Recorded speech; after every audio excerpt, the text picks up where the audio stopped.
Does this work? Yes. No? Okay, we're live on YouTube. Thank you. So we can begin. Yes. Good morning. My name is Julie Kushner. I am the Senate co-chair of the Labor and Public Employees Committee. And we are beginning our public hearing today, Tuesday, March 15th at 10:03. We look forward to hearing from the public today about the important bills that are before us. We have a healthy list of people signed up to testify, so I will keep my remarks to very brief to just say that we hope that those of you who are watching will get a lot out of this hearing, and we look forward to hearing from all the folks that are signed up to testify. I will go to my co-chair for opening remarks, Representative Porter. Thank you, Madam Chair, and good morning all to my members as well as to the public. Looking forward to a great public hearing and all the insight to come. Thank you, Madam Chair. Next up, I will ask Senator Sampson, our ranking member, to make opening comments. Good morning, Madam Chairman. Delighted to be here for another installment of the Labor and Public Employees Committee. I'm sure we're going to have some important and interesting testimony today. I look forward to listening intently. I will just say that a number of our members, including myself, have multiple committee obligations today. So if you see some of us not present or with our screens turned off momentarily, please understand we have plenty of places to be, and it's hard to be fully attentive in one place versus another at all times. But I will certainly do my best today, and thank you very much, Madam Chairman. Thank you, Senator Sampson, for reminding us all of that important message about everyone serves on multiple committees, and at this time of year, there are multiple meetings at the same time. So I appreciate you reminding us all of the fact that people will be in and out of the hearing room. But I do know that folks read the testimony that is always available or go back and look at the recording to make sure they're getting all the information. Next, we'll hear from Representative Aurora, ranking member from the House. Good morning to all. Welcome to all public members of the public, and I look forward to our conversations and the public input. Thank you. Thank you. So we'll begin right away with our first legislator who signed up, and the first hour will begin with public officials, and then we will move to alternating with the members from the public. So first, sorry, can I just make a housekeeping announcement? In order for everyone to testify, when we promote them to panelists, they need to accept in order to join this meeting and testify. Just thank you for reminding us of that, Zoe, Madam Clerk. We have people in the waiting room. And so even though you don't see them here on the screen, when you're in the waiting room and you get an invite to be promoted, you must accept in order to join the hearing. So first up, we have Representative Mitch Belinsky. I see you there. Go ahead and begin. Thank you very much. Good morning to all. To the co-chairs, Senator Kushner, Rep. Porter, ranking members Aurora and Sampson, and all the distinguished members of Labor and Public Employees. I am Representative Mitch Belinsky of Newtown, Sandy Hook, and I want to thank you for the opportunity to speak in very strong support of Senate Bill 423, which is an act improving indoor air quality in public school classrooms.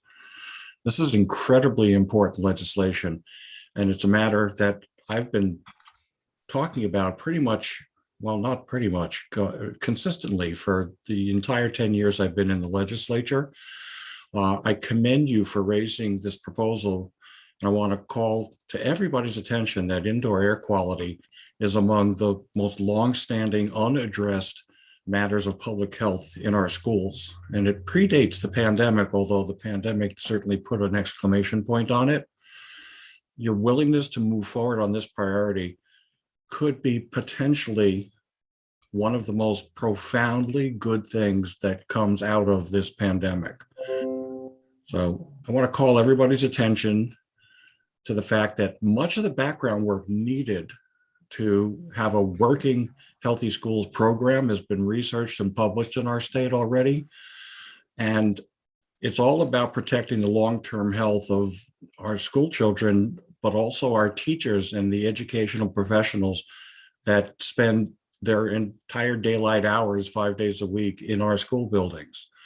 So we don't need to reinvent the wheel here. We just need to apply the will to have this become a reality, because there's an extensive body of work in indoor air quality, which is abbreviated IAQ, and associated HVAC standards. So past problems were primarily stuck in lack of compliance and standards that were not necessarily abided by. So, but it's very important to keep our children and the adults that work in these buildings healthy in our public school buildings. So back in 2013, when I was a new legislator, I met an individual named Joellen Lawson. She has been an inspiration, and she asked me to host in my first year a National Healthy Schools Day at the Capitol. I learned she was a heck of a lot more than just a constituent. She was really a powerful advocate for healthy school environments. She's a former teacher. She's permanently disabled by what she did for a living and loved most, which was teaching. But building-related illnesses brought on by a contaminated HVAC system in the school in which she worked made her very, very sick. Years and years of neglect of that system. What it did is it brought on mycotoxic producing mold. And with that, it became so pervasive in the building that it was a danger to her and the other adults as well as the children. So years of exposure cost Joellen her career. And it also resulted in an elementary school having to be closed because it was so far gone that it could not be remediated. So the school was abandoned, razed, and had to be reconstructed from the ground up. This is a problem that did not need to happen. So Joellen's testimony is attached to mine because she's not able to physically be here to testify today. So I am presenting her story along with her testimony, and I encourage you to take a look at it. If I might ask the clerk a question, is my written testimony, is it in the record at this point? Can the members of the committee all see that? Just let me respond. I did receive your testimony yesterday, and if it's not yet in the record, it will be as quickly as we can get it done. We do have assistant clerks that work on that all day long. So I assure you it will be there, and thank you for sending that to me. Yes, thank you very much, Madam Chair. What I'll do is the moment I'm finished here, I will also email directly to all the committee members that have not yet been copied. So, because it's pretty compelling stuff. So the story of Joellen is very touching. Her testimony is in there. I've also attached copies of the Connecticut Foundation for Environmentally Safe Schools 2012 School Ventilation Position Statement, which is still valid.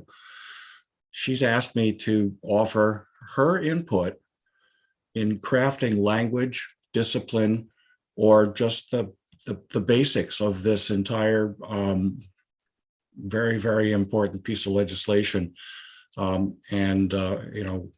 Moving around her health issues, she's really a firecracker. She is charged up, and she's got 20 years of experience working with this and advocating. So she first testified in 2002 before the Education and Environment Committees to remedy this. For 20 years, she's fought debilitating illnesses to get to this point.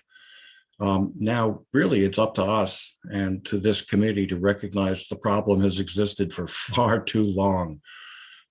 Unfortunately, it took a pandemic to bring it back to our focus and indoor air quality, healthy schools.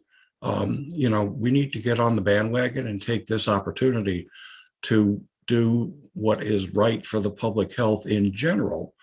And as it relates to the labor, and public employees committee, obviously we have adults that are working in these buildings, and there are many stories of folks becoming permanently disabled. So before the window of opportunity closes on this, while COVID is still unfortunately fresh in our minds, for our children, for the teachers, for the workers in our school buildings, we really need to get this done. I implore you to, keep this moving and let us finish this job. So I thank you very, very much for the opportunity to speak and for your consideration. And if anybody has any questions, I'd be happy to field them. Thank you, Representative Belinsky, for this important testimony. I see Representative Aurora has his hand up for a comment or question. Thank you. Thank you, Madam Chair, and thank you, Rep. Belinsky. It's so good to see you here at in the Labor Committee hearings. I really appreciate your testimony, because I had looked at this bill and it appeared a little unusual for such a bill to be in Labor Committee rather than a Public Health Committee.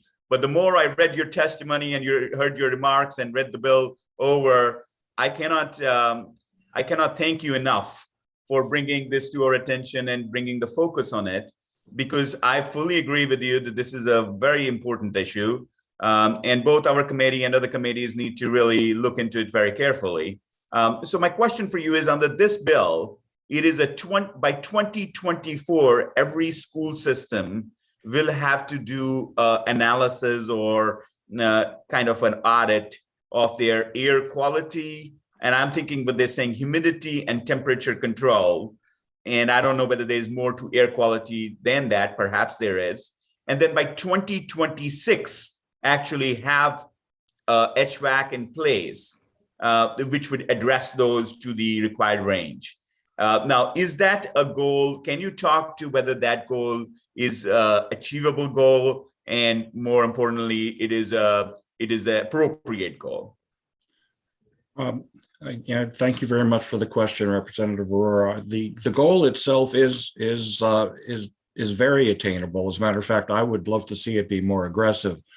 We do have this problem with indoor air quality in a lot of older school buildings. And if you speak to other members of the General Assembly or within the ranks of our teaching community, if you speak to people, they will tell you of these problems, because what happens is, as happened in the building that Joellen once worked at, it was more than just the air conditioning system, the HVAC system, that became contaminated with this toxic producing mold. Because once the air starts to circulate out of that system, it affects and makes an environmental and a health issue out of things like carpet and books and everything that absorbs, air and relative humidity inside of a school building. So we have, I dare say, hundreds of sick school buildings in the state of Connecticut. This is not a small issue. And like you, I was sort of mystified as to how it raised itself in labor and public employees. But, for 10 years that, I've been involved in this, we've been raising this in other committees, and we haven't been able to drag it over the finish line for a couple of reasons. First of all, there's a lot of other priorities going on around the, in the legislature in general. There's certainly no shortage of those this year. But also, I think the clout that the Labor and Public Employees Committee brings to this issue in representing thousands and thousands of the teachers that work in these buildings that are there for more hours every day than even our school children are. And then after our school children, educate out of those buildings, the teachers remain sometimes for 20, 25 years. Exposure is a very, very serious public health risk for people in the teaching community. And the people that work in those schools, from the cafeteria to the, to the folks that, unfold the bleachers in the gymnasiums in preparation for sporting events. I hate to sound repetitive, but this is a seriously important issue.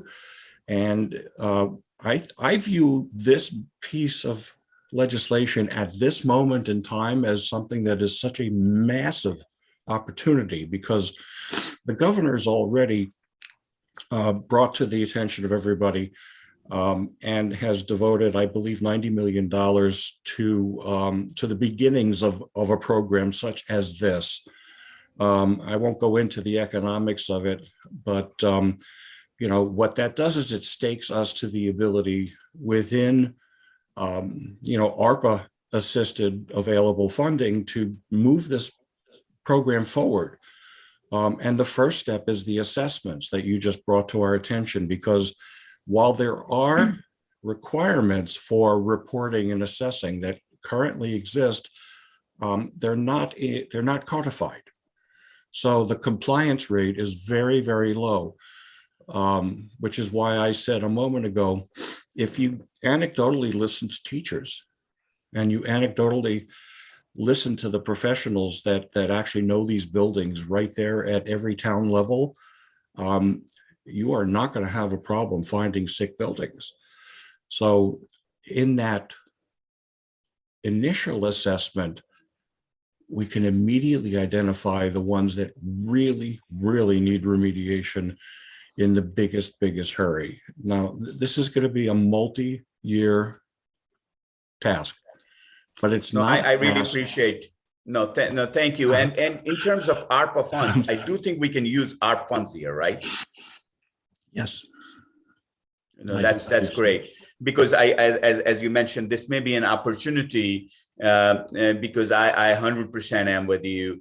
I see these buildings even in my town, some of them, and we have heard so many around in our area with issues concerning mold, just as you mentioned. So I thank you very much for raising the visibility as well as the concern on this issue. It's a very important issue. I'm so glad and thankful to the chairs for bringing it up.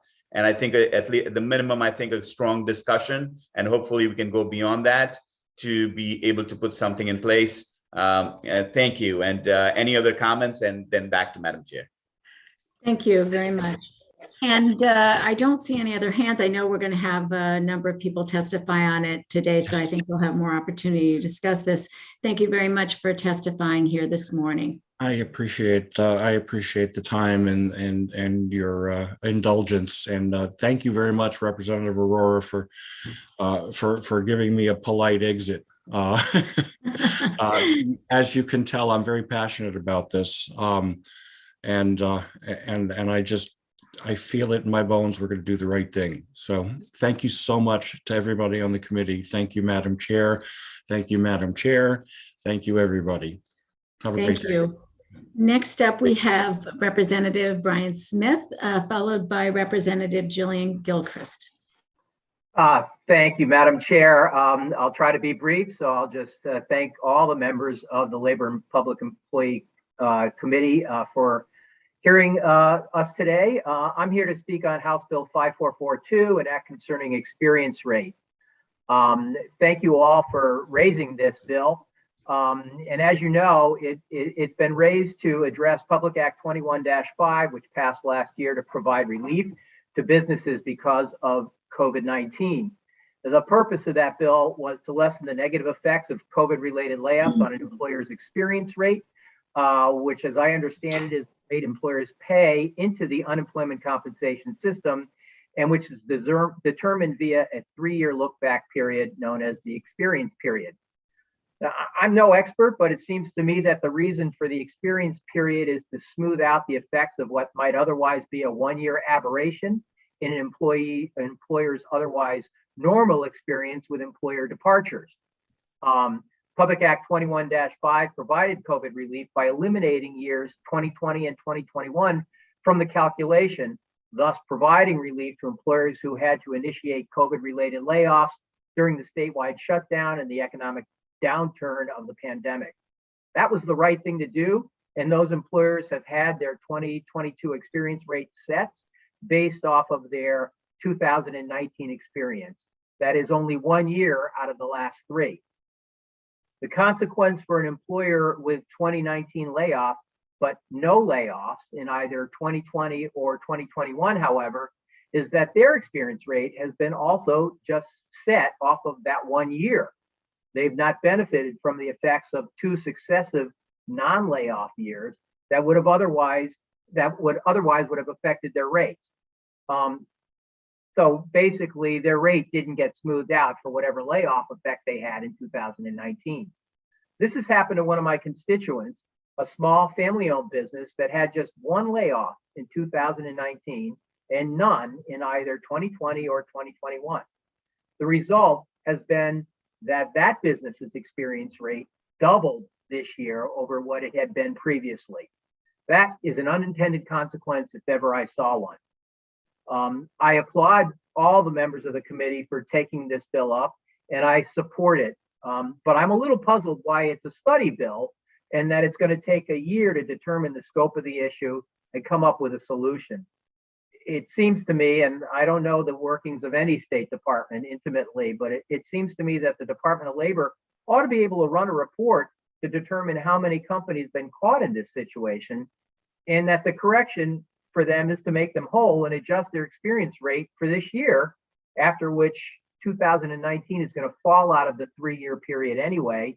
And their rates would go back to whatever they would normally be. I do thank everyone on the committee for working on this bill and for everything that you do for the working people and the businesses of Connecticut. And I thank you for your time today. If there are any questions, I'm happy to try to answer them. Thank you, Representative Smith. I do see a hand. Representative Porter. Madam Chair. Thank you, Madam Chair, and thank you, Representative Smith. No questions. I fully get the extent of what you're expressing in your testimony today, and I just want to thank you for making the time to be with us and put it on the record. Thank you, Madam Chair. Thank you, Representative. I appreciate that very much. Thank you. And to your question about the timing of this and whether it's a study or there's something that can be produced by the Department of Labor, I do believe we will be hearing from them today. I don't know if they're going to speak to this particular issue, but it is worth a conversation with them to see what is possible. I know with the modernization efforts that are going on, the new system isn't up until mid-July or beginning of July. So that may be one of the complicating factors, but we will certainly look into that and agree with you that this is an important topic to understand better and make sure that we're doing, that we are not creating problems by the way that we did this for some employers. So thank you so much for testifying. I do see Representative Aurora. And thank you, Madam Chair. And thank you, Representative Smith, for bringing this up. It is one of those unintended consequences. So help us think. So what we wanted to do was say, if because of COVID, you have laid off some employees, those should not be included in experience rating, but any layoffs or lack of layoffs outside of COVID should be included, because there's a positive and there's also a negative. Let's say if somebody just laid off, not because of COVID, it's not business. There are certain businesses like tech businesses which still carried on business. So I guess it's the nuance which you think we should have included, rather than when we passed the bill last year, we just said any experience rating in 2021 should not be included. So that's basically what happened in terms of when we passed the bill. We didn't foresee the unintended consequences of making it nuanced rather than just making it just 20 and 21. But my question to you is, the reason I think we did it is because that was an easy way or logistically very elegant approach, that there was no ambiguity. And now there'll be a lot of ambiguity because, who is basic, what is COVID, what is not COVID, can always be fuzzed around. So how do you have any thoughts on that as to if one were to, whether it's in a study or whether think about this as a change, as you suggest, how would one write it? Because again, that would create so much amount of, this gray area, because anybody who would want to, reduce their, not saying that they would lie, but there is a middle area where you would say, classify everything as COVID. And we have seen that happen in many different areas or different, kind of fields. So any comments on that? And that's, I just wanted to kind of get your opinion on that subject. Well, thank you, Representative, for that question. And of course, hindsight's always 2020. So, nobody can be blamed for what was done last year. I still think it was the right thing to do. I suppose, part of that question is that it's possible with the shutdown and the downturn that some companies that were possibly thinking they might have to do layoffs at some point, maybe pulled the trigger on that a little bit early because of this particular piece of legislation. So I guess in hindsight, for a company that had no layoffs during that period, it might be reasonable to have added in language that would say if there were no layoffs, that those 2 years would be counted. Because then whatever layoff experience from 2019 would have benefited from the extended period, which is intended, I believe, to sort of even out those bumps. One of the concerns that I have about this, because I think we all want to make people whole and do the right thing, and it seems just on the face of it, sort of patently unfair that a company that was able to avoid layoffs during the pandemic, but had some in the normal course of business prior to the pandemic, should see a negative influence when the companies that did have layoffs were, sort of buffered and protected from those negative consequences. So assuming that's true, and that's what we want to do, and the conclusion is that we want to make those people whole. Part of the reason I raised the question about whether this, has to wait a whole year before any relief might be forthcoming is right now the company or companies affected, and I'm assuming it's more than just my one constituent, are paying a higher rate into the unemployment compensation insurance pool, which presumably would be refunded back to them if we take action, or partially refunded back to them. And at that point, the refunds would be subject to the 12% interest rate that the state pays for refunds. So, we might be in a situation where the longer we wait, the more it costs the state to do the right thing. Which is why, my constituent, when they got their first quarterly bill, reached out about it, or their first bill of the year, reached out and said, whoa, we weren't expecting this to happen. The rate went from 3.3 to 6.7, so it actually more than doubled. And that just seems to be outrageously high and, unfair on so many levels. I think one of the things that we all look for as citizens is we all want to be treated fairly. And, this is a case where companies that I think have tried to do the right thing and maybe, suffered a little bit in consequence because they didn't want to lay people off are going to see a negative effect. The only thing I could think is that we identify the scope of the problem, and I don't know whether it's possible to say for those companies, let's include the 2 years and let the normal process take place to even that rate out a little bit. All points well taken. Thank you, sir. We appreciate your input and your insights here. Thank you, Representative Smith, and thank you back to you, Madam Chair. Thank you. Seeing no other hands, really appreciate your testimony here today. Thank you so much, Senator. I appreciate it. And I hope you all have a good day and it doesn't go too late. Thank you. Representative Gilchrist, you're up. Great. Good morning, Senator Kushner and Sampson, and Representatives Porter and Aurora, and members of the Labor Committee. Good to be here. I submitted written testimony, so I'll just dive right in. I really appreciate you raising House Bill 5440, an act concerning state employees and equitable holidays. We have a diverse state workforce, and as we all know, there are impending retirements, and so we want to be able to attract individuals to work for our state agencies going forward. And so currently in the state, full-time state employees are offered 3 personal days, which they can use to observe religious holidays, but their Christian counterparts are getting 2 state holidays that are paid, Good Friday and Christmas. And so what I'm looking to do, what my constituents looking to do, what I'm hoping you're looking to do is to offer at least 2 floating holidays here in the state for state employees. Currently, the state has 12 state holidays. Again, 2 of those are Christian. The individual who reached out to me, and I've been speaking with now since 2020 about this, is of Jewish faith. And since working for DCF, Department of Children and Families, since 1998, she's used more than 65 personal days to observe her religious holidays. And so obviously being Jewish is one faith, but we have many here in the state that our state employees practice. And so to be respectful of them, I think it is long overdue that we offer these 2 floating holidays. The states of Delaware, New Hampshire, and Texas offer their state employees flexible holidays. When we discussed this back in 2020, the biggest opposition, to my knowledge, was what would happen with those state employees if a state building was closed. Well, the last 2 years have showed us that people can work remote. So I think we have many new options for individuals, should they choose not to take Christmas, for example, and to float that out for a different holiday, that they'd be able to work remote on that day. This bill is asking the Department of Administrative Services to study this process, and I again appreciate this idea and concept moving forward.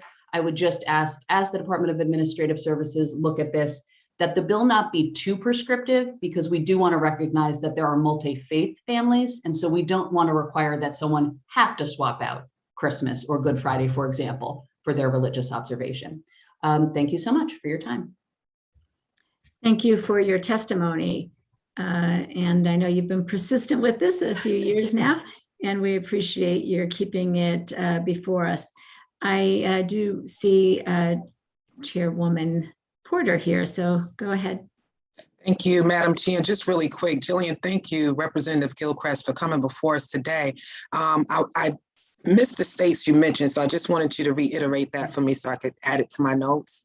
Sure, you've got it. Delaware, New Hampshire, and Texas.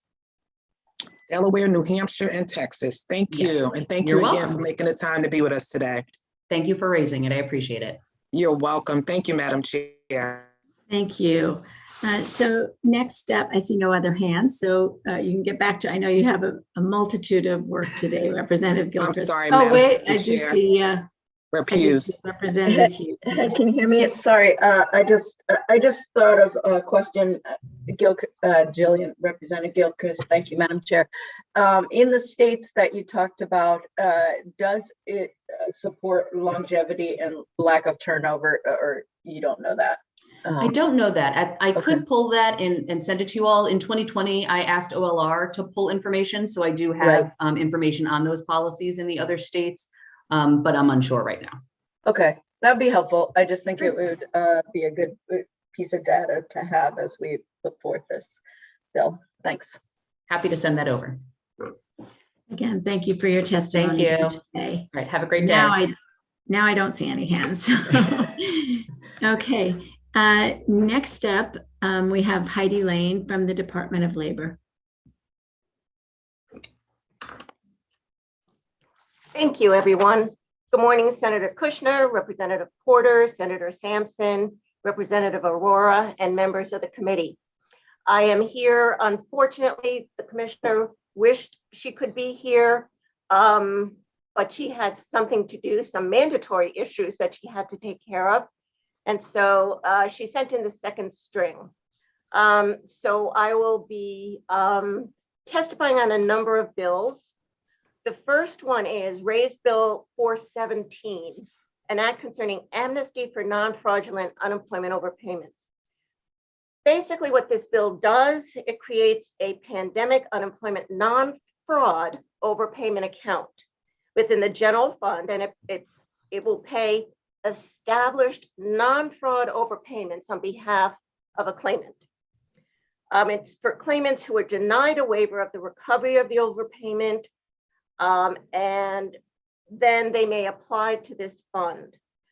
I have to start out by saying that the governor's budget does not include $50 million in funding that this bill requires. We also seek some clarification on a number of issues. We don't really know what the parameters are in determining eligibility upon the denial. Is it first come, first served? There's a date in there, May 1st, 2022, and we're not sure of the relevance of that date, and also unclear why it is limited to filing 6 months after the effective date of this bill. And as you know, overpayments are still being established for benefits. We note that lines 27 and 28 state that the individuals who received a Paycheck Protection Program loan are ineligible. And we believe those lines are meant to refer to an individual who received payment from an employer who received a PPP loan. And also, we did not begin establishing overpayments for the CARES Act programs until around October 2020. So this will incorporate overpayments for pre-pandemic unemployment benefits. Not sure that that was the intent behind this. We're also concerned about how this language would be received by the US Treasury, as well as the impact on our issuance of the 1099-G, which is what we send out to people upon receipt of unemployment every year. Generally, these benefits are considered income under both state and federal law. So I do think that there needs to be some discussion here. And you do know that we are going to launch our brand new system July of 2022. So we'll need, if this were to pass, we would need some latitude. And when something is solely a state initiative, the agency will need funding because we will not be able to use our federal grants for that. Excuse me, Ms. Lane, your time has expired. If you could just summarize, please. That was 3 minutes. Okay. Well, that's it for that bill. Do I have time to just quickly go through? So I think certainly we can open the floor to questions, and I am interested in knowing if you could certainly quickly tell us the other bills that you want to testify on. Thank you, Senator. 418, an act concerning wage theft, which has to do with debarment. And I can tell you that we are very much in favor of a stronger debarment bill and pre-qualification statutes. We think they need to be revised to provide a deterrence to contractors that violate the laws. And I can talk about that more if there are further questions. I'm here to talk about, in favor with some caveats, Senate Bill 423, the indoor air quality bill. We fully support the need for a healthy school environment, absolutely. Our CON-OSHA division has jurisdiction over certain of these issues. But there is currently no federal OSHA indoor air quality standard for CON-OSHA, us, to adopt. So to clarify, they have federal OSHA has standards on ventilation and standards on some of the air contaminants, but it doesn't have comprehensive IAQ standards.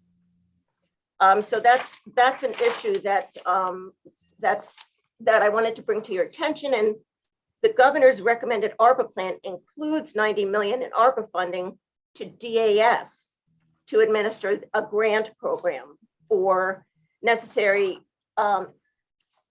air quality provisions. House Bill 5439, an act concerning wage theft responsibility.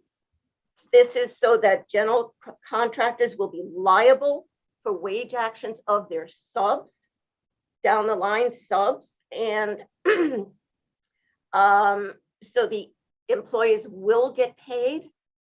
And further, the bill does permit the general contractor to bring an action against the sub to recover the wages that the general has had to pay on the subcontractor's behalf.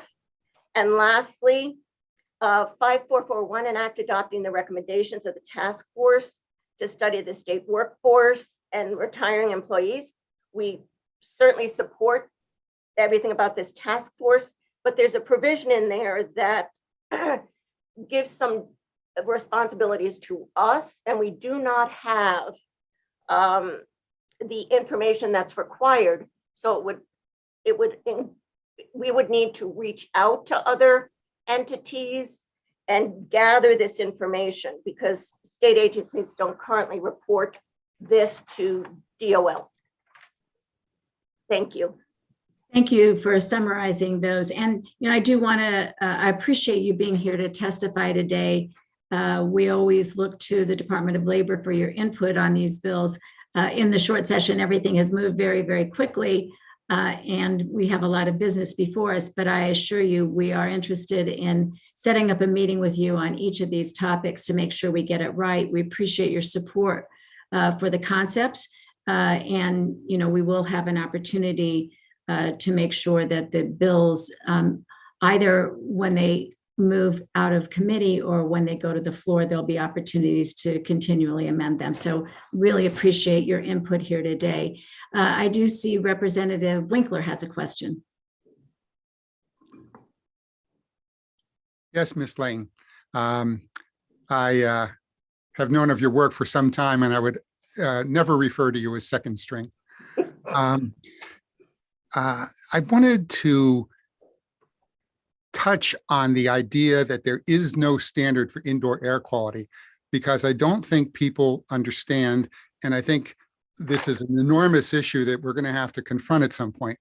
So there are ASHRAE standards that say, for instance, you have to use so many cubic feet of air a minute, but there is absolutely no standard for how many fragments of mold or spores of mushrooms or whatever.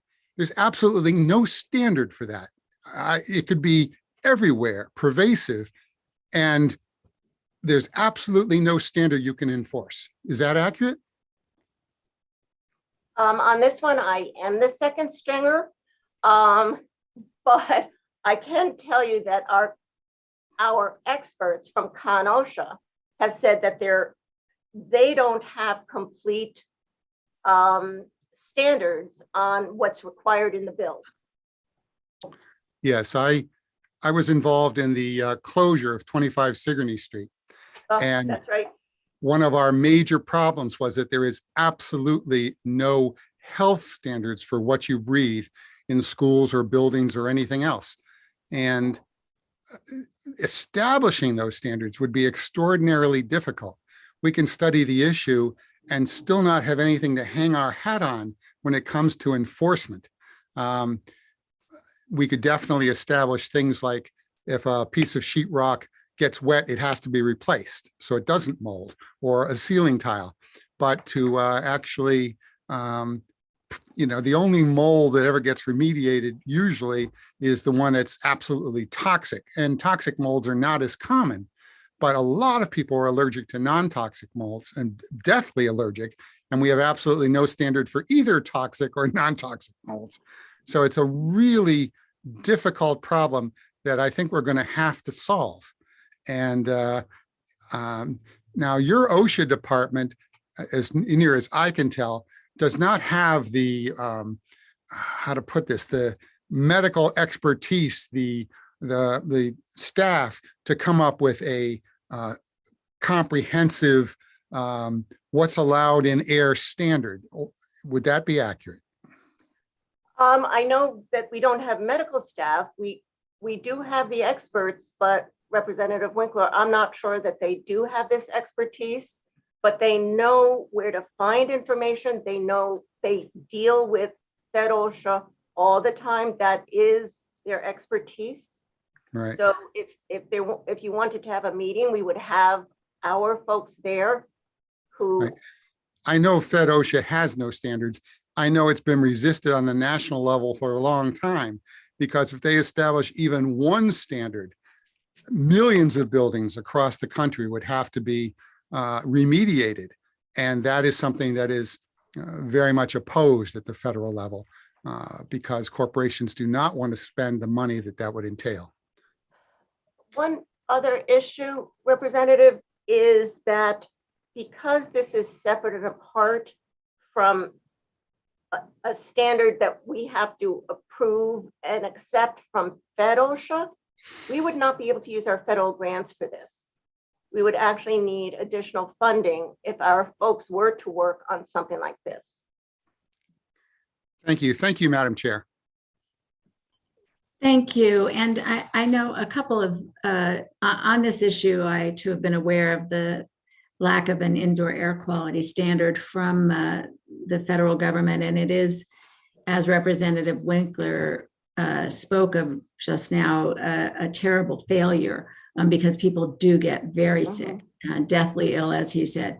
And, but also it has a huge impact on the ability to work in these locations where there are problems. I think what adds to what makes this more urgent in this moment, as has been said, is the fact that we know from the COVID experience that in that instance, the circulation of air and air quality was one of the factors that led to the disease spreading so quickly and being so contagious. And so when we look at our schools, it's a great place to start our focus because of, it's certainly a labor issue, but it's also so important to our children. And I think there's a lot of concern about it. I do see the opportunity here for Connecticut to be a leader in beginning to address this issue. And that's the intent of this bill.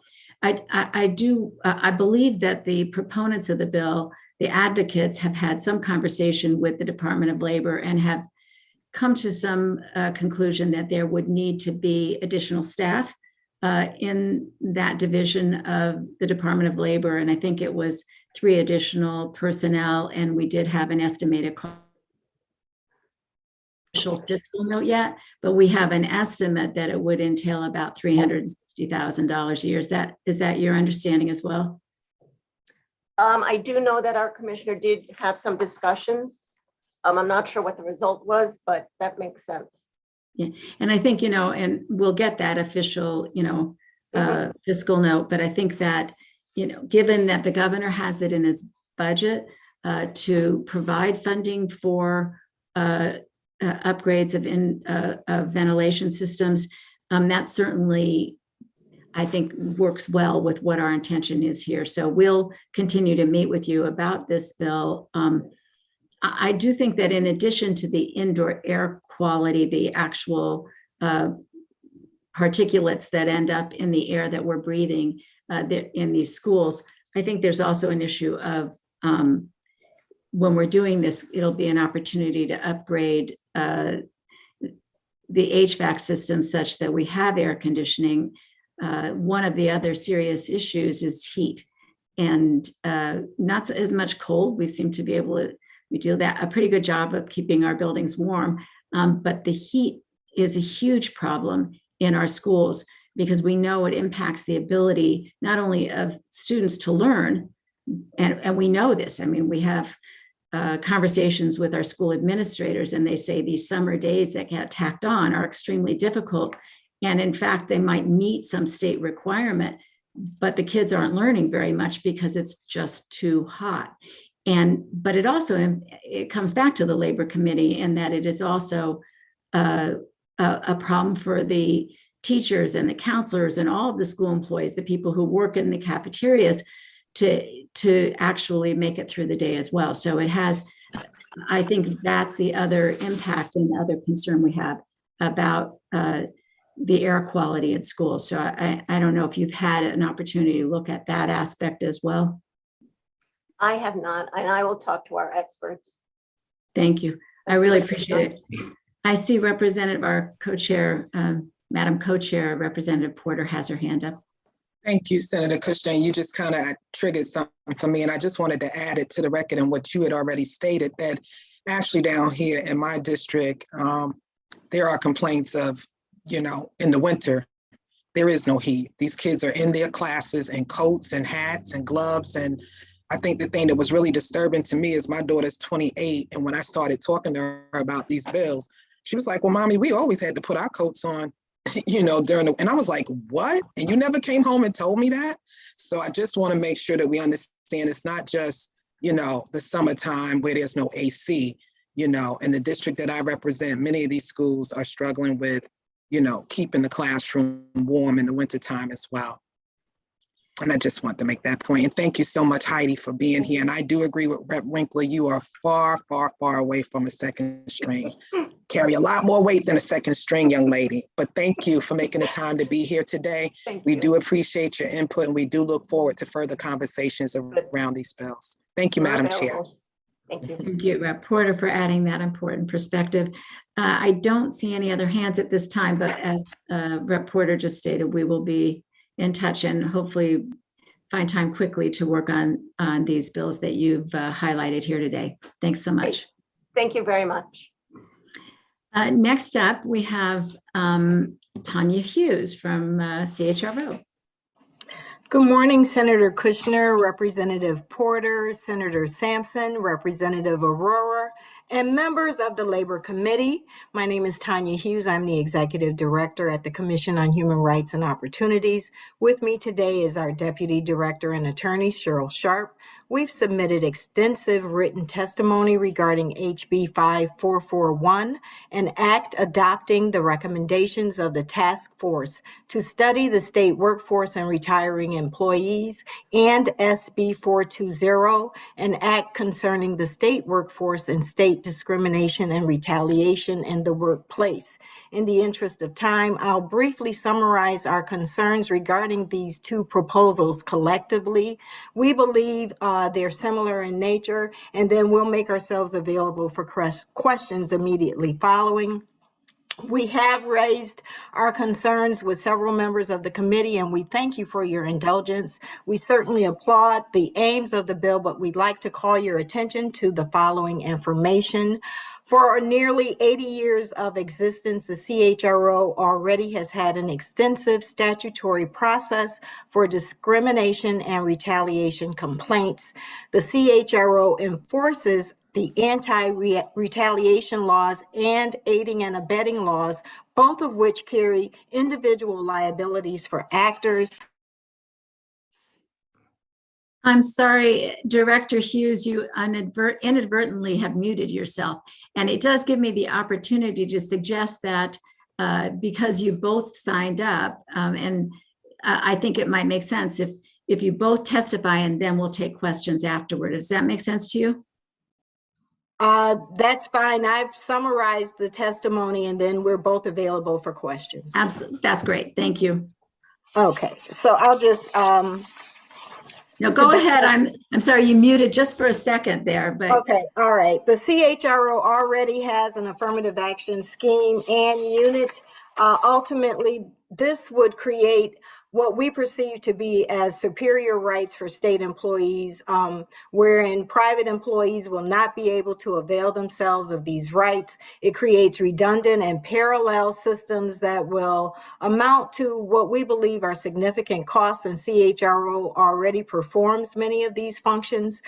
There are constitutional issues raised based on race and sex-based goals, which require varying types of scrutiny. Race-based preferences are subject to strict scrutiny. Sex-based preferences are subject to intermediate scrutiny. The creation of a private right of action without the exhaustion of administrative remedies is detrimental to the court and to complaining parties. Administrative agencies are set up and created to unclog courts. CHRO processes over 4,000 cases through our system yearly.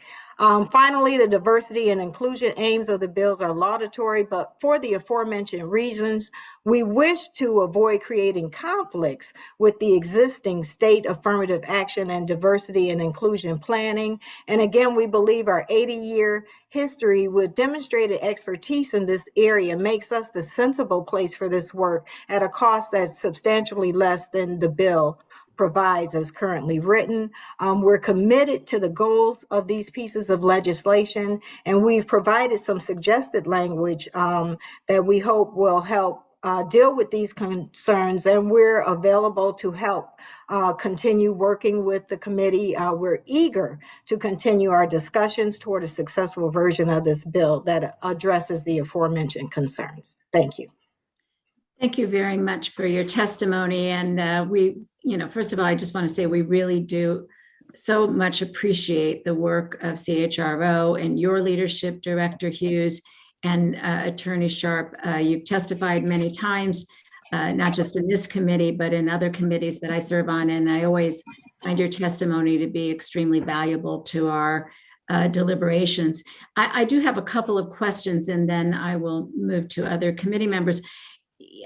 During the task force deliberations, one of the presentations I think that really struck us and really led to some of the recommendations that you find here in this bill, particularly the study that was commissioned by the Commission on Women and Girls. I'm not sure I have the right title for that, but I think you know the Yes. study I'm talking about that came out of UConn. And several professors worked on that. Dr. Al-Qadri, who was a member of the task force, presented with his colleague. And one of the things that struck us is that they had done a look back at a decade of hiring and found that there were real deficiencies in our hiring practices in terms of that the result of our hiring practices did not reflect the diversity that we see within our state, and that it was uneven, in particular where there were agencies and departments that might have done very well in terms of being diverse in their hiring practices, but others were not. And some of that study concluded that it really entirely depended on who was doing the hiring, which I think we know anecdotally from just, the experience we have in the world, that, when you have diverse supervisors and top administrators, they often have a much more diverse workforce. And what we were seeking to do is to put into, to build into the state, both an advisory committee that would be made up of persons who are close to the problem and also have some experience with diversity hiring. And when I say hiring, I also mean promotional opportunities. And that we also would include a diversity officer, essentially, that would then report to the governor to be in a position, hopefully, to really impact a change. So, there are many elements to this. We tried to be thoughtful and say each department would have to have a plan for hiring and, how it would impact diversity. We chose to insert this in the governor's office because we really wanted it to be a position of power. We really appreciate the work of CHRO, but it's unclear to me whether CHRO can intervene in the hiring practice or whether you are more, and I may be wrong about this, that's would be helpful to know your understanding of it, whether you're more looking at problems after the fact or whether you can actually be inserted into the process so that you can dictate or require certain changes in hiring practices that would reflect the kind of change, diversity change that we're looking for. The other piece of this is the sense of urgency, because we have a large number of retirements that are going to be happening in the next few months. And so we may miss an opportunity where we could really actually have a huge impact on changing the workforce of the state to better reflect the population. So, I wish if you could speak to those issues, because we really admire your work, and we admire your long history in doing this work, and have found both of you to be incredibly important to many of the areas that we legislate. But I think our concern is to make sure that we're coming up with the best, most strategic positioning of this work so that we can accomplish that goal. Absolutely, and we want to assist you in accomplishing that goal as well. It's obvious that you've put a lot of thought and efforts into this piece of legislation, and we've discussed it internally. And I'm going to shoot the ball to Attorney Sharp, who's going to outline some of the issues that we discuss in response to your queries. Good morning, and let me say that obviously the Commission's authority is broad in terms of enforcement, advocacy, education, and training. It sounds like what the proposed legislation is trying to address are public policy issues, right? Right now, there is an issue, and we've read through the report that you referenced. The issue is that there is not diversity in every agency in all of the positions when people are being hired or promoted, and that creates angst in the state workforce. It makes it so that people are sometimes unhappy with the outcomes. However, the state already has the affirmative action program, which is under the CHRO, the Commission on Human Rights. What it sounds like to me that would work the best would be to just add this diversity and inclusion element to the work that we're already doing, because our state affirmative action law, it is an attempt to diversify the workforce, but it's based on parity. It's based on who's qualified in the labor market. And then we look at what your workforce looks like. And then we determine, is there an underutilization of individuals who are qualified to perform jobs in each category, in each job category. What this proposal is asking in 420 is to also look at diversity and inclusion, not just look at parity. So that should just be added as a strategic report that would be submitted to our agency. You asked about what authority or influence the CHRO has in essentially, like, how powerful are we in terms of changing the hearts and minds of the individuals making the decisions within the state agencies as it relates to hiring and promotion. It is what it seems that the question is that is being presented.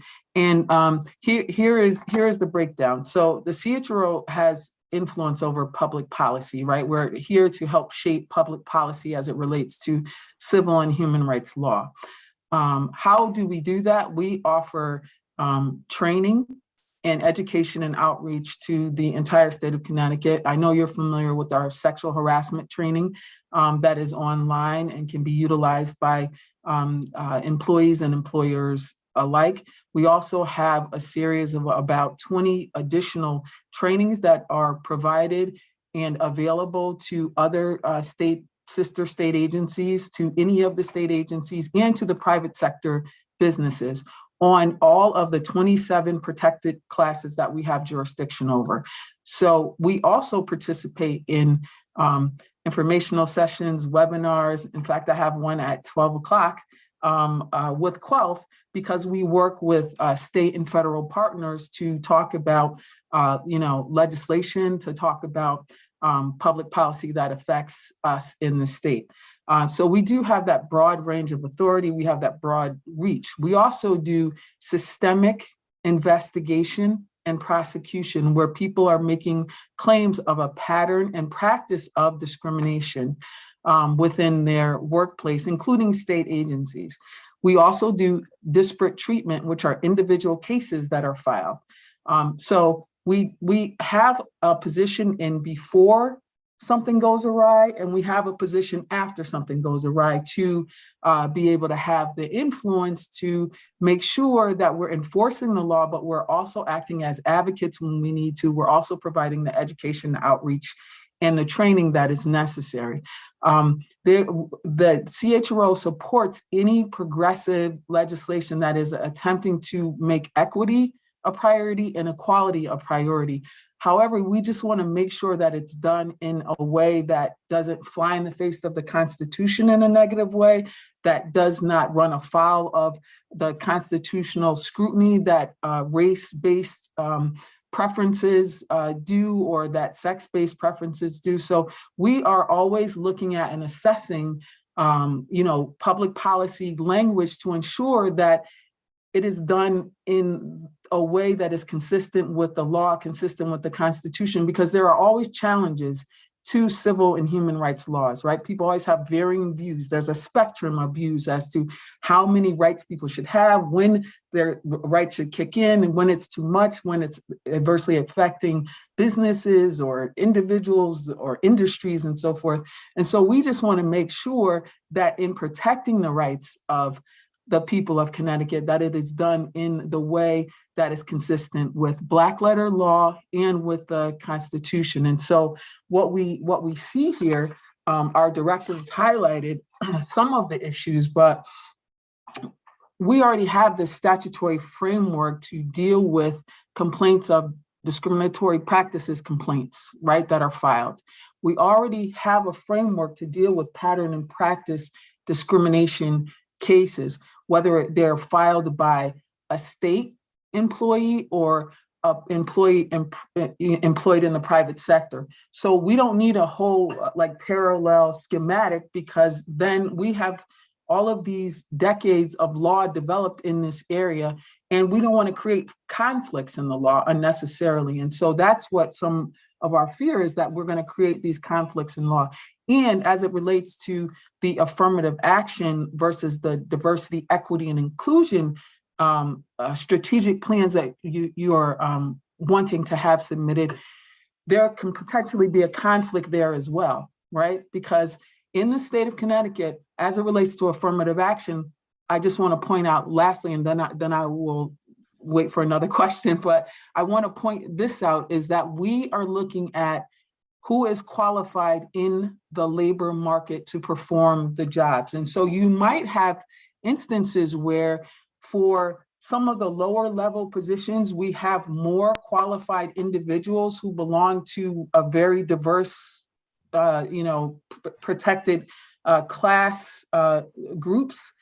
And then as the requirements for the position and the qualifications get greater, then you'll see that those who are qualified lessen. It becomes a smaller number of individuals. And so we then are asked to determine whether, as we go up and we try to get promoted into these higher positions, is there discrimination happening? And the answer is sometimes yes, there is.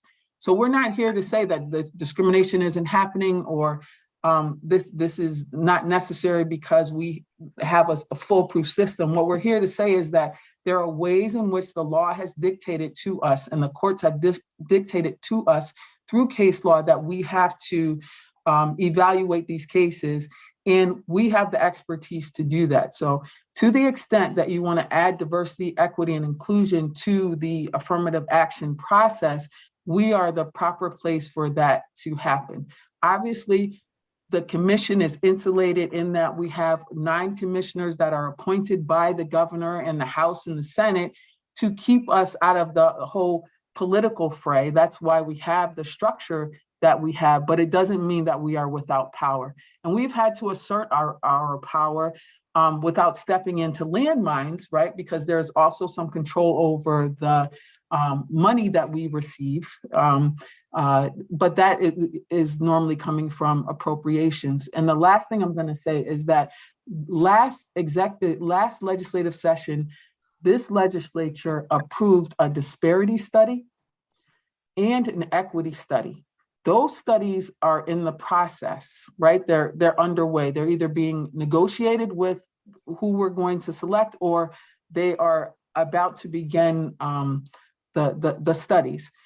Each study, I think it's important to note, the disparity study is going to look at procurement within the state to make sure that it's done in a fair and equitable way. Who is available, who is qualified, who can perform all of the things that the $1 billion that we spend yearly on construction and services, who's out there? Is there an underutilization based on race, sex categories?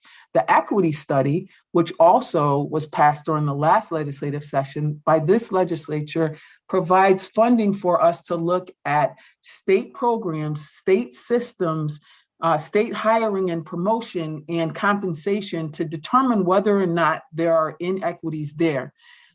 We are supposed to get recommendations from that company that is selected to perform the equity study. And so that's why we provided you what we think is good substitute language to address the concerns that have been identified, but to do it within the confines of the law. Thank you so much for that further clarification, and I hope you didn't take offense at my question about power. Not at all. Because no, I didn't we understand it. Because power relationships enter into many aspects of the work we do, and I do appreciate your explanation. I think that part of our concern, and first of all, let me just say we intend to look at your substitute language. We want to work with you and with the advocates who brought this to our attention and with the members of the task force who've worked on the recommendations. We'll try and do that very quickly. But I think part of the problem we face is the timing. The timing is incredibly important. And I know from my co-chair, Representative Porter, worked long and hard to get the disparity study accomplished last session, along with a lot of other legislators who had been very involved in trying to move that piece of legislation for years. And I wish that it happened sooner, because then the results of that study may have been available to guide us more in this moment where we have all these potential openings occurring. So I think that the biggest challenge to us is figuring out the timing of this and how we can best create a structure, a system that will work quickly to make the changes that we need to make. But we really, I can't emphasize enough how much we appreciate your input on this, and we'll seek to have more input as we move forward in the next few weeks. I do see Representative Hughes has her hand up for a question as well, or a comment. Yes, thank you, Madam Chair, and thank you, Commissioner. A couple of brief clarifications, and that explanation that your attorney gave was awesome. Are you concerned that the task force recommendations only apply to the state workforce and not the private workforce? Well, we're responsible for the state monies, and so that's ultimately our purview, if you will. I would say yes, definitely. We are concerned about that. Yeah, that is a concern. If you create superior rights for state employees, there is already this notion out there, even though it's not justified, because I feel like as state employees, we work just as hard as individuals do in the private sector. But if we create this private right of action into the courts for state employees, because state employees have obviously gone to their union officials and said that, discrimination is occurring. We are afraid of retaliation. We don't want it to occur. And now we have this bill that is attempting to address those concerns that have obviously been brought forward by unionized members, right, of CBAC and the Racial Justice Committee that is a subcommittee within CBAC. We met with union officials regarding this language, not these particular words, but these notions and concepts. And the problem with creating this like two-part system of having state employees have superior rights to the general public, it is further drives a wedge between state employees, the benefits that we receive, and it creates this like unhealthy tension between the private sector and state employees. I think that it's 100% true that we work really hard, that state employees do. I think it's 100% true that we have discrimination within our system that needs to be dismantled. It's how do we go about dismantling it so that no one is getting a benefit that the other side, if you will, is not getting. And that's why we really hope that you take a look at the substitute language that we've offered. Yeah, thank you for that. And when you talk about training, and that's really important and kind of exciting to me, is that training of state workers include unconscious or conscious bias training, especially as we look at management and promotion? Yes, we have cultural humility training. We have cultural competency training. We have training on through our Business Training Institute on all of the 27 protected classes that we have. Our training is free. We offer it. We have trained many state agencies. We did like a 4-part series of training for the Department of Mental Health and Addiction Services, and we've trained a bunch of other state agencies. We have our sexual harassment training that's online. We have fair and impartial policing training that we do. We're in a constant state of training and education and outreach because we want to make sure that individuals are not discriminated against, right? It's our mission to eliminate discrimination. We don't want to always be on the back end. Obviously, I'm a trial attorney. I love planning and strategizing about how to win a case.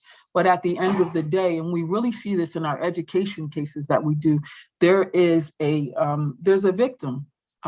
There's a child who was discriminated against. There's, a pregnant woman who lost her job. So we like to be on the front end, but we also have to have that enforcement side. So we are all over the place, and I like an amoeba. And I know it seems like, how could CHRO do all of these different things? But we are here, we're available. Some of the issue has been, there is a genuine feeling of fear, but that same fear is going to come about if you have an ombudsman, because if you file a complaint and you then feel like, well, I filed this complaint and I really felt discriminated against, and now I think my employer is going to come after me. We already have a whole set of statutes that immediately addresses that. If you file a complaint because you were not promoted based on your protected class, that you're a female and that you're Hispanic, then if some adverse action happens after that, you can immediately file a retaliation complaint. And I wanted to address something also about the timing. If you craft the statute in such a way that the decision makers now, being DAS and OPM, in terms of who can, giving permission to refill when someone leaves, because that's the system now, right? We have to put in a request, write a justification to refill a position, and the time is now. And I understand Senator Kushner is like, we don't want to lose that opportunity because thousands of state employees are going to be retiring. So then address that process, because the process is we write the justification goes to OPM and to DAS for their approval for positions to be filled. You're already saying on the one hand that within individual agencies, there's an issue in that people are taking actions and they're discriminatory. And now we have these statutes that have come out that say, well, okay, then take all of the qualifications away and we can hire whoever we want. And it doesn't have to go through a DAS or OPM process. Well, there's danger in that too, if you're outlining here that we have a discrimination problem. So I think that that we have to just bear all of that in mind. We want to be quick, but we want it done right. And we don't want to create a system where there's more discrimination because we did it so fast and then people brought in people that were not of a diverse background. And just to circle back to your question, Representative Hughes, we do have training and we can tailor training based on the needs and requests that we received, and we've done that. So, yes. Commissioner, do you have enough resources to meet the moment? We never have enough resources, but we have a very passionate staff, and we've been able to rise to the occasion. We've been able to seek grants to assist us with some of the work we're doing. We partner with other stakeholders so that we can strengthen our resources as much as we can. So if we were to encounter additional duties, yes, we probably would need some limited resources, but not as much as originally proposed in this bill. Okay, and do we have language around those resources that we might incorporate into our we can proposed? provide that for you. Great, thank you. Okay. Thank you, Madam Chair. Absolutely. Thank you. Thank you. I see our co-chair, Representative Porter. Thank you, Madam Co-Chair, and thank you, Ms. Hughes and Ms. Sharp, for your testimony and for quite an insightful conversation here. And a couple of questions came up for me, especially after having the conversations that we had and looking over your testimony. And I'm just curious, like, why would it cost the state for there to be a mechanism for state employees to file discrimination complaints directly in court? Because that's something you said. So could you just give me a little clarity on why that is or why you feel that is? Sure. Administrative agencies were designed to unclog the courts. And the reason why, so that's why we have any administrative agency, because we don't want cases going directly into court, especially in large numbers, because then that clogs up the docket and all the expenses attendant thereto with judges and clerks and so forth. And a lot of these cases get settled actually through our administrative process, and they don't even need to go through the court process. And so the way that the language and the courts have made it so that you have to exhaust your administrative remedies first, it doesn't deny you entree into court, but if you exhaust your administrative remedies first, meaning you have to first file with the Commission on Human Rights and Opportunities, and then we have summary processes like our case assessment review process. We have mandatory mediation, which a certain number of cases settle through that.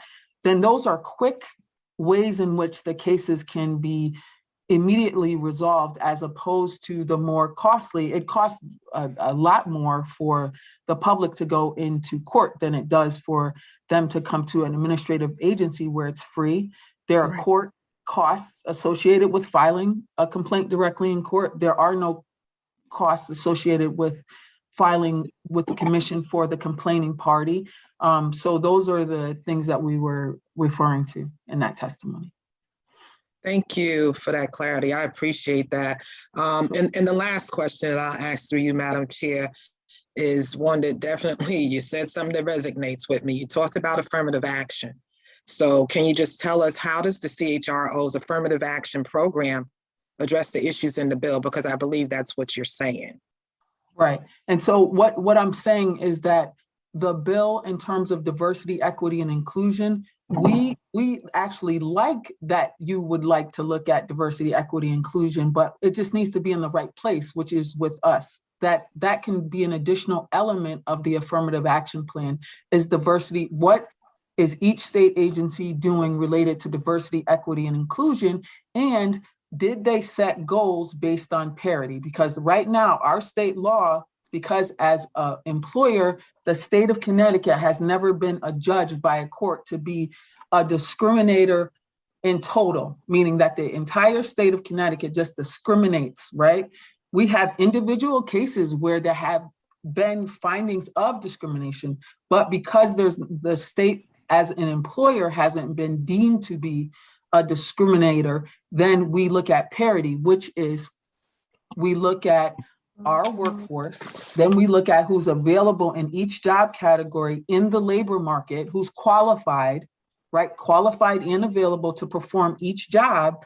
And we then say, based on race and sex, is there an underutilization? Like, should we have more Hispanic females or Black females or Black males as engineers?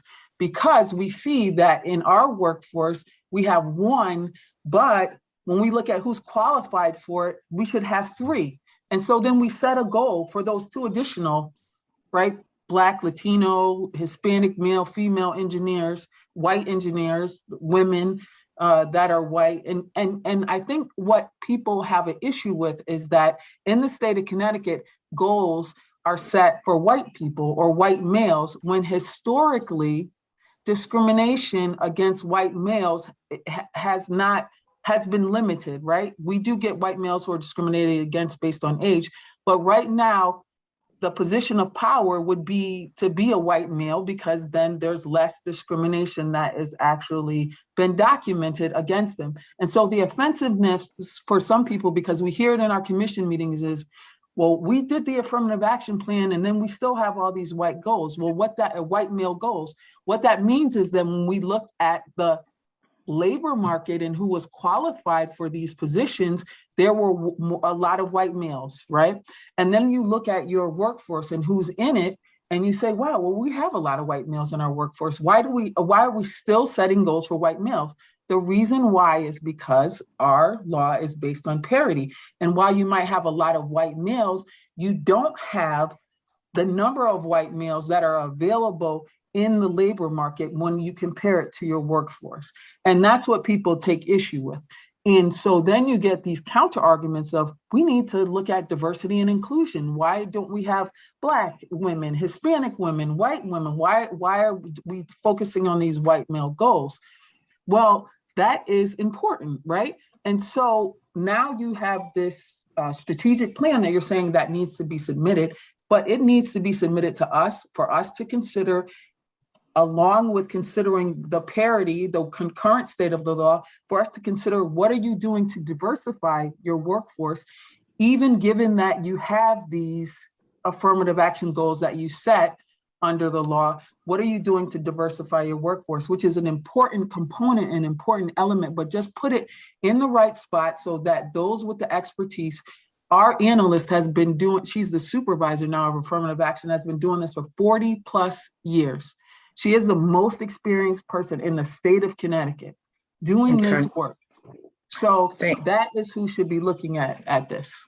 Thank you. I appreciate that, and of course you triggered another one, because you keep talking about the based on parity and qualifications, but you also mentioned black letter law. And just briefly, because I know we have several people to go, and we have exhausted a good amount of time on this, but this bill is both of these bills are very important to Senator Kushner and I, and committee members as a whole. So I know there are folks like myself, black letter law, not sure what that means. And before you answer that, because I really do want to close out and move on, is Representative Hughes brought up the question, do you have the resources? And resources have always been an issue for CHRO.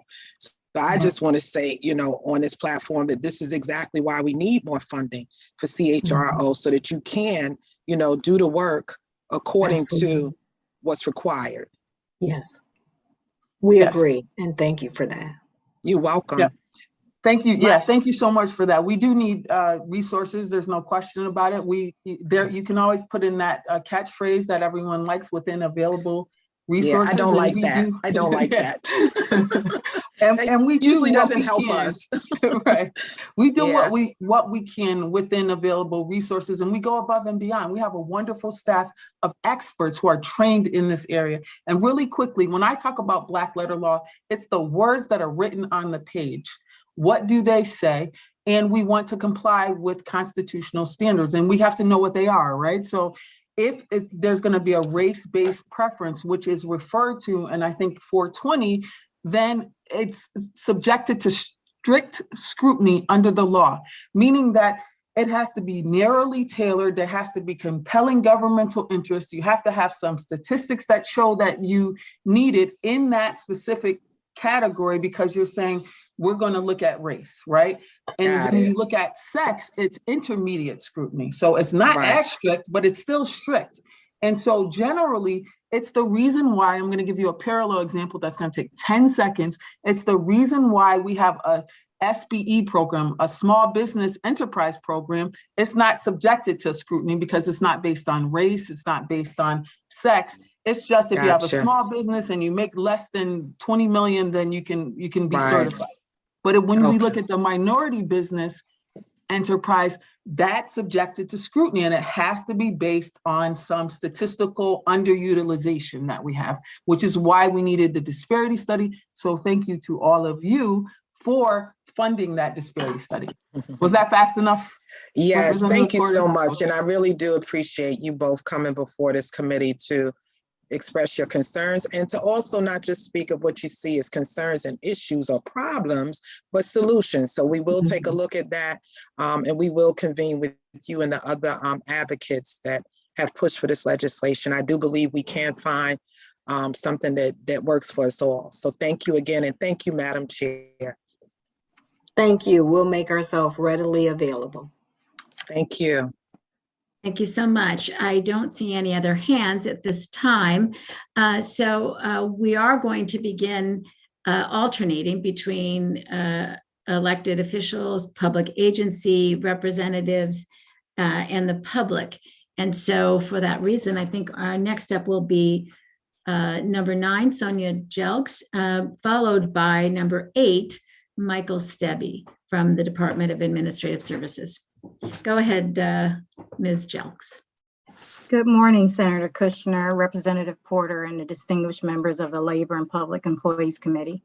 My name is Sonia Jelks, and I'm the Connecticut Director for a national nonprofit corporation for supportive housing, better known as CSH.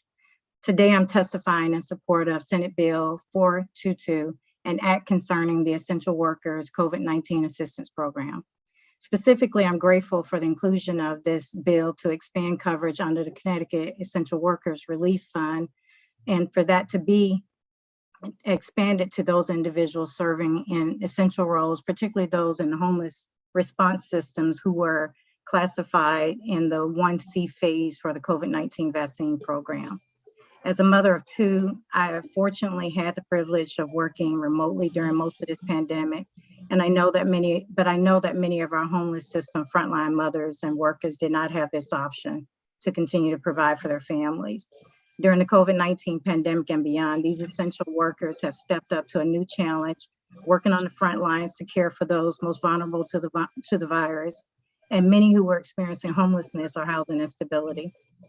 The homeless response system and its workers have been critical in keeping Connecticut safe during this pandemic, and many of those workers have put themselves and their families at risk to ensure that most of our unhoused were provided services.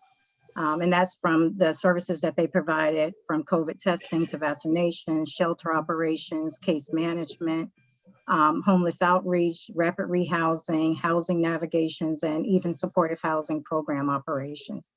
These contributions of the frontline staff for the homeless response system has been vital and essential.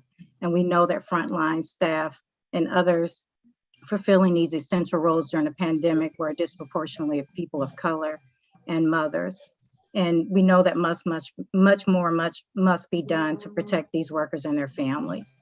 Access to this relief fund is a good start, and I stand in support with the Reaching Home campaign, CCH, and the entire homeless system coalition of partners and providers to ensure that these benefits are extended toward these classified 1C essential workers.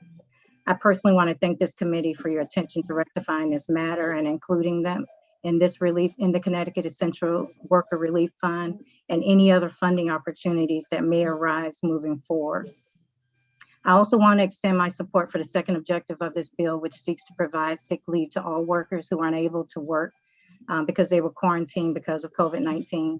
I think it goes without saying that no one anticipated having to lose income due to this illness. The only way that most families will recover from this is some guaranteed of continued income. And this bill will allow the same access to sick leave as all employees, regardless of their job or work function. As a city councilor, I can tell you that I have personally experienced an unprecedented number of constituent calls on housing needs. This includes individuals and families. And I know that many of them have lost income and missed time from work due to COVID. Sonia, I apologize for interrupting, but your time has expired. If you could just summarize. Thank you. I'm done actually. This recovery and tells us that the pandemic is still ongoing, and we do hope that you will support this bill to help Connecticut residents regain their financial footing following this pandemic. Thank you for your time and attention. Thank you, Sonia. For the public, they might not realize that Sonia used to be our labor clerk. And so I've had the occasion twice this week to hear you testify and be told your 3 minutes have expired. And I always laugh because that was your job before. But let me just, really addressing the seriousness of your comments and your testimony here today. I just want to say that I know that Representative Porter and I were extremely concerned when we learned that some very essential, well, all of the essential workers were important, but these frontline workers in shelters, it was never our intention to leave them out of the COVID relief fund that we set up last session. So it's not too late. We have not spent all the money in that fund by any means.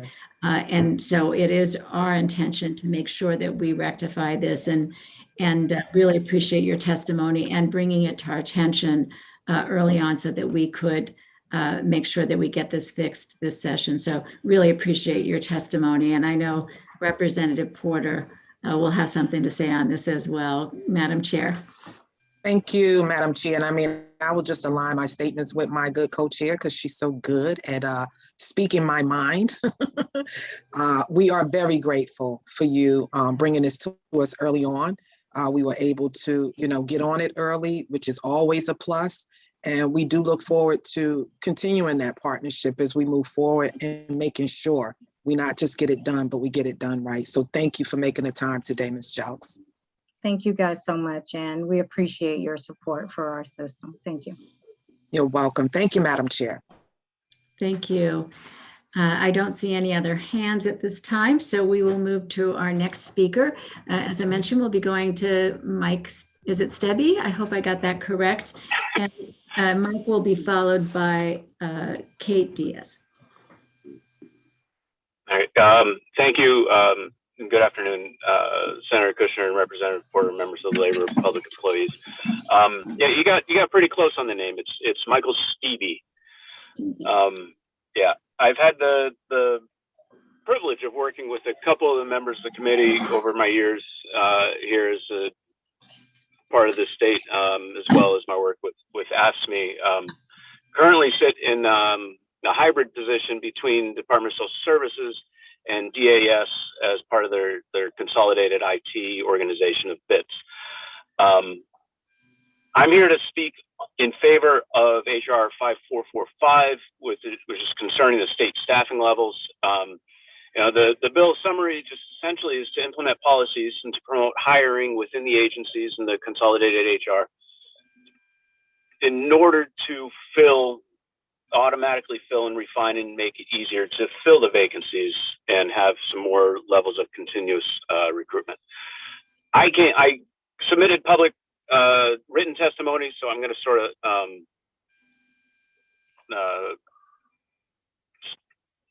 play with it a little bit. But I was hired in as a CCT as a mass hiring in order 11 years ago to make up for some massive staffing shortages. So the idea of needing to fill staffing is not a new item. It's not something that is a result of the retirements that are coming. It is an existing and ongoing issue. The ability of agencies and HR to streamline and make easier the process to fill vacancies as they arrive, one at a time, will alleviate the pressure of needing to do mass hirings.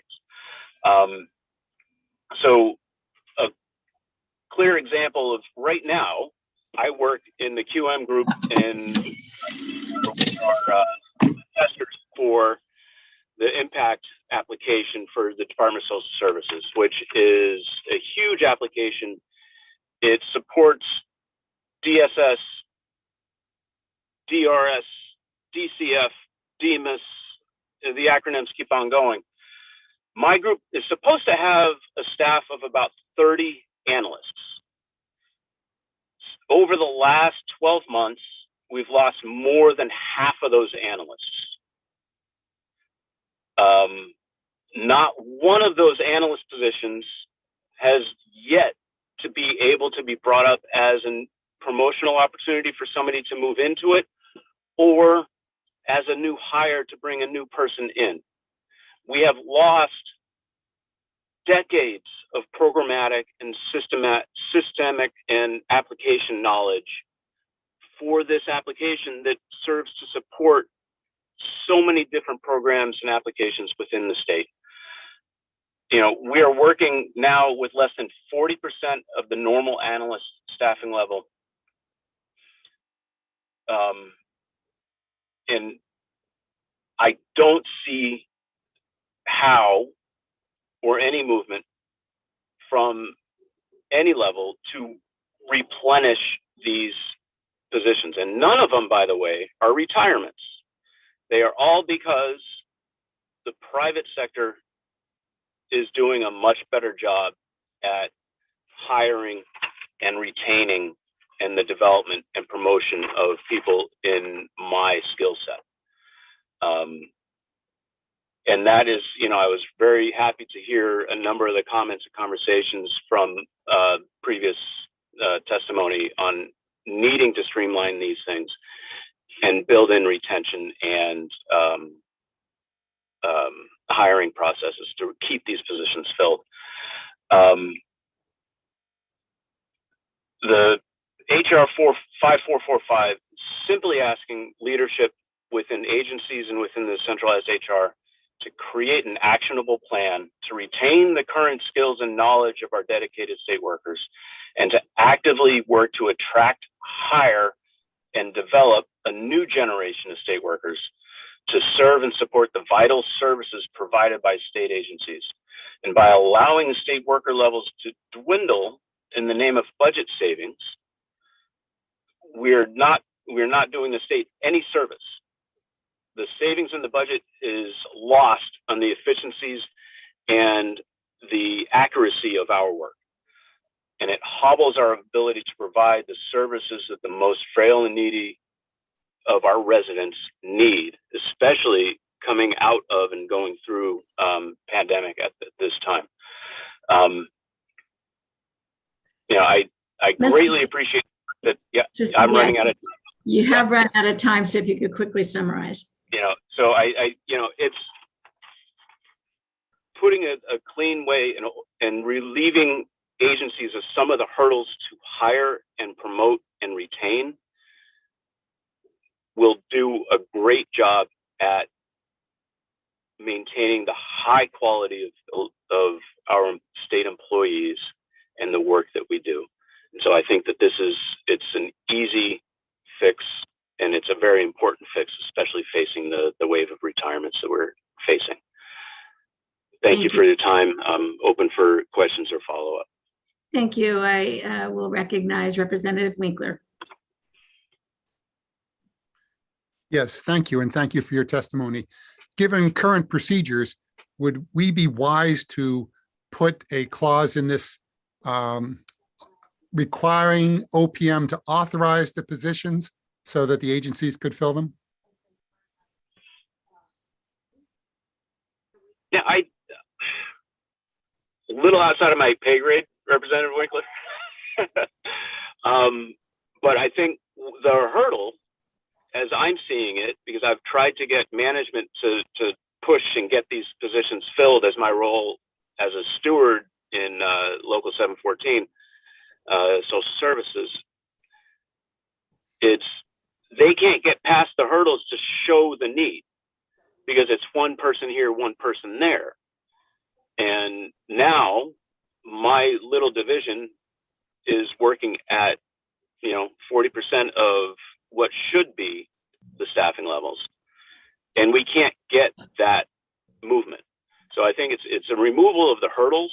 And I think the action plan to get the agencies to work hand in hand with HR, especially in the consolidated statewide HR, will serve to identify some of these roadblocks and allow all parties, labor unions, agency leadership, and HR to remove these hurdles and open up a steadier stream of highly qualified state workers to maintain levels that are needed to do the job. Right. So you're a steward in my old local. Anyways, I personally find that agencies are aware of the need, but can't convince OPM of the need because OPM comes at it from a budgetary situation instead of a functional approach. So that's my personal understanding. And I think the bill should be include that OPM is required to allow agencies to fill positions if this is the way we want to go. Thank you. Thank you, Madam Chair. And let me just before you, Madam Chair, respond, if I could. Before you respond, let me just add something that I think might help in your response, because Representative Winkler's question actually prompts another question, because we were very tuned into that issue. And so in the task force recommendations, we did insert that there would be an automatic fill to the level that was budgeted last year. And I just wanted to ask you, in answering Representative Winkler, if you could also, sort of address that, whether that part of the recommendations will accomplish what the two of you are discussing. Sorry to interrupt, but I want to make sure you had a comprehensive answer. No, I greatly appreciate the input and the clarity on that. It does help in that, I'm part of the IT organization is in the process of consolidating. So I'm in the process of moving from DSS 100% over into DAS and BITS. And because of the number of people leaving, I get to see the people who are listed to move from A to B. And I know that more than half of the positions that have been vacated are not included, which leads me to say that the positions don't exist on a list anymore as something that can be filled. Is they've been swiped. The line item for that full-time equivalent does not exist anymore. So, I believe that the ability of the agency to push to get a very quick and rapid refill would be beneficial for all parties, for the mission of the individual agency, the served agency, as well as the end user of all the products that we work with. Thank you. Thank you, Madam Chair. Thank you. We do appreciate that testimony from someone who is, in doing the work and has that perspective. We did pay a lot of attention to that question of filling vacancies. So hopefully our recommendations will be upheld in statute and we'll be able to move along that process. But thanks for being here. I don't see any other hands at this time. So we will move to the next speaker on our list, which is Kate Diaz. Good morning. I'm really, honestly, this is such an education to sit here and listen to the Labor Committee. I'm here to testify, as will come as no surprise, about the indoor air quality legislation, something that is very near and dear to our heart. So SB 431. But I will say that the work of your committee is vast and incredibly important. So I'm grateful to be here with you all this morning. I am Kate Diaz. I'm the president of the Connecticut Education Association. But more importantly here today, I'm representing a whole coalition of individuals and organizations that have come together around this issue. And it's exciting to see so many people get on board: parents, educators, labor unions, trade workers, contractors, public employees, environmental groups, healthcare workers. We're all sort of coming together around what we recognize to be this imperative need to address indoor air quality. I'm not going to hit all of the many things you've already heard before, and we have submitted formal testimony on the matter. But I will tell you why this is important to me. I work as a high school math teacher in a building that was built in the 50s. My particular classroom is on the second floor of an unair-conditioned building overlooking a black tar roof that radiates heat directly into my classroom.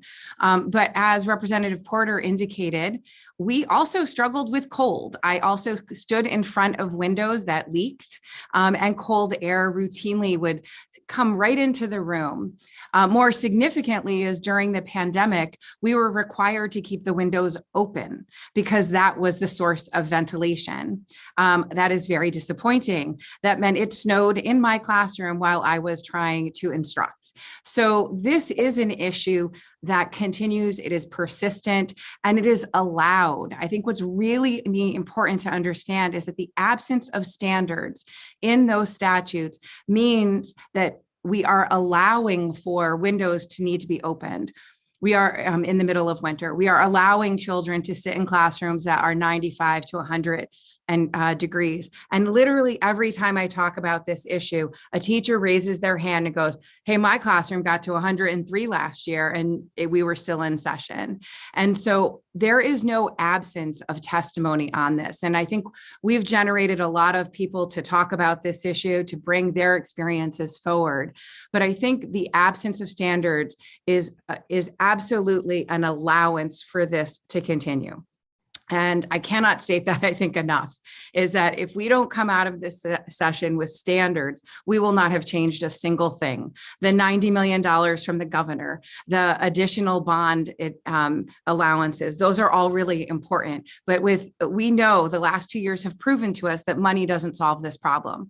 We have had money in abundance, and we have not spent it on this issue because we don't have to. It hasn't been a priority. And it's not that districts don't care. Truthfully, I don't want to say that. I don't want to wash that, because we've seen our partners say this is important.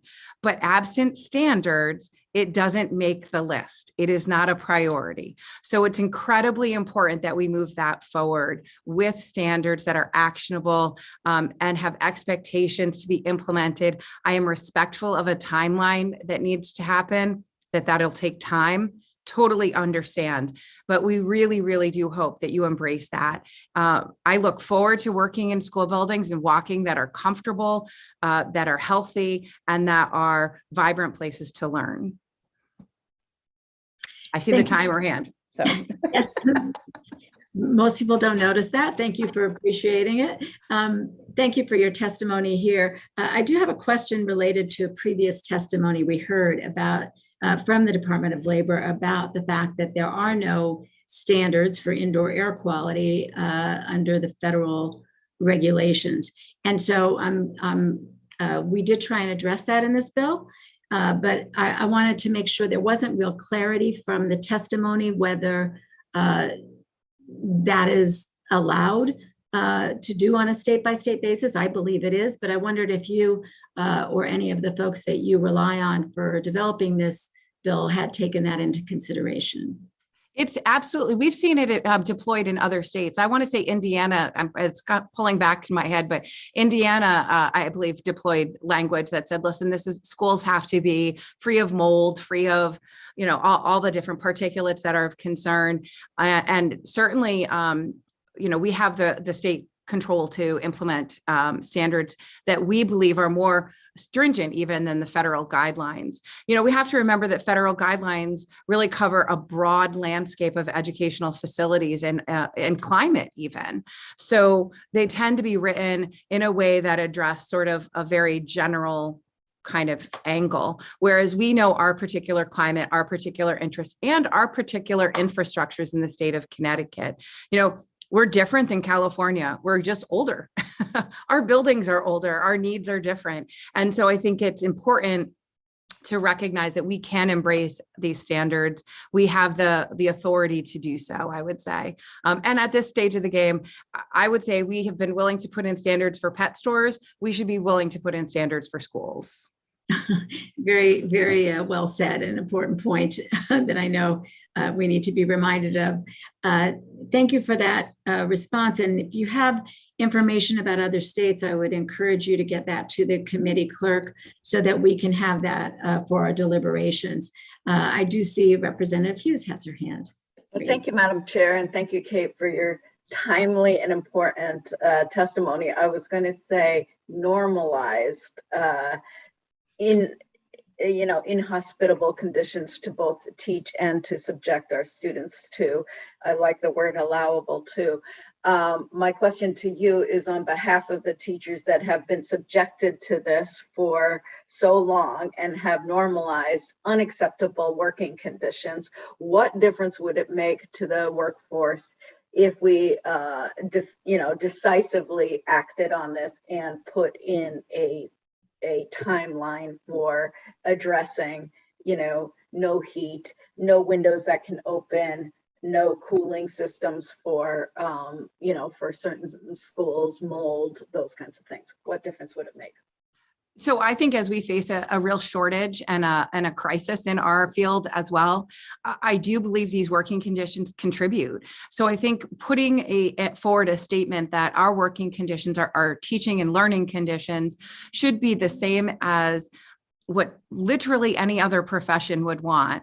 I really do think it reminds us that the status of our work is the same as everyone else's, that we are not second class, that the work that we do is as important, is as valued in our community as any other industry. And, to realize that we walk into the mall and the mall has better conditions than our public schools is problematic. It really is a statement of values about where we believe our community resources should be dedicated. So I believe that this is more than just an indoor air quality bill. It is a bill that says we care. It is a bill that says we are invested. And it's a bill that says our public schools are great places to grow and to work, and that it's an investment in that labor force. I agree. Thank you. Thank you, Madam Chair. Thank you, Rep. Hughes. Next, we have our co-chair, Representative Porter. Thank you, Madam Chair, and thank you so much for your testimony today. First thing I want to say is what I've always said over the years of raising my children. I've always told their teachers, they are the second most important entity in our lives. You spend more time with our kids, parents, right, who have children. You spend more time with the kids than we do. So I think it's a very important job, and I don't think you gave it enough credit. So I wanted to kind of, amplify that for you. And the bill also says that you matter. That is what I want people to understand, that you matter, the faculty matter, these children matter, education matters. How do you learn when you're freezing cold? How do you learn when you're overheating? And I'm going through a stage, and I can tell you it's hard when you're overheating. But I just wanted to really thank you for that, and to reiterate and align myself with what the co-chair asked.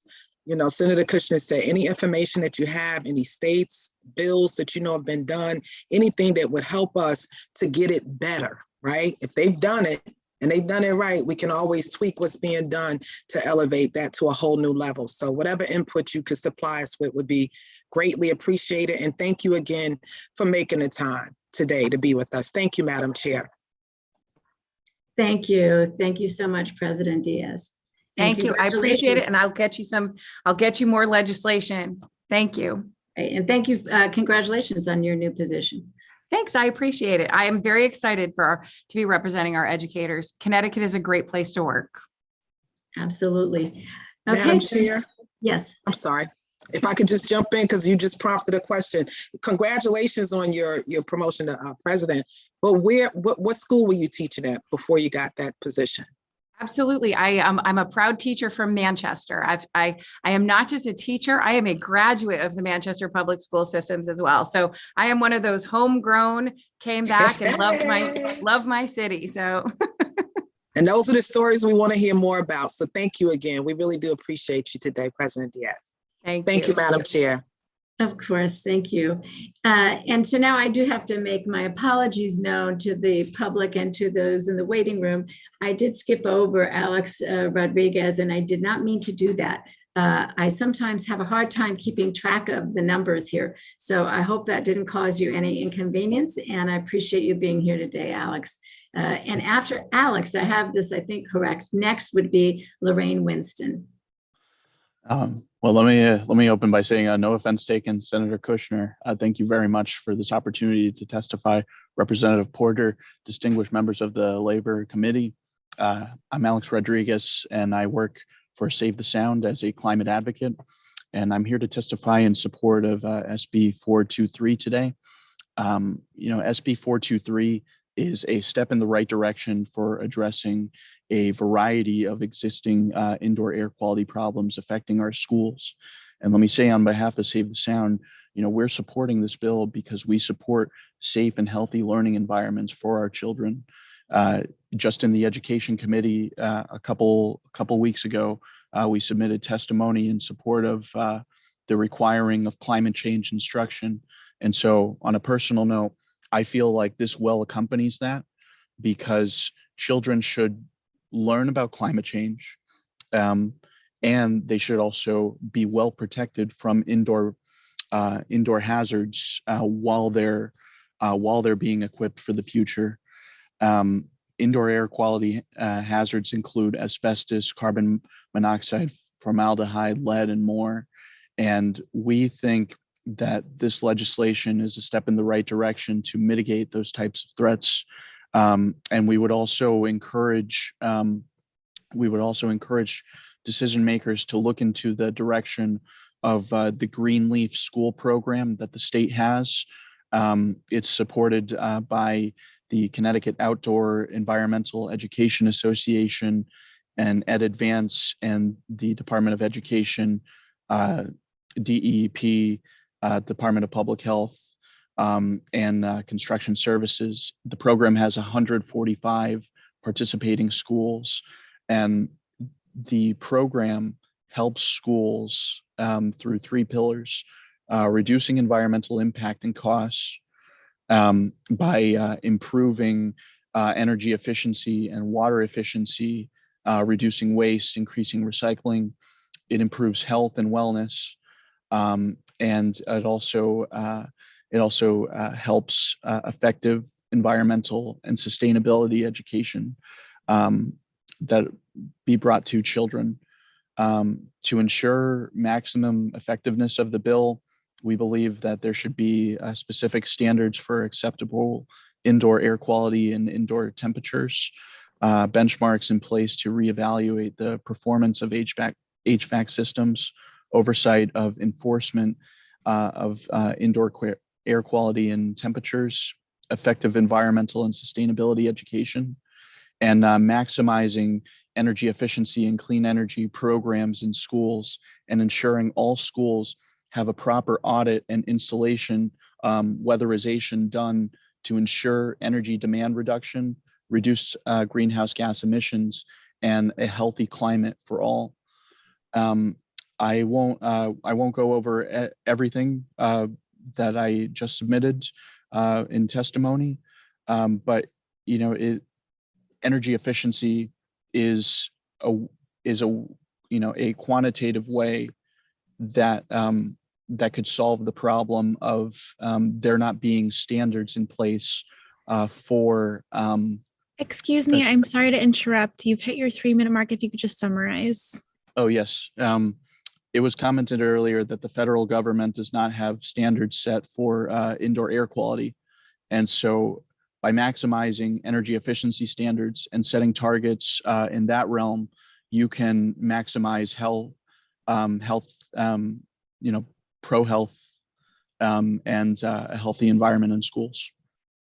Thank you so much for your testimony and your advocacy. You've been around a few years now, and I've seen you grow into this role, and it's wonderful to see you, Alex.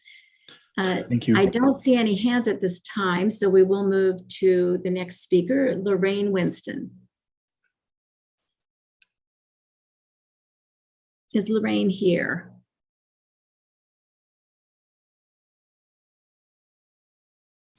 I'm looking for Lorraine. She's currently in the room, and her microphone. Can you hear me? Oh, Can there you we hear go. me? Yes. Oh, okay. Oh, yeah. I'll tell you this thing. Can you hear me? Everything's okay. You can hear me now? We can hear you. We cannot see you. I don't know if you can put on your camera. Oh, hold on a minute. Okay. Do I need to put my camera on? Yes. 1 second. Give me a minute. You don't have to, but it's enough. Yeah, I'm just multitasking here. I'm at work, so I was trying to. You can leave it off if you prefer. I'm just trying to, that way so we can keep it moving along, because I'm absolutely. Go right ahead. Okay. So, good afternoon, Senator Kushner, Representative Porter, and members of the committee.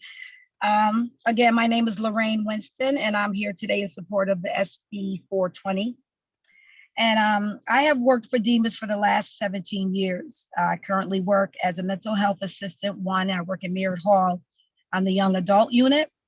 And throughout the years, I have seen my share of racial injustice throughout Dimas. And as a vice president of the Merritt and Wallingford chapter of the NAACP, I have brought several complaints to their attention regarding what goes on at Demas. And the injustice is unfair and at times a blatant violation to people of color. And too often disciplinary actions are harsher for Black and brown people than their white peers. So, I'll give a perfect example.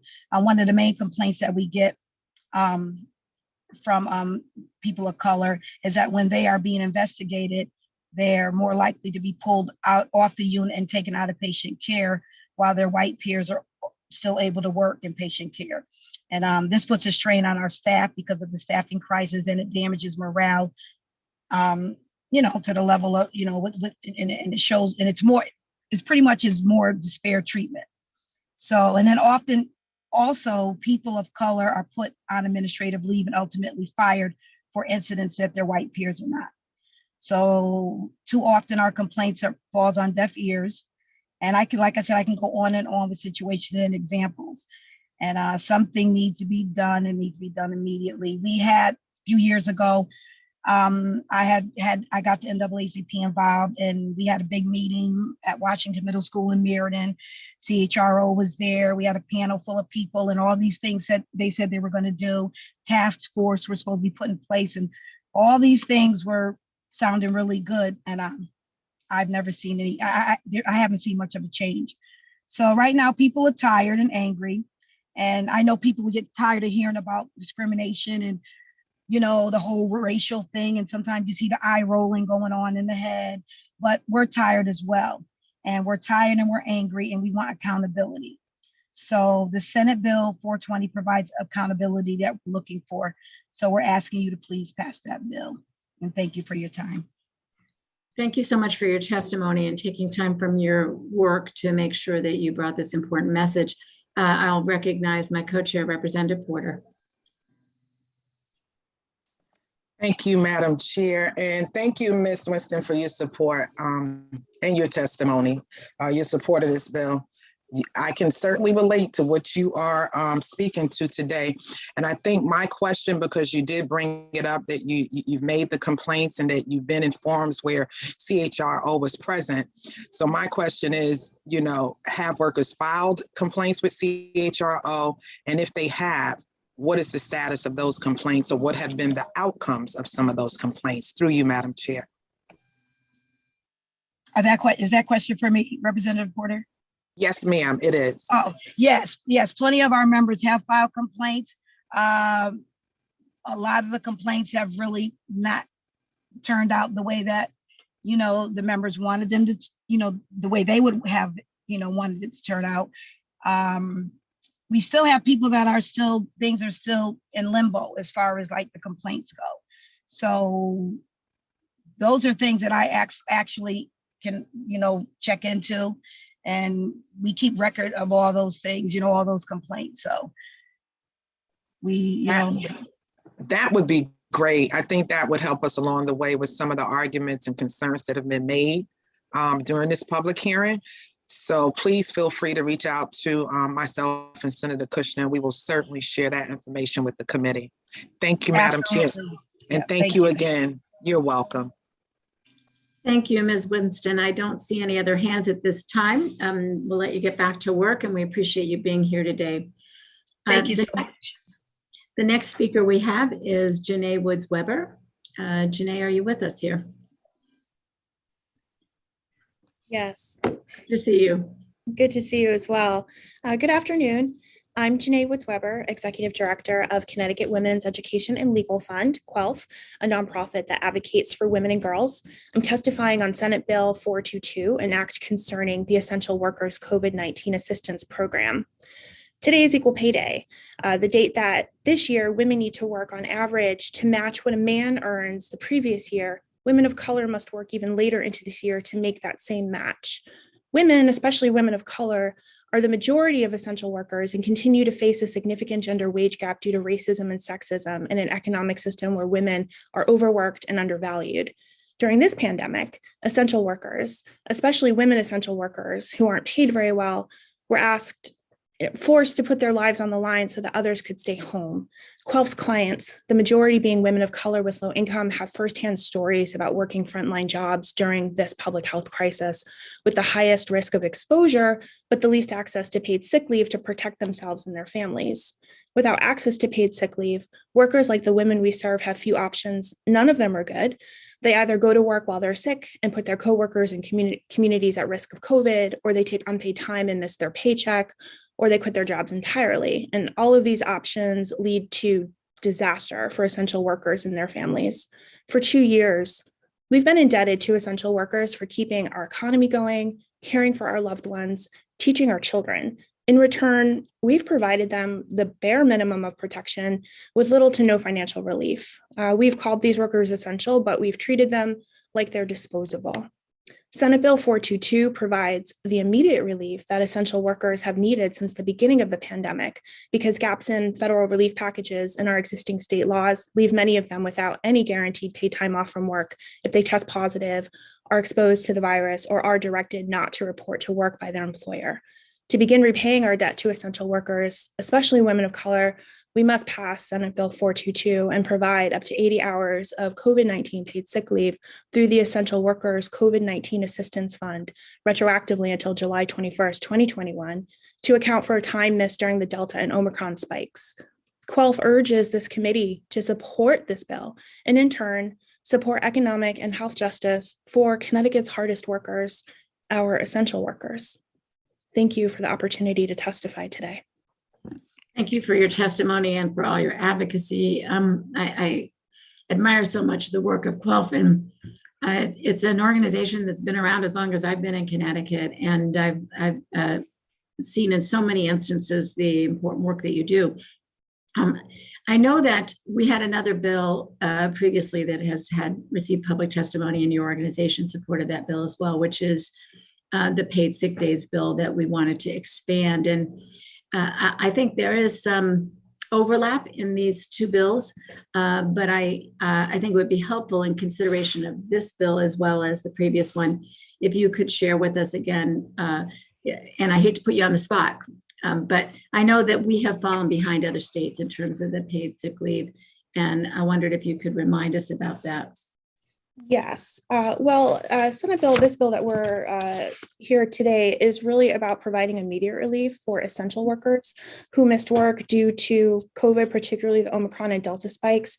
And Senate Bill 312, which is the expansion of paid sick days, is really about the direction that we want to move forward as a state in the future, about providing expanded access to paid sick days to employees, which can be used for other illnesses outside of COVID, short-term illnesses like recovering from a cold or needing time to go to the doctor's office. They serve different purposes. They both do relate to illness and public health and financial justice for workers, but they address different issues.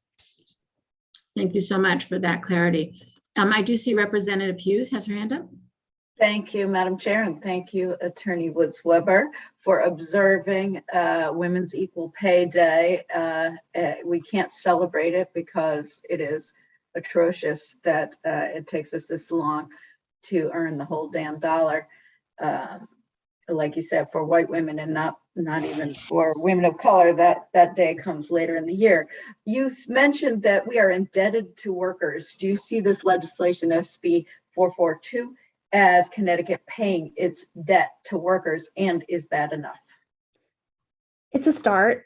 It's not enough. We do need to, put other safety nets, for example, expansion of sick days. We also need to continue to increase our minimum wage. We need to also put more laws on the books that relate to equal pay for women, for people of color, for LGBTQI folks. But this is one part of the puzzle, and this is legislation that is immediately needed and would provide relief for thousands of Connecticut's hardest workers who are already operating with many burdens, low income, lack of transportation, unpredictable pay schedules, not to mention they literally risked our lives so that so many of us could stay home and stay safer from this virus during this pandemic. Yeah, I just recently heard from a number of group home workers who just got sick. All of the staff in this recent Omicron version had no more sick days. left. So they were forced to stay home quarantine, which they should to protect their vulnerable clients, but they didn't get paid. And that is a financial catastrophe for so many low-wage direct care workers who are living so close to the edge. So thank you for your testimony and relating to this legislation to how it addresses basically equal pay day and how far we have to go. So thank you, attorney. Thank you. And just to clarify, I'm officially retired from the practice of law, so I'm no longer an attorney. I stand corrected. I wanted to use your professional title. Thank you. Yes, thank you very much. But we will call you Director Woods Weber. Thank you. Next up, I see Representative Porter, my co-chair. Thank you. And as usual, when you have such dynamic women on a committee with you, your thoughts are often expressed before you have an opportunity to do so. But I did just want to align myself in thanking you as the new president. Congratulations again. And the entire Quell team for the tremendous work that you do in this state on behalf of women and equal rights across the board. Is there anything that you think we could do to make this particular bill better? You did say that there are other things that, of course, need to be done. This is a step in the right direction, but within this step, Ms. Woods Weber, is there anything that you would suggest we tweak when it comes to the bill language? Through you, Madam Chair. Yes, thank you. We submitted written testimony on this issue in which we have some suggestions for some amended language, but in particular, we would recommend language that ensures workers who either didn't have access to paid sick leave or who have exhausted all of their paid sick leave provided by their employer can apply to the fund. The language as it's currently written, it can be read as a mandate to employers to provide 80 hours of COVID sick leave before a worker can apply for the fund, which might make this sick leave inaccessible to workers whose employees do not or can't provide that amount of leave. So it would be helpful to have some clarity around that, and also to ensure that the language covers personal care attendants. Many of those people were not able to work because they were directed not to report to work because the person that they care for had COVID or was exposed to COVID. So we need to make sure that that group of people, which includes many, many women of color, are included in this bill. Thank you for those suggestions, and I can assure you that we are certainly working on those. They have been brought to our attention, and you're right, PCAs are definitely a category much like the 1C folks that we've had to add into other language, inadvertently get left out, not intentionally, but it is our intention to be inclusive. So that is why we ask for these suggestions to, answer the call to action efficiently and effectively. So thank you again. And thank you, Madam Chair, for the opportunity. Thank you for those comments. And I do want to reinforce what Representative Porter just said, particularly all of it, but particularly about the PCAs, because I think, if there's a specific concern about language that might suggest that we had intended to include them, all workers, even, workers who work for a single employee, they're the only worker for an employer. So if there's something in there that, triggered that comment, please, we'll get in touch with you, and we will want to make sure that they have that coverage. And I know there's some work we have to do on sort of reconciling the two different approaches to expanding sick days, as well as addressing the needs of essential workers. And so I'm sure you'll be willing to help us achieve those goals. So thank you for being here. Thank you very much for the opportunity today. Thank you. Seeing no other hands, we will move to our next speaker, Kara O'Dwyer, followed by Sarah O'Dell. Is Kara with us? Kara O'Dwyer? I believe she was here before. I may have gotten the numbers wrong, though. It's a challenge to manage all of this a little bit. Actually, I see the next up is actually Sarah O'Dell. So we will come back if Kara O'Dwyer joins us later. Go ahead, Sarah. Good to see you. Ms. Odell, good to see you. Hi. Hi, thank you so much for having us here today. My name is Sarah Odell, and I'm the Vice President of Government Relations for the Connecticut Parent Teacher Association, or the Connecticut PTA.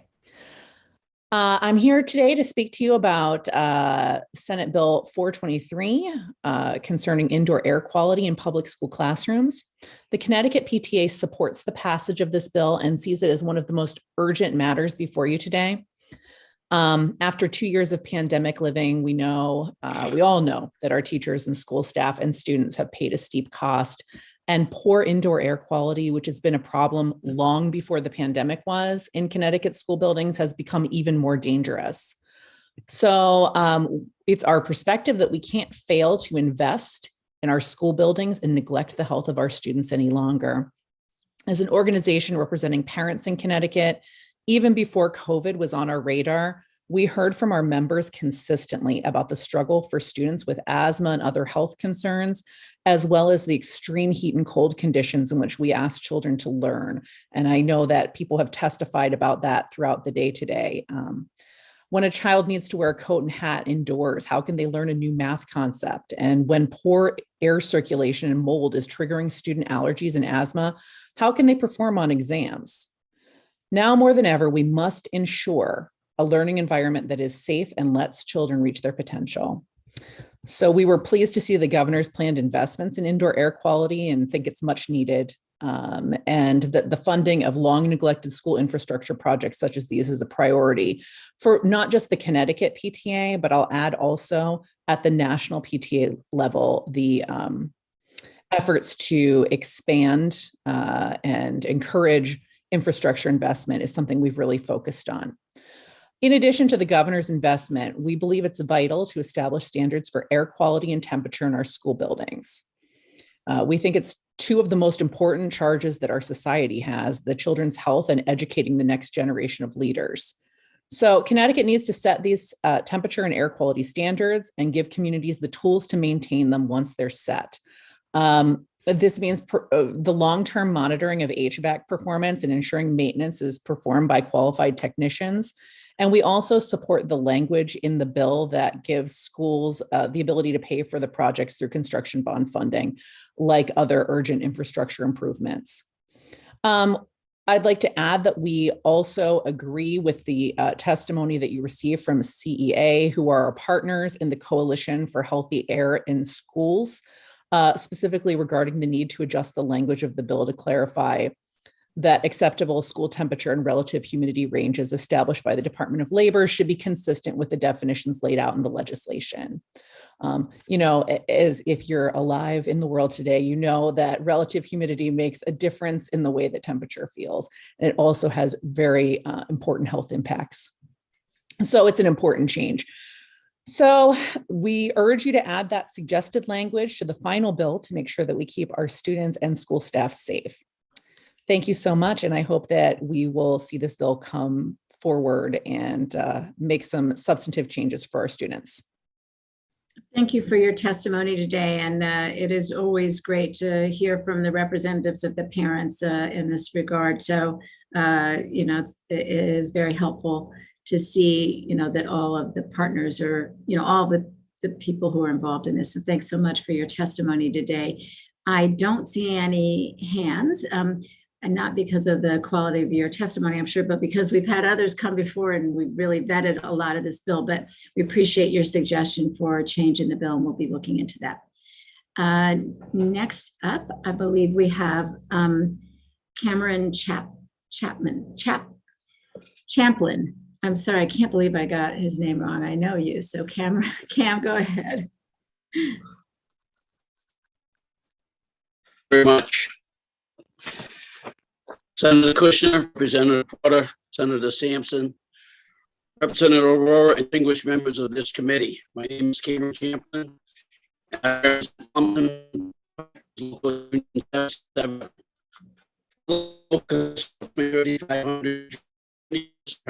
Throughout the entire state of Connecticut. This is a strong support of SB 418 and HB 5439. It's been common knowledge for many years that they are Hey, Cam, Yes. I'm going to interrupt you Can you hear because me? we're not Yes. hearing you well. There's a lot of static. It All right. might, I'm going to shut my camera off. thank you. Is that better? You got to keep talking and we'll figure it out. All right. It has been acknowledged for many years that there are unscrupulous contractors that abuse their employees every day by not paying the proper wages and benefits for the classification for the tasks that the employee is performing, along with other methods to cheat the employee and make more of it for the company. The penalties as they exist now are not enough to outweigh the decision to take a chance on not getting caught. And if that happens, that is what they call the cost of doing business. If they get caught once every 5 times they do it, they more than make up for the penalty they will have to pay. Attached and is an example of what has happened here in Connecticut in the recent past and what an unscrupulous contractor will do to rob his or her employees of their rightful hard-earned wages. And that's, I'm not going to read that, but it's attached to my testimony. The electrical contractor is sentenced to 20 months in prison for stealing $3.3 million from his employees. And that was a very complicated scheme, and it's not the usual way of stealing, but that was one of the most, I just can't explain how somebody would go to these means to cheat his own employees and tell them they're paying a fee for something they're never going to get. And that along with, I do want that. Cam, I'm going to have to both the interrupt. House and the Senate. I'm going to have to interrupt you again. Unfortunately, we're not hearing you well. I don't know if there's anything you can do to improve the sound. I think we may have lost you completely now. So maybe someone can get in touch with Cam and see if he wants to try and come back later with a better connection. But I think we've lost him completely at this point. So we will move on to our next person on the agenda. That's number 21. So Tony Otunba Payne, and followed by Matthew Cole. Oh, Cam has come back on.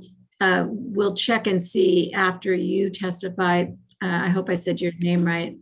Ms. Okay. Otunba Payne. Nice to have you here. Please go ahead and proceed. Good afternoon, Chairwoman Potter, Chairwoman Kushner, ranking members and members of the Labor and Public Employees Committee. My name is Sotonie Otunba Payne, and I am a member and local recording secretary for AFSCME Council 4, Local 749. I also work as a court recording monitor in the New Haven Judicial District. I'm here today to testify in support of HB 5445, an act concerning state staffing levels. This is a critical bill that will require all state agencies to refill vacancies caused by the upcoming retirement wave and will develop the practice of continuous recruitment to reduce delays in the hiring process. As a court recording monitor, I can speak from personal experience that we do not have enough court monitors or support staff in the judicial agency. We have seen the amount of judges increase, but the support staff that is needed to carry out duties in the courtroom have not increased with them. When there isn't enough support staff, it delays proceedings in court and therefore delays justice being able to be carried out. We work as a team with judges and clerks and need to have equal amounts of workers to avoid delays. It is not uncommon for a clerk to be working on another case, and then we have to wait for them to come in for proceedings to begin. The state needs to start hiring today to address the short staffing issue across all agencies. We know we have a retirement wave approaching on July 1st and need to deal with it now so we don't have any gap or delay with hiring staff. I've already seen co-workers retire and then not be replaced, which adds additional work onto an already strained staff. It even causes day-to-day operations to be upended when a coworker goes on vacation, since we have to cover that work, even if it is in a different job classification. We have been hybrid due to COVID and have needed to take cases in other jurisdictions because there aren't enough court recording monitors for every district. This additional work will eventually burn out workers in an already short-staffed agency. I want to thank the committee for raising HB 5445 and urge the committee to support this important bill. Thank you. Thank you for your testimony, and thank you for the work that you're doing on behalf of the people of Connecticut. We really appreciate your service. I don't see any hands at this time, but we will take your testimony to heart and consider it as we move the bill forward. Thank you so much. Thank you very much, ma'am. Now I see Cam is back and we have a clear picture of you, Cam. Let's see if we can hear you this time. Except you might be frozen. Can you hear me now? Oh, Kim, I was referring to Cameron. I apologize. It goes by Cam, but hold on, Kim, we'll be with you in a few minutes. All right, I'm going to shut my camera off. It may help. Okay, let's try it again.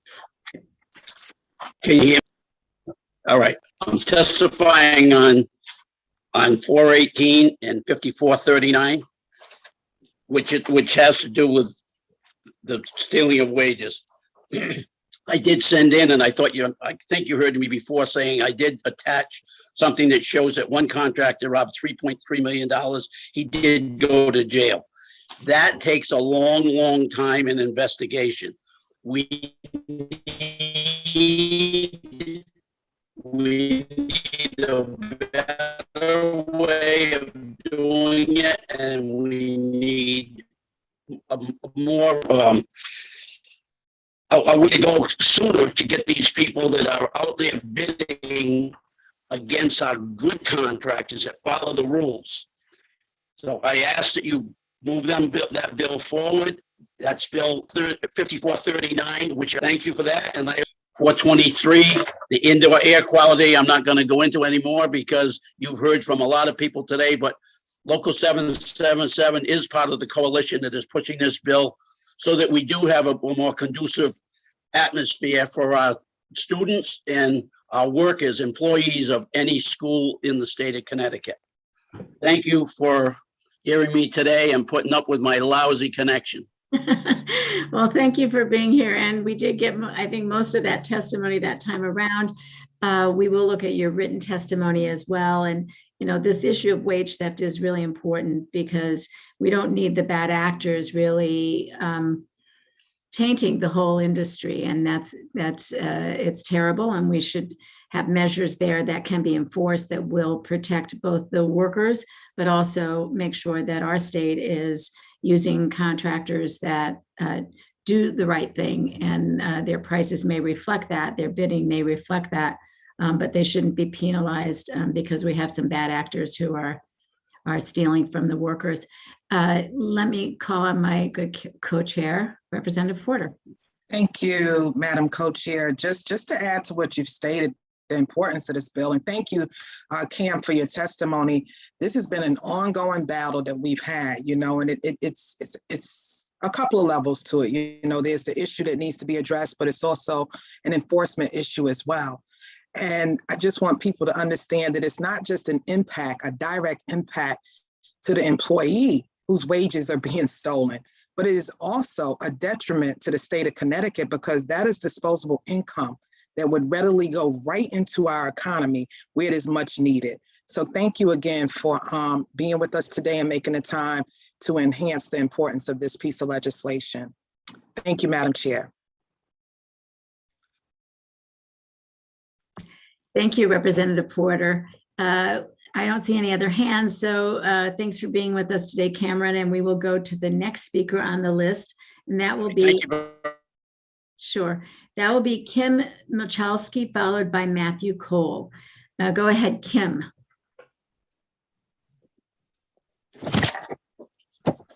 Morning, Representative Porter and members of the committee. My name is Kim Michalski. I'm a nurse at Connecticut Valley Hospital. I'm here today to speak in support of House Bill 5445. There are over 800 vacancies across Demas, and we need to fill these vacancies as quickly as possible in order to deliver the care that our patients so desperately need and deserve. I've worked in direct care for the state of Connecticut for over 40 years. I started at Mansfield Training School in July of 1981 and transferred to Connecticut Valley Hospital in '88. But my roots in mental health and the state of Connecticut service to our patients go much deeper than that. My mother was a nurse. She started her career at Middlesex Hospital in the 50s and continued to work there until my baby sister was born in the 60s, and at which time she went to Connecticut Valley Hospital. I'm no stranger to sacrifice. My mother sacrificed many hours to take care of our patients. I remember dropping off supper to her while she was at work because she couldn't leave and she had to stay for another shift and she wasn't able to get supper. She gave tireless hours to the state of Connecticut. She worked through holidays. She missed our recitals in ballet. She missed plays at school. She missed watching us and our friends grow up. My grandmother also worked at CVH. My mother would drop me off. She would go to work at Middlesex, and I would sit in the nursing supervisor's office in Woodward Hall, coloring in timesheets, talking to patients. My grandmother made soup from home and brought it in and to feed a catatonic patient who wouldn't eat because they didn't like the food. And I remember her smiling, and patients got better. My grandmother and my mother spent many years caring for our population, as have I. I stay with mentally ill patients at Connecticut Valley Hospital because I love caring for my patients and I love being a nurse. Years and years ago, we staffed the units properly. There were nurses on the unit available for patient care. We trained people to take care of the patients. Today, instead of trainings, we get memos for staff to sign. We don't have actual hands-on training. We do a lot of our training on computers, and we are missing a big piece. Years ago, we had enough nurses. Well, not that long ago, even a couple of years ago, we had enough nurses that could provide education to the new employees when they came on out of in-service training, so that when they needed to see how to do things, we had people that could teach them. We had nurses on the units that could teach them. We don't have that now. The state encouraged people to continue their education, attend trainings, and that's fallen by the wayside due to lack of staffing. Our RNs are required to document and chart more than ever before in the past. We're responsible for what other people do. And when there's only one registered nurse on the unit, it is impossible for us to care for our patients, to finish paperwork, to teach other people. If there's not enough nurses, if there's only one RN on the unit, that RN cannot take a break. Many times our nurses are working 16 and 20-hour shifts because there is nobody coming to relieve them. Excuse me, Kim. Yes. Your 3 minutes has elapsed. If you could just summarize, please. Sure. We need to be able to fill these positions quickly, and we need to be able to take care of our patients. Our residents of the state of Connecticut, our sickest patients, deserve the care. I've seen them get better in the past and lead full, productive lives. They're members of our community, and we need to take care of them. House Bill 5445 would help us fill these critical vacancies quickly so that our patients can get the quality care that they deserve. Thank you for listening to me. Thank you for your testimony. I love your testimony because you really emphasized two different aspects of need. Of course, your service, the number of hours in your dedication, the fact that you were following generations of dedicated nurses is so impressive and really underscores the importance of the work and passing on the work in families like yours. But you also underscore the need that we have to provide services to our population. And I think that is a primary goal of filling jobs quickly as well, not just to relieve a much needed relief for coworkers, but also to be able to provide the services to the public. So we really appreciate your testimony here today and that you took time and from your schedule and just got to say, the description of your work is amazing, and we really appreciate everything you're doing for the state. Thank you for being here today. I don't see any hands, so thank you, Kim. We will go to our next speaker, and that would be Matthew Cole. Good afternoon, Madam Chairs, and to all the distinguished members of the Labor and Public Employees Committee. Thank you for recognizing me. My name is Matthew Cole. I'm here today on behalf of the Associated Sheet Metal and Roofing Contractors of Connecticut to speak in support of Senate Bill 423, Enact Improving Indoor Air Quality in Public School Classrooms. Personally, I'm an indoor air quality subject matter expert. I hold national certifications in indoor air quality, green building, filtration, and testing and balancing. More, and maybe most importantly, I'm here to speak as a parent of school-age children. I'd like to quickly share my direct experience with school IAQ and why this bill is important to enact. I have two wonderful children. They're now 18 and 11 years old, both of whom attend or attended Connecticut public schools. In 2020, my oldest was in high school, and my youngest was at a magnet school in an adjacent town. In the summer of 2020, our testing and balancing company was contracted to perform ventilation testing and optimization in all of the schools in the town in which we live. Our teams went through every school in town, and we documented that enhanced filters were installed.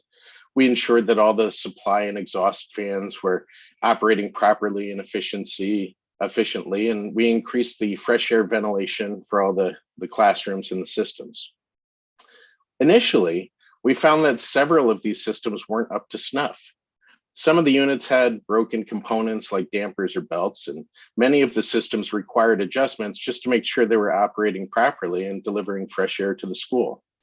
Now, if our town had not been proactive in performing the survey and remediation, these deficiencies might still be unknown. Now, our company was not contracted to perform this type of work in the magnet school that my youngest attends.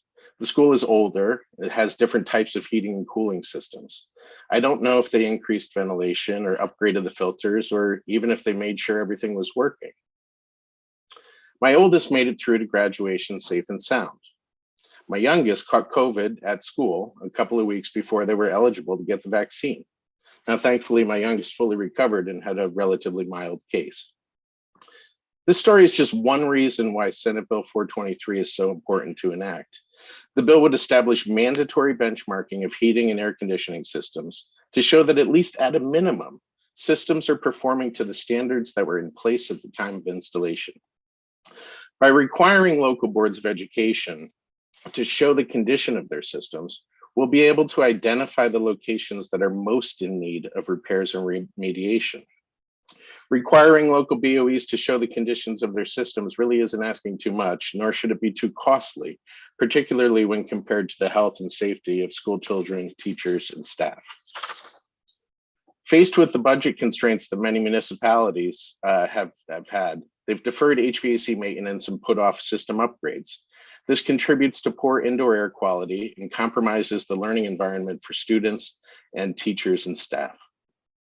Passing and enacting Senate Bill 423 will be a big step in the right direction to provide our students, teachers, and support staff at schools a healthy, safe environment to grow and thrive. So as a subject matter expert, a sheet metal worker, a member of the Associated Sheet Metal and Roofing Contractors of Connecticut, but most importantly, as a parent, I urge the committee to approve Senate Bill 423. Thank you for your time and consideration, and I welcome any questions I may be able to field for you. Thank you so much for your testimony. I think getting your perspective as a professional in this field is really important. I do see Representative Winkler has a question, and then I'll follow up with a question. Go ahead, Rep. Winkler. Thank you. How do you measure indoor air quality? Thanks for your question, Representative Winkler. So what we actually do is we look at ventilation rates and filtration, which are primary indicators of acceptable indoor air quality. High ventilation rates and good filtration is the precursor to having good indoor air quality. After that, maintaining proper temperature and humidity, which inhibits the growth of pathogens and mold, is very important.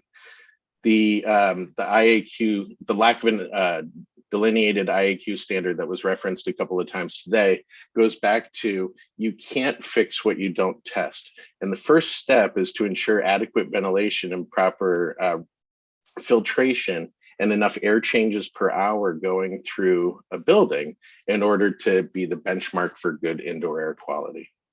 Okay, so cubic feet per minute moved plus filtration. What level of filtration is practical given today's systems, and what level of filtration would be ideal? Certainly, everything is system-based, and whether a system can accommodate a higher level of filtration is up to the individual system. But recent advancements in filter technology mean that you can get, it's called the MERV rating. It's the minimum reporting efficiency value. And what that does is it rates filters on a scale from 9 to 15, 15 being a hospital operating room. Certainly the schools and regular office buildings often have somewhere around a 9 or an 11. Recent technologies allow up to a 13 to be installed into these units and HVAC systems without creating undue resistance, which was always the problem before. That comes at a higher cost, obviously, because it's a different kind of technology. But we can have hospital grade filtration in schools and office buildings at a slight premium and without completely retrofitting all of the systems. Thank you. Thank you, Madam Chair.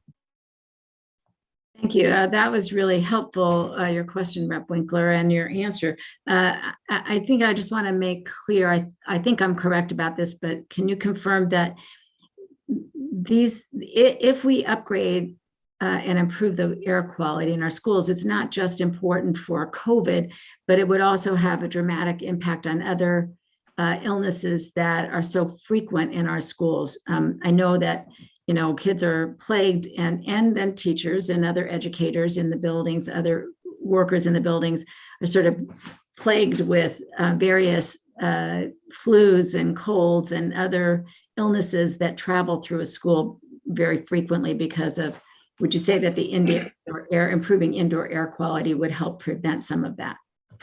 That's a very excellent point. Thank you, Senator. And I agree wholeheartedly with what you said. It's not just COVID. When we look at having healthy indoor air quality, that helps to reduce the transmission of pathogens. It reduces the incidences of asthma.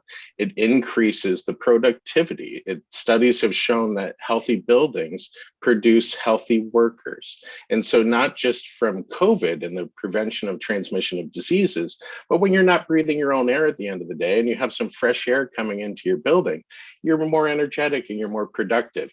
You don't kind of get that afternoon lull that comes so often. And so, yes, it's important for a variety of reasons, COVID not being the least of which, but certainly for plenty of reasons otherwise. Thank you for that, confirming that suspicion I had. I do see that my co-chair, Representative Porter, has her hand up. I am going to turn over the chairing duties to her for a little bit before I rejoin you, but I will be listening to all of you. And particularly the next guy who's a good friend. Thank you, Senator Kushner. I actually meant to lower my hand because the questions had already been asked. But I do want to take this opportunity, since I have it, to thank you, Mr. Cole, for your testimony. Your expertise is very much appreciated. And you hit on a lot of great points. And I'm just still like flabbergasted to know. And this is a point that has been made to us by, people outside of this committee. How is it that we don't have air control and temperature control in schools, but we have them in pet stores? And that is something someone highlighted in their testimony earlier. So we look forward to getting this right because it's long overdue. So thank you again for making the time to be here today. Thank you so much. You're welcome. All right, so up next, let me see if I can get here. We have number 26, Sandy Pippin, District 1199 Northeast. You have the floor, madam. Hi, thank you. Good afternoon, Senator Kushner and Representative Porter and members of the committee. My name is Sandy Pepin, and I'm a head nurse at Solnit South Children's Psychiatric Center. I'm here today to ask you to support House Bill 5445. Currently, we're operating at less than half the capacity because the state has not filled empty positions.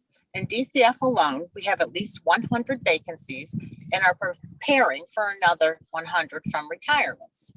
All of these vacancies equal fewer services at a time when DCF services are desperately needed for our children and families who are some of the most vulnerable residents of Connecticut. The expansion of DCF services is especially essential to youth and families of color who are facing increased stress from social isolation, learning poverty, and racism, and which further threatens their learning and experience of safety. At DCF Solnit South, excuse me, we have the capacity to care for more than 80 children.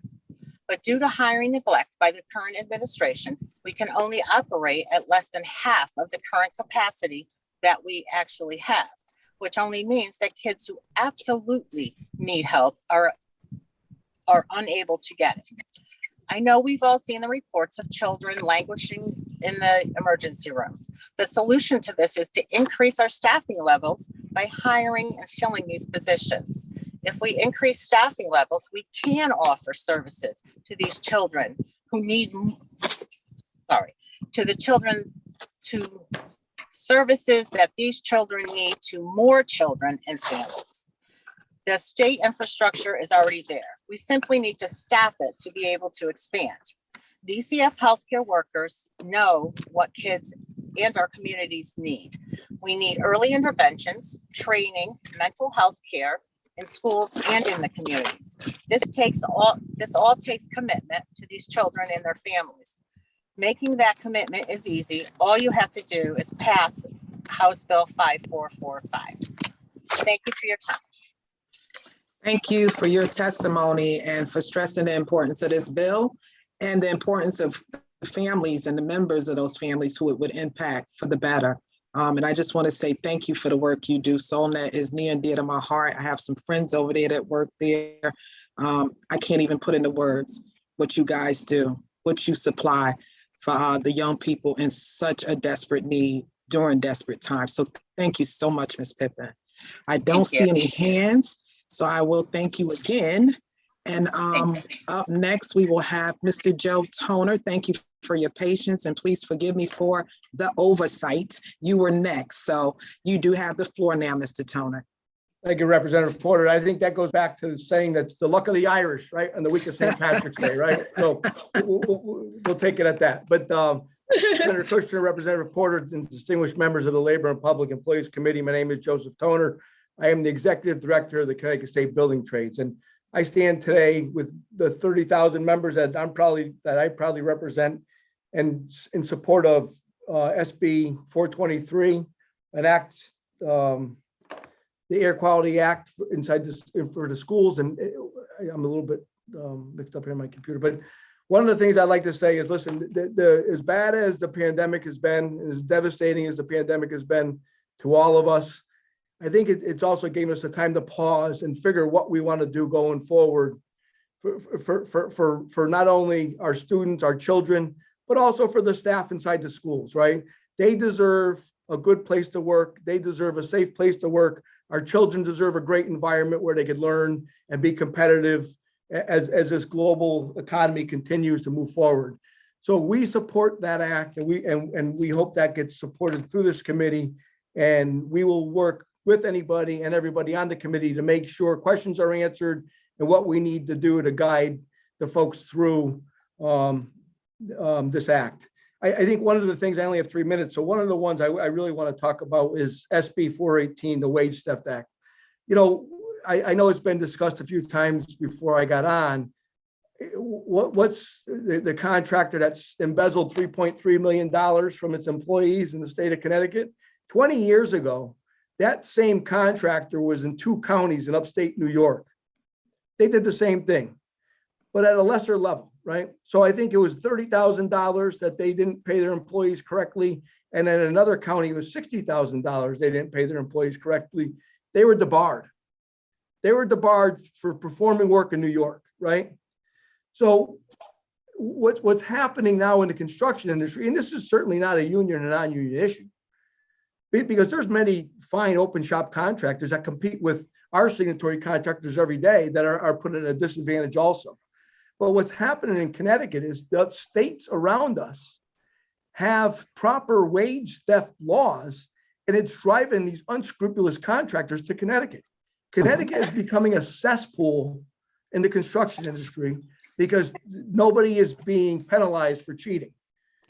In Massachusetts, that same contractor that embezzled, right? It was a Ponzi scheme, and it was a Ponzi scheme that this contractor set up, with the members, with its employees' money, actually, where he actually stole the money. And by the way, he did about 3 months in jail, right? So we have people that are incarcerated right now, brown and black people that are being incarcerated right now for doing a longer term in jail for nickel and dime bags, right? $3.3 million he stole from the poor men and women that get up every morning at 4 or 5 o'clock in the morning, pack their lunchbox and go to work, right? It's disgusting. And by the way, he's still bidding work today. The same contractor. And he was bidding, he's never been disqualified from bidding work in the state of Connecticut. So at some point, we have to put some teeth in these laws to make a fair, level playing ground for all contractors in the state of Connecticut, all the contractors, all the people that are doing the right stuff and trying to abide and provide good work opportunities for employees and in this industry. So I just think it's very important that this moves along. It's important to everybody that works in the construction industry, not just the unionized construction industry.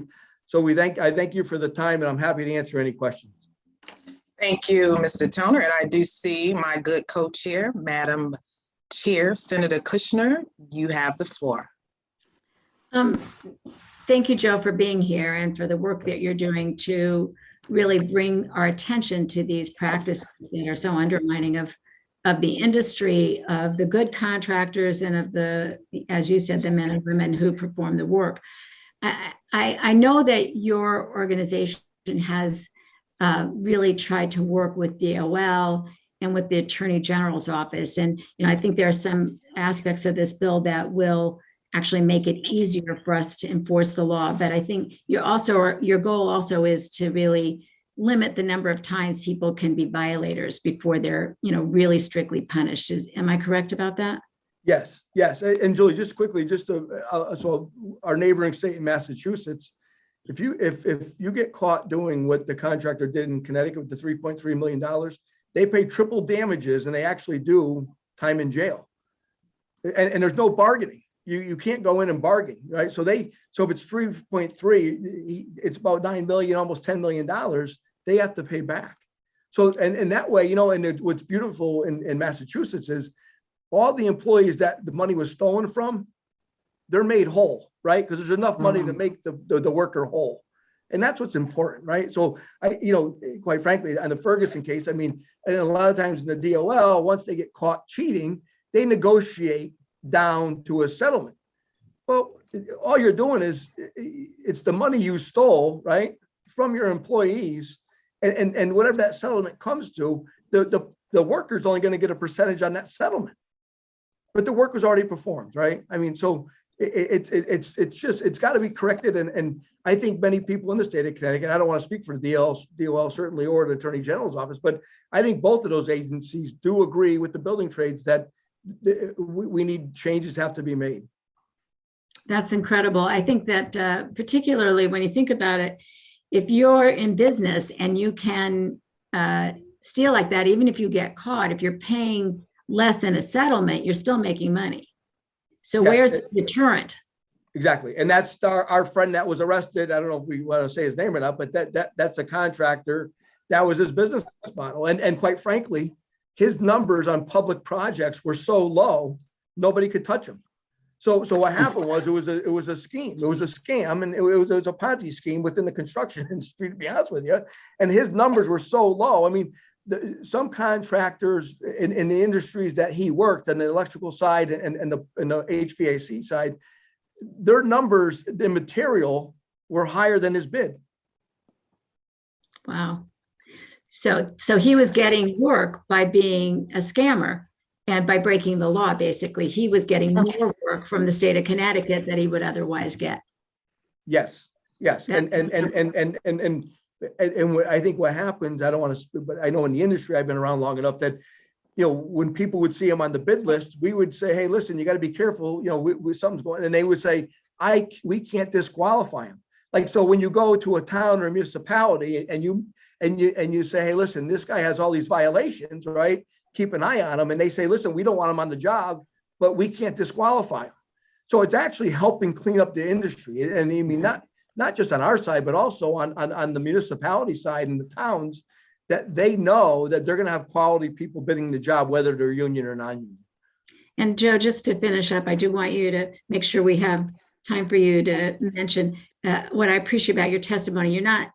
You're not saying that all the contractors are bad. In fact, we have some really great contractors who do the right thing. But this is the only way to give those folks a real chance at these jobs. Yes, we love competing against the great non-union open shop contractors, and we have a great relationship with them, quite frankly, because they pay their people correctly, right? So that's a business decision on their part, right? We're not trying to monopolize the market.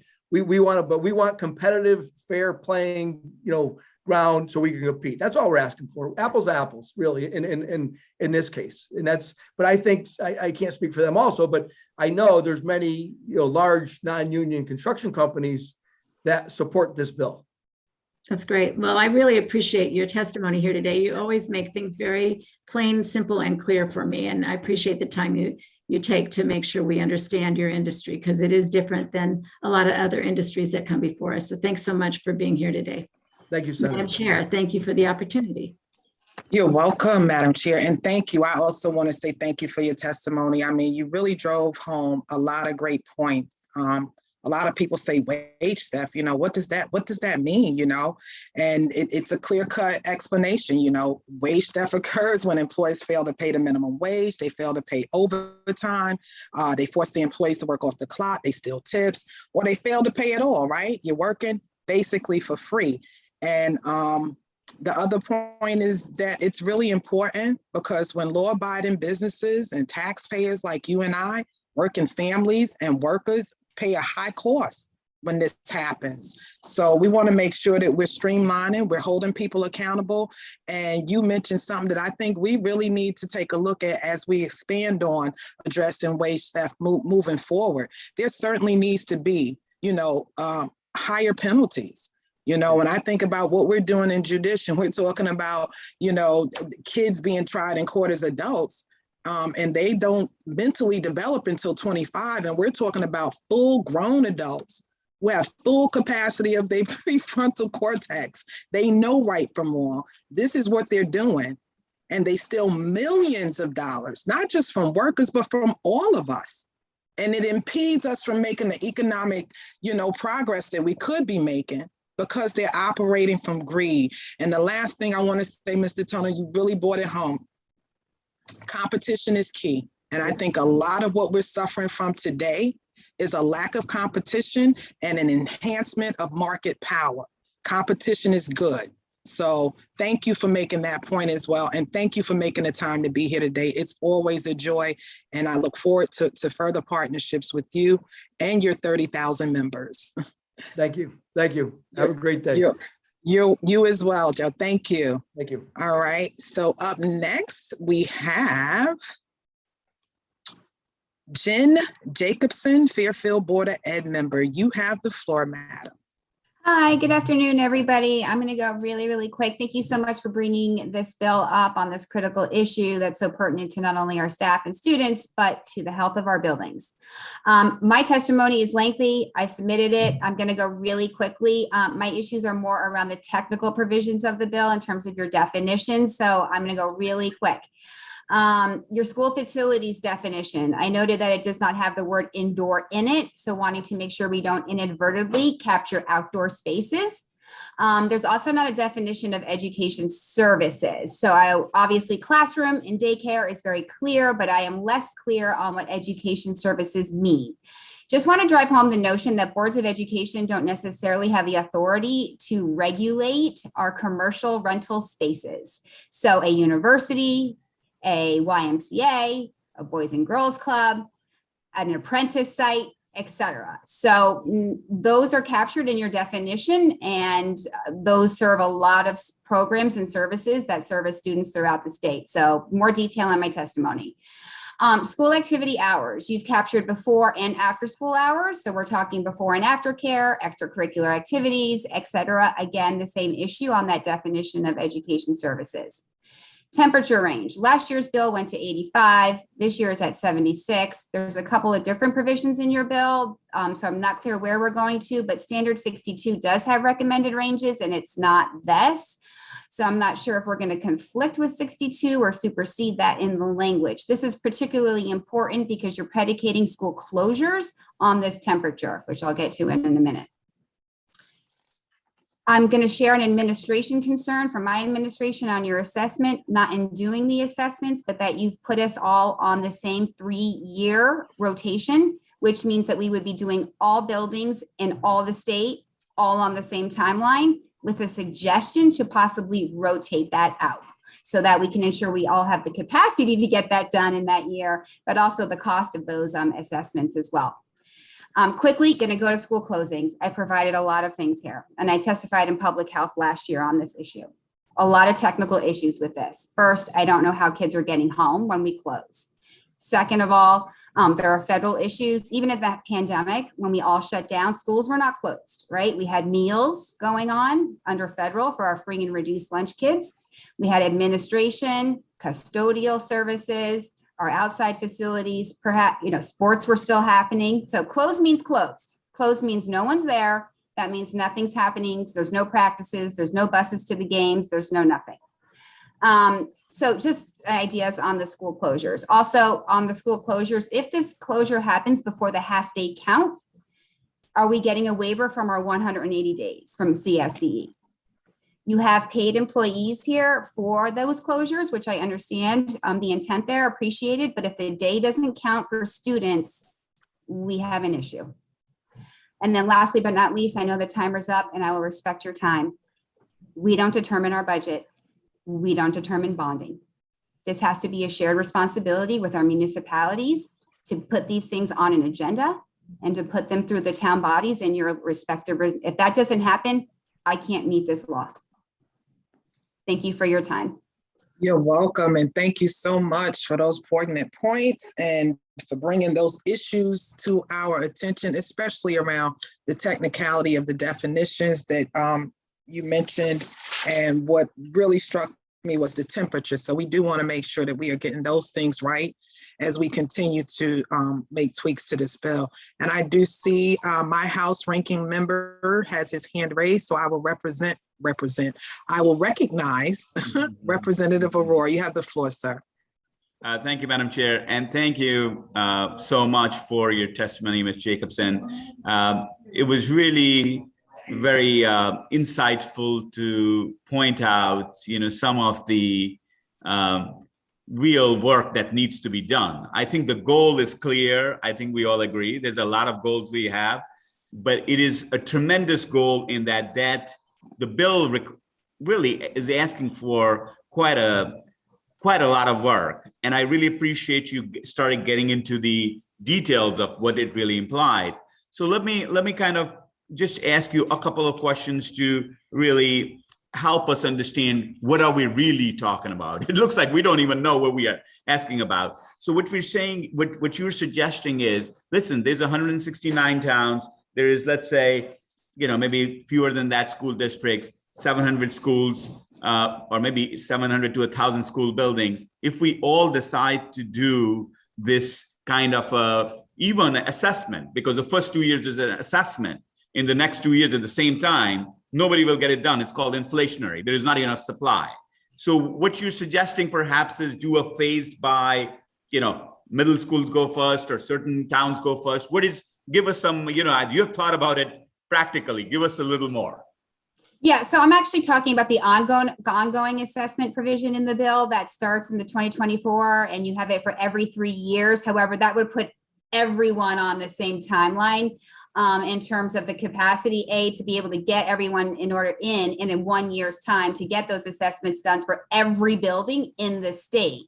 So not arguing that those assessments aren't necessary, but do we really have the capacity to get that done? And also they can be quite expensive. So we have to then have a 3-year budgetary issue to make sure those are built in, concentrated, versus maybe thinking about our rotational aspect, either by geography or, like you said, by level, or whatever you think might make sense. But that's just a concern that, was shared with me from our administration in terms of not being opposed to doing them, Right. just the capacity issue. Do you have a rough understanding, or meaning, can you share with us, what is the order of magnitude of cost of these assessments? Is it a $50,000 kind of a project here to assess, to make an assessment, or $500,000 or $5 million? I have I apologize. I do not have order of magnitude. I've never had anybody, be involved and being involved in it. Can you help many of us understand what are we talking about? Well, we did a full complete, like we're ready to go basically in my town, but we did a full facilities condition assessment for this because we were planning on pushing forward our AC and our mechanical means of fresh air and the IAQ matters already. And we have 8 buildings out of our 17 that we feel, aren't that, because a lot of them already have it, right? So through the years, we've updated, renovated, what have you, but there's 8 that aren't fully. Partial, 60%, 40%, but not 100%. So just for those 8 buildings for us, we spent $150,000. I see. So it's something of the order of magnitude of a few tens of thousands per building. 20,000 per building is a rough kind of, ballpark. It just depends on, the age of your building, or, I can't speak for any other district, obviously, in terms of what it would be for them.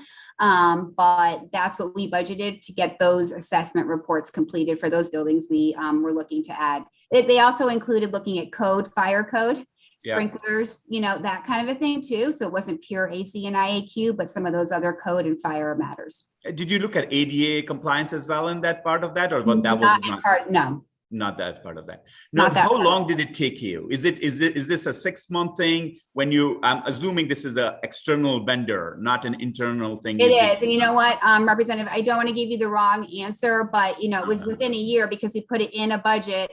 It had to get through town bodies, obviously. And then you do the bid process, all of that and how much time that takes, but it was definitely within a year. So I can get you for sure an example, but again, we did 8 buildings, I believe. No, this is very helpful. No, so what we are hearing from you is basically it takes maybe a year. It takes, per building, maybe $20,000, and the state should, if we're going to mandate it, make sure that some funding is available from the ARP funding, perhaps, to do that. And what you're saying is if 8 buildings in one school system, if hundreds of school systems do it at the same time, or 100 school systems do it at the same time, we need to do something staggering. Well, all excellent points. Thank you so much. I really appreciate that. I can't thank you enough. This is why, public hearings are powerful, because, we get more and more. Thank you. And I'll just thank everyone, because we really do need to get it done. And I think everyone understands that. This is really, really important. It is just, how are we going to make that happen, right? So. Yep, that's right. Thank you, Madam. Thank you, Mr. Jacobson. Thank you, Madam Chair. Back to you. Thank you. And yes, definitely. Thank you, Ms. Jacobson. You really did drive it home for us today to enhance what has already been said. And you're right. This pandemic has been detrimental, but these are some of the silver linings that I count. Just really bring it to the forefront what should have been done pre-COVID and has to be done, must be done now, so that post-COVID, we're in the best shape we can be in case we ever end up here again. And I'm very impressed. You said 8 out of the 17 buildings in your district, you only have 8 that are not fully yes to standard. Yes, I've got my reports right here too, but yeah, there's 8 buildings. And again, there are different rates, like some of them might be 45%, 60%. Right. That are, and then they just need a wing, a floor, what have you, right? That are left to do. Now, of course, you know how it goes. Once you start opening walls, you don't know what else you're going to find. All kinds of stuff. Right? You don't know what else. It's like a box of chocolates. You never know what you're going to get. Right. So that can't be foreseen. So just a note on that. In terms of when you're thinking about costs, you may be looking at, A what cushion. you're thinking it is. However, think bigger. Right. Right. Think bigger. And I just, to be honest with you, after the last 2 years, the idea of sending kids home on a regular basis, I think we need to be, I think we need to be careful with that. Oh, absolutely. I absolutely agree. Children need to be in schools when they're supposed to be in schools. They shouldn't be sent home. And there are times when we do have to do that and we make up the days, but the goal should be to have children in school when they should be in school, and certainly not because of air quality or insufficient air quality being one of the reasons they're being sent home. And just out of curiosity, what district is it that you represent? The school district you're in? I'm in Fairfield. Okay. Well, thank you once again for making the time to be with us and for putting all of this important stuff on the record. It is extremely important that these things be brought to our attention so that we can really get this right. So thank you again. No, you're very, very welcome. And I went really fast. So I apologize if I had to speak really fast to get it all in for you guys. So you have a great day. We have your testimony. You have a great day as well. Thank you. All right. Up next, we have Cheryl Fiducia. I hope I said that right. You have the floor, madam. You did. Thank you so much. You're welcome. Good afternoon, Chairwoman Porter, Chairwoman Kushner, ranking members and members of the Labor and Public Employees Committee. My name is Cheryl Fiducia. I am a steward of AFSCME Local 714. I work as an eligibility service specialist for the Department of Social Services in Waterbury. Today, I'm here to express that I'm in favor of House Bill 5445, an act concerning state staffing levels. This bill will require all state agencies to refill not only the vacancies caused by upcoming retirements, but also the ones who have already left. This bill would make sure that there would be continuous recruitment. The filling of vacancies would not be delayed. Please know that this is incredibly crucial for the work that we do. I have worked for the Department of Social Services for 33 and a half years. In all these years, I have never seen this number of staff retiring in such a short amount of time. As we know, approximately 25% of the state of Connecticut workforce is eligible to retire. There have already been numerous retirements within DSS these past couple of years, and many more planning to retire by June 30th, 2022. At DSS, there have been a small number of new hires, but nowhere close to the number of staff needed. To give a more personal example of this status, since March of 2020, my unit has gone from 12 workers to 8, and another coworker of mine will be retiring at the end of March. No one has been hired or promoted to fill these vacant positions. There needs to be a plan to hire staff to fill vacancies in all the agencies that have been affected by thousands that are retiring. Without new employees to fill the seats of those who have leaving, the people of Connecticut will feel the worst burden, as our work will fall by the wayside if we don't have anyone to fill those empty positions. We are already struggling to make sure our clients are receiving the necessary benefits that they so desperately need. This bill would greatly help our agencies and help fill the burdens that not only our staff are already feeling, but our customers as well. Please support Bill number 5445, an act concerning state staffing levels. Thank you for your time. Thank you for your testimony. This task force really highlighted a lot of what I think many folks are not aware of. And it is extremely important because we're already starting at a deficit. This has been a problem for a very long time. And this retirement tsunami that's coming, or should I say that is here, is going to impact the citizens of this state when it comes to the services that are rendered, because you can't provide what you don't have. And we definitely need more workers, and we don't want to see workers like you who do such a great job burnt out. So thank you for your service. Thank you for your patience with us. I love what I do. And we're working to get it right. So please know that what you have testified to is not falling on deaf ears. We hear you and all the others loud and clear, and we're working really hard to get this right. Thank you. And just one more quick thing. They're looking at what we need in our agency alone to help, not even fully staffed, but get there, is approximately 144 new staff just in our agency alone. And that's like I said, 33 and a half years, I've never seen it like this. And it's just amazing how everything is going and the staff shortages that we have. Yeah, it's scary too. I mean, it's really scary because people deserve, adequate service, and it's being compromised. So that is the big concern for us here on the committee, to make sure that we address that in a timely fashion. So thank you again. Enjoy the rest of your day. Thank you, you too. You're welcome. Thank you. And up next, we have Kathy Flattery. You have the floor, madam. Thank you, Representative Porter, Senator Kushner, and distinguished members of the Labor and Public Employees Committee. My name is Kathy Flaherty. I'm the Executive Director of Connecticut Legal Rights Project. We are a statewide nonprofit that provides legal representation to people who receive mental health services from the Department of Mental Health and Addiction Services. I submitted written testimony on HB 5445, and I am here to ask all of you to remember, and to ask this administration to remember, that when you're discussing ideas about how to address more effectively the ongoing staffing issues at state agencies like FEMA, it's more than a labor management issue, and it is more than a workplace issue. For the clients that we serve who are residing in state-operated inpatient psychiatric facilities, it affects everything about their lives.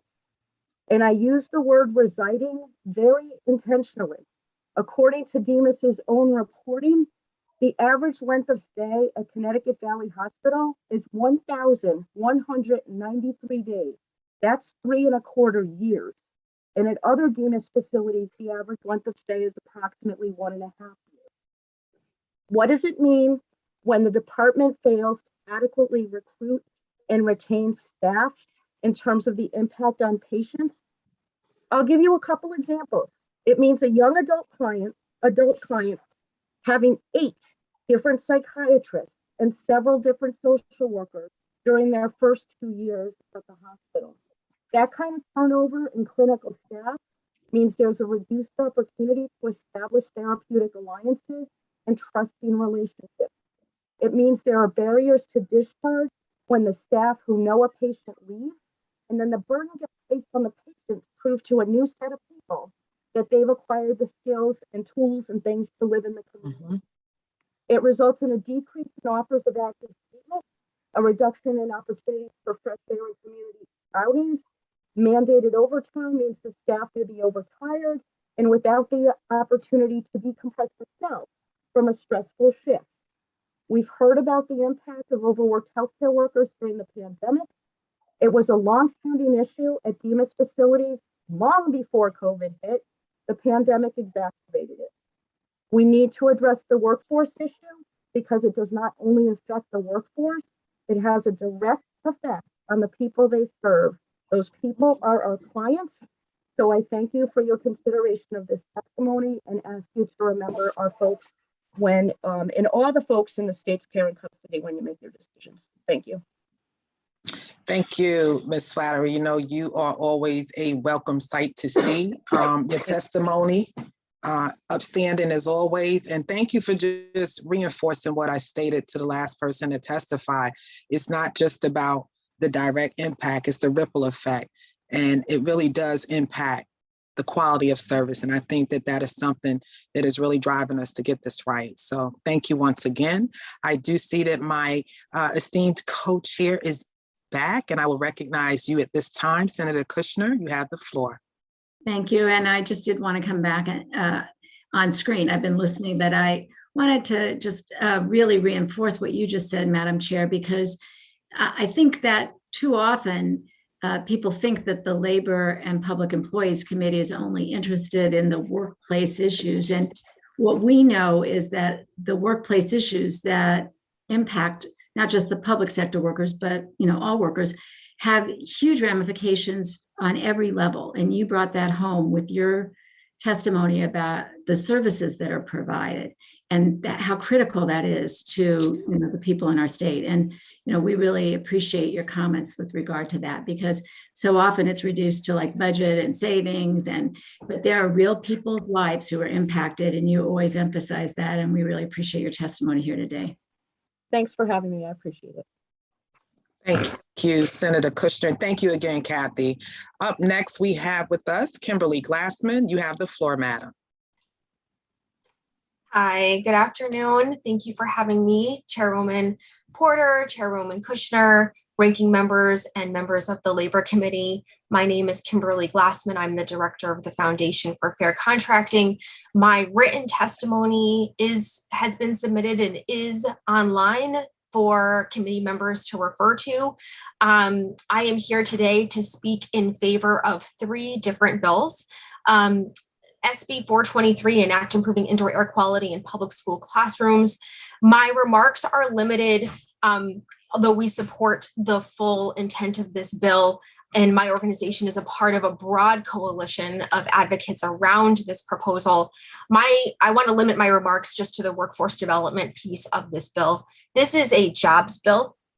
This will create a lot of jobs and opportunities in the construction sector, folks in the mechanical trades, plumbers, pipe fitters, sheet metal workers, and their contractor bases for these upgrades. And the workforce development piece of this bill are really important around training, around apprenticeship. This is a really good proposal, and we certainly urge this committee to support it. We're also supporting House Bill 5439, an act concerning wage theft responsibility.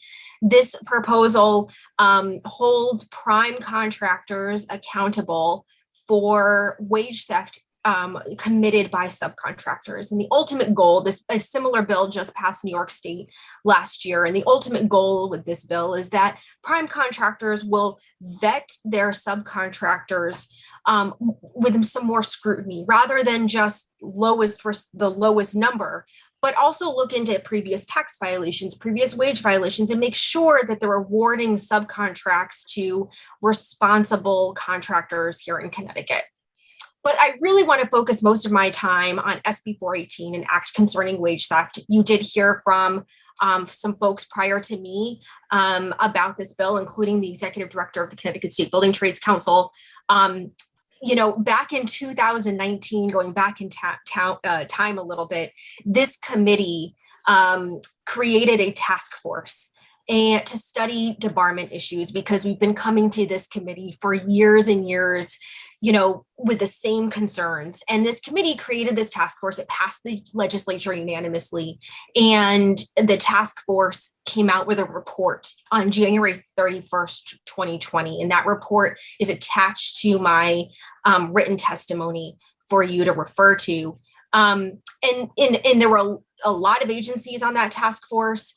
My organization was, the Building Trades was, but so was the Department of Labor, the Office of Attorney General, DAS, DOT, UConn, and we really got together to study what is this issue around procurement of state contracts as it relates to construction, and why are we not debarring contractors who are violating our statutes continuously?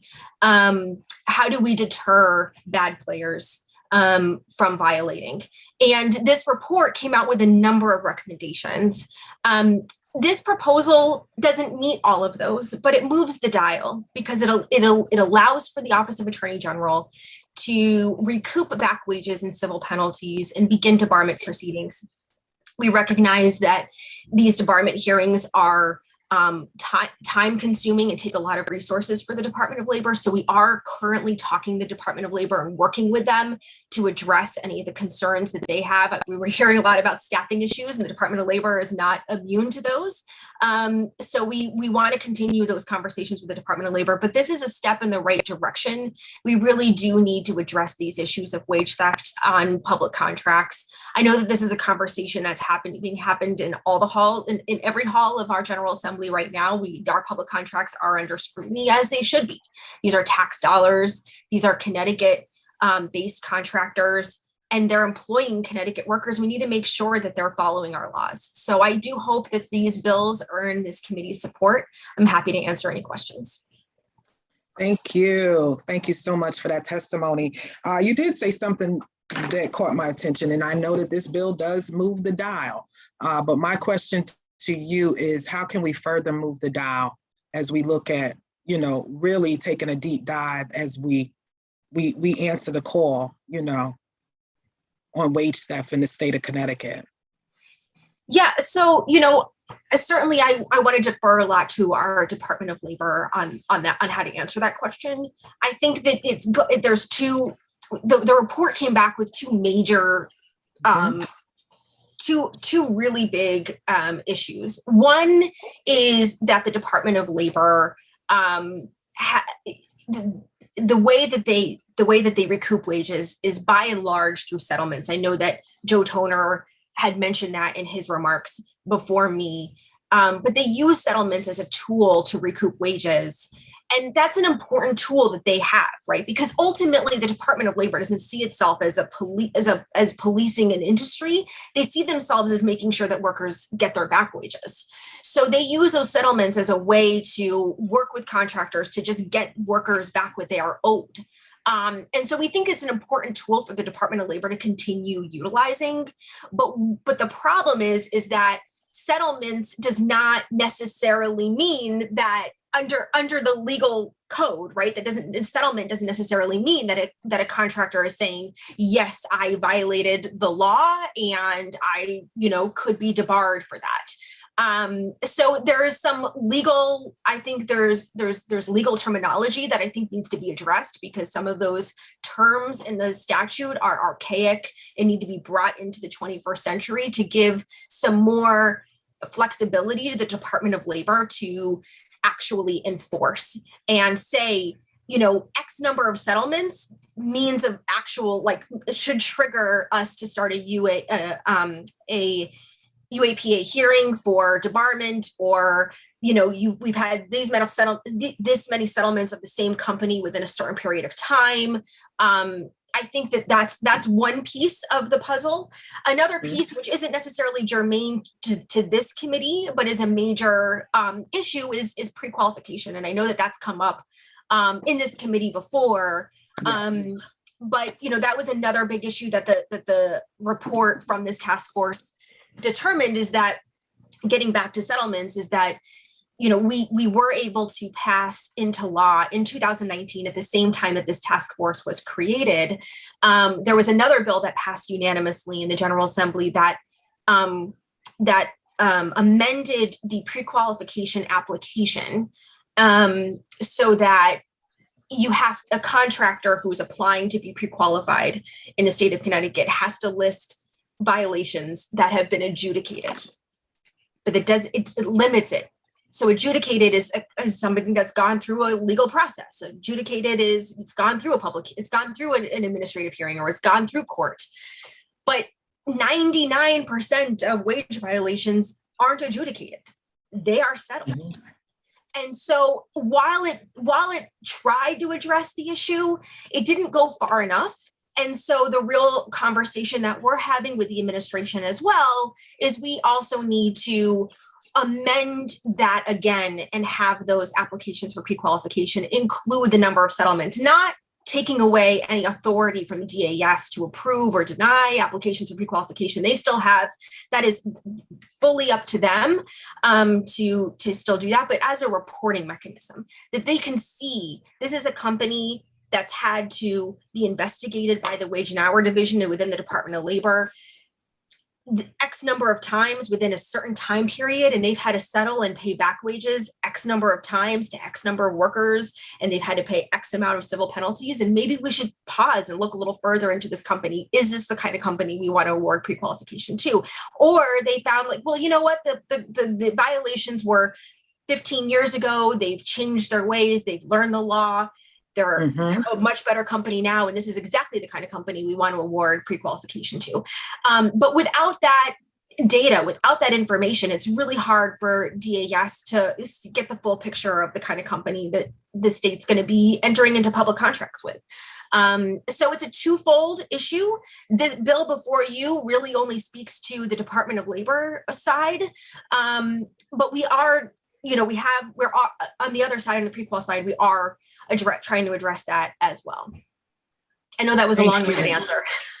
Well, no, it was comprehensive, and I do appreciate that. And a lot of points that you hit on, I'm just glad to say that in this piece of legislation, we're really looking to amend the prevailing wage laws so that there are penalties, the 5,000 for contractors and subcontractors who have been found guilty of wage theft, and, bringing the attorney general in so that they can bring a civil action against a contractor or subcontractor, and then allowing, the AG to debar, contractors for up to 5 years. These are really the kind of penalties that I was hinting at when, Joe was before us with his testimony, because it deserves more than a slap on the hand, especially when you're talking millions of dollars being drained out of not only our economy, but first and foremost, out of the pockets of hardworking people that live in this state. So thank you again, Kim. I really do appreciate, your knowledge and wisdom around this. I appreciate your efforts and your persistence in making sure that we get this done and we get it done right. And I really appreciate you making the time to be with us today. I do not see any further hands, so I'll just say have a great day. Thank you. Thank you for your time. You're welcome. Thank you. Up next, we have Cheryl Turgeon, and I hope I said that right, Cheryl. Yes, you did. Yes. Afternoon, members of the committee. My name is Cheryl Turgeon. I'm testifying in favor of Bill 423 on improving air quality in schools, utmost importance in all schools. I'm a tenured professor at Assunta Community College in Enfield, Connecticut for 25 years. To provide a brief background, Assunta Community College was formerly Kosciuszko Junior High School, so it was a middle school, formerly owned by the town of Enfield and built with a flat roof.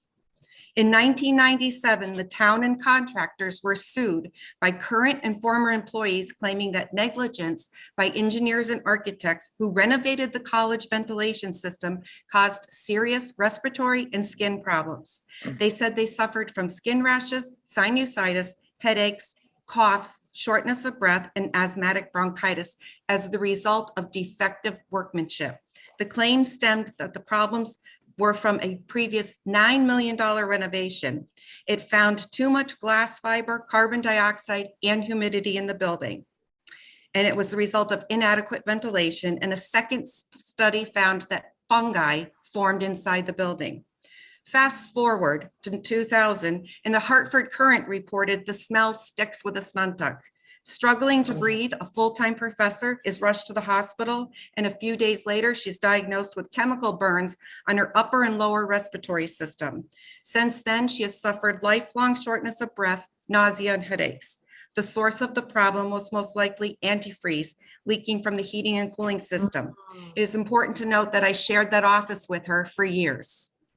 Fast forward again, ventilation problems continue despite remediation. In May 16th of 2019, I and other employees started feeling ill over a series of weeks. I left to see my primary care physician with a difficulty breathing and pounding chest. As a follow-up, I went to multiple diagnostic testing, and on the advice of my PA physician daughter, went to the Brigham and Women's to tell my story and to see if I could seek help. The chief of thoracic surgery didn't like what he saw in my scans, nor did he like to hear that I was exposed to any possible contaminants, and immediately put me in exploratory surgery. Imagine my surprise when I woke up to find out that half my lung was missing and I had lung cancer. I'm a non-smoker. Lung cancer is caused when the cells are allowed to mutate and when somebody repeatedly breathes in toxic substances.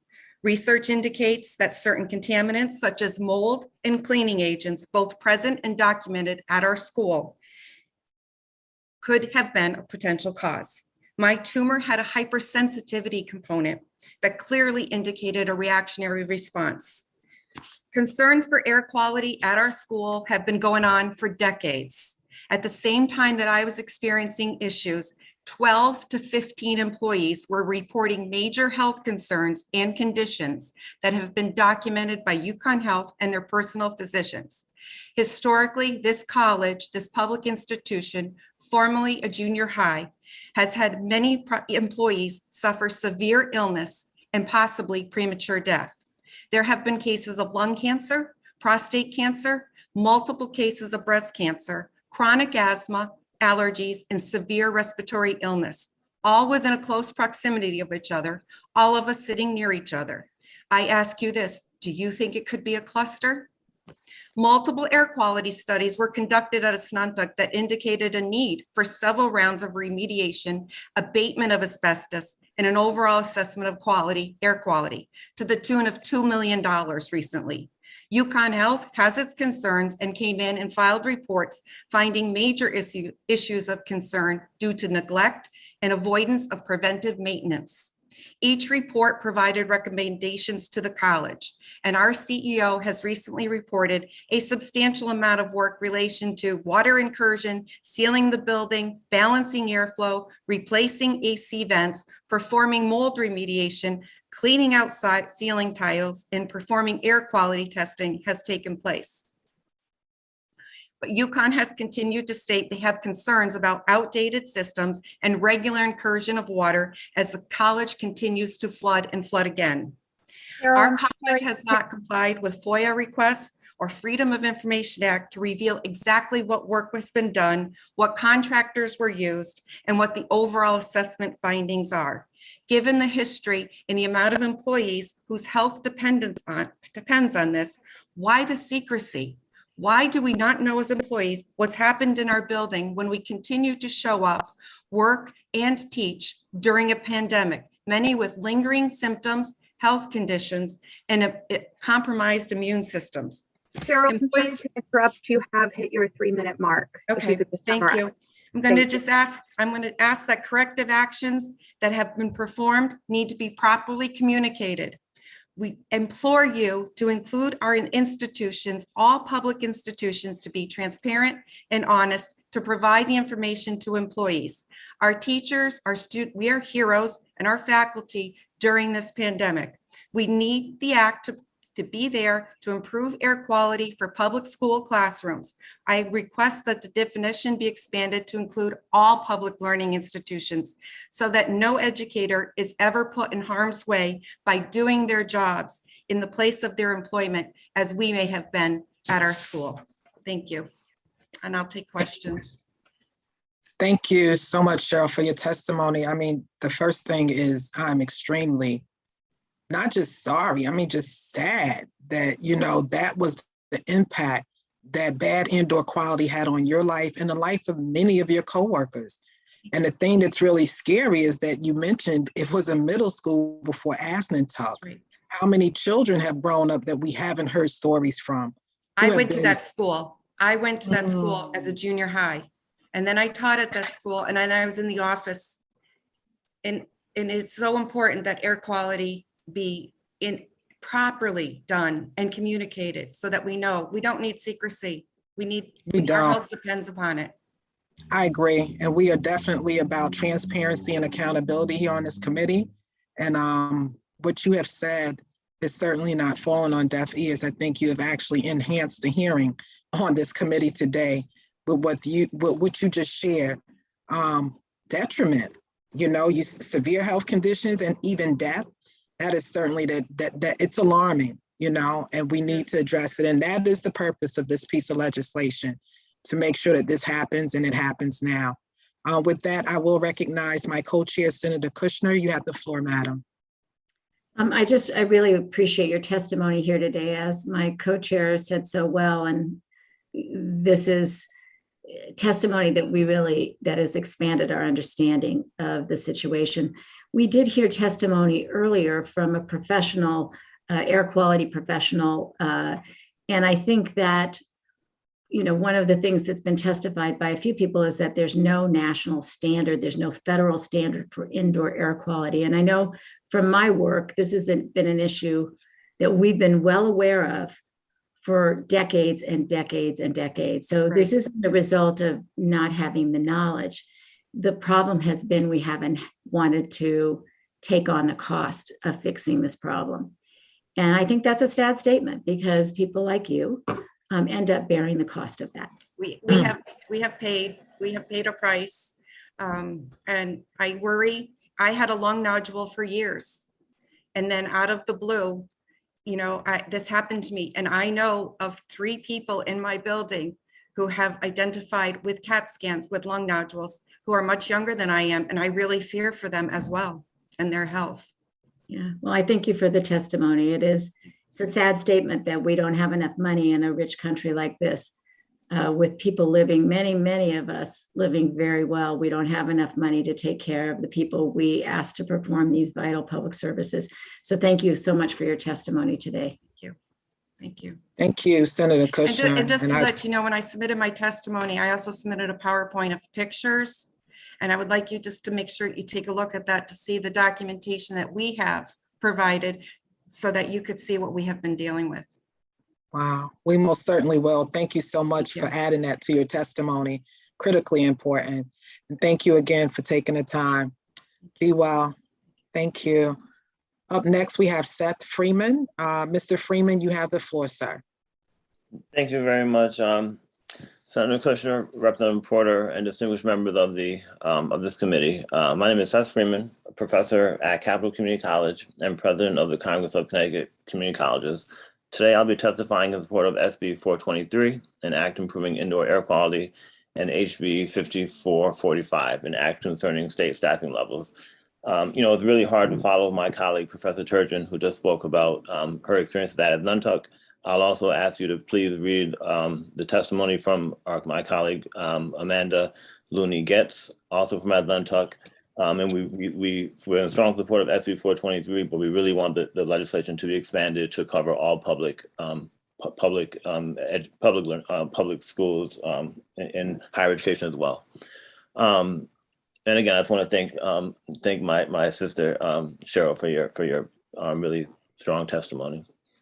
I'll speak to HB 5445, critical legislation to address the current understaffing levels across our public sector, which is getting worse every day. As both a faculty member at Capitol and the leader of our union, I would like to share how understaffing is currently hurting students and employees in our community college system. So in decades, as our community college budgets have tightened, we've lost many employees due to attrition. Attrition has led to understaffing across almost all departments in our colleges. As workers retire, their workload is transferred to remaining staff.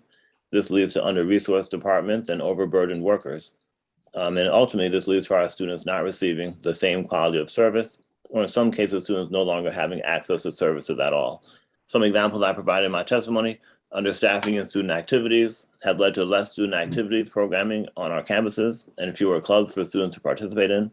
Understaffing in mental health counseling had led to drastic shortages in mental health counselors and students completely lacking mental health support during the pandemic. Understaffing in full-time faculty. Community college students in Connecticut have the least access to full-time faculty than any other college students in our state. Understaffing in financial aid leads to students having long delays in receiving their financial aid awards and thus difficulty enrolling in classes and purchasing textbooks and supplies. Understaffing in information technology leads to lack of in-person on-campus IT services, whereby both students and faculty have to call or email help centers rather than having in-person and on-campus support. These are just some of the examples. Overall, understaffing in our community colleges leads to students not being served as well as they should be. It leads to our students feeling lost and not knowing where resources are. It leads to our students not completing their studies and not achieving their goals. Sadly, I'll share that in my 20 years at Capitol, it's always our most underprepared students that suffer the most. It's always our students with the most need that fall through the cracks due to chronic understaffing. Thankfully, we always have the opportunity to do better. It's time for our state to commit to a fully staffed, funded, and functional public sector. HB 5445 will go a long way to that vision. This bill will empower our state agencies to at least refill vacancies such that chronic understaffing across our state agencies does not get even worse. Thank you, committee members, for your hard work and for your support for workers across our state. Thank you, Mr. Freeman, for that testimony. I am going to actually have to exit for a meeting briefly. I will be back, but with that being said, I would like to turn this back over to my illustrious co-chair, Senator Kushner.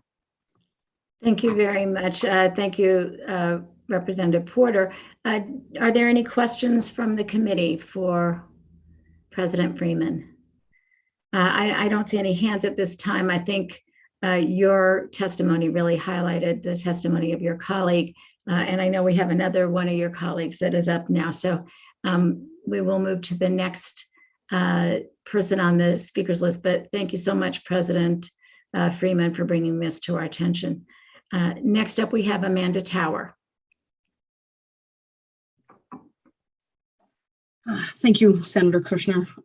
It's great to be back. Sorry to see Representative Porter go. I was actually just going to say that you guys have been more than gracious with your time, and thank you for putting up with this through lunch. I've been listening all day and learning, so it's been great to be here.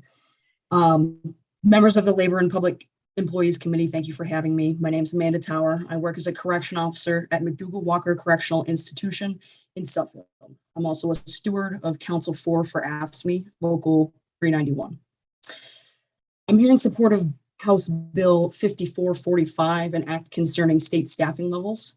Continuing recruiting employees and automatically filling vacancies will help address some of the upheavals we have seen, particularly in the Department of Correction, since the retirement wave began alongside the global pandemic.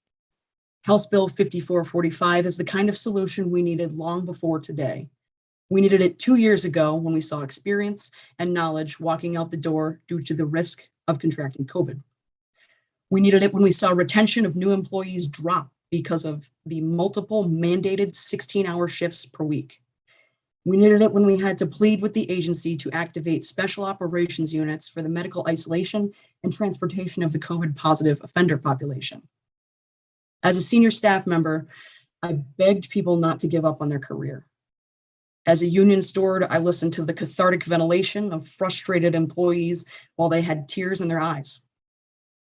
I congratulated those who made it to their retirement, even when I knew they were in vital positions, like at our training academy, which would be arbitrarily left vacant for 30 days before being filled due to a policy which does not care how desperately we're trying to plug the holes in the dam holding back the retirement tsunami. The last time I spoke to this committee was right before I myself tested positive for COVID, the direct result of attempting to wear too many hats while managing a local outbreak in my housing unit. During my recovery, I had an opportunity to stop and do some self-reflection. I realized how much empathy I had for those who wanted to give up, because I myself wanted to give up. I wanted to stop trying so hard to make things better for a government and community that makes us feel so unseen and even unwanted. Then I felt shame from burning out, followed by guilt from not being able to do better for the people and public for whom I care so much. I'm coming to you now with these requests for help in my hands and speaking on the behalf of thousands of staff and state agencies, as well as the communities to whom we provide critical services. Please support House Bill 5445 and in turn provide us with the support we so greatly need. Thank you. Thank you for being here today and testifying. It's important testimony to hear. We appreciate you and your colleagues really making it clear how important this is, not just for you as workers, but for the services that you're providing to our state. We really appreciate that. I see Representative Porter is here. I know she has a meeting in a couple of minutes, but I'm glad you made it back, Representative Porter. You have the floor. Thank you, Madam Chair, and thank you, Amanda. You know, I heard you as I was on my way out, and I just wanted to come back in because your testimony is very important. Thank you so much for sharing not just the importance of the piece of legislation before us, but also about what you've been through and how it has personally impacted you, what your lived experience has been. And I can't even stress enough my gratitude for you and your colleagues and the work that you do and the way that you care for folks. And actually, sometimes it means putting others before yourself, and it shouldn't. It really shouldn't. So thank you. Thank you. I appreciate that, thank you. And thank you guys for having me. You're very welcome. Thank you, Madam Chair. Thank you. Next up, we have Stacy Zimmerman. Stacy, are you here? Oh, there you are. Good afternoon, Senator Kushner, Representative Porter, and the rest of the committee. Thank you for having me today. My name is Stacy Zimmerman. I'm here with the Service Employees International Union, Connecticut State Council. We represent 65,000 members, both public and private sector. I'm here, SEIU supports most of the agenda here today, and those are noted in our written testimony, but we're here to speak about SB 421, an act concerning the standard wages. Standard wage bill that is before you is a fix that will clarify both for workers and state contractors what shall be used to determine the rate of the wage. The ambiguity has hampered workers as they pursue a fair and just compensation while working for companies that purported to follow the letter of the law. We have seen a huge toll taken during the pandemic on the workforce, and understanding that sick days must be included in the standard wage computation as a given, not an extra, is a public health necessity as well as the morally correct thing to do. SEIU has identified 6 major faults in the current statute that this bill addresses.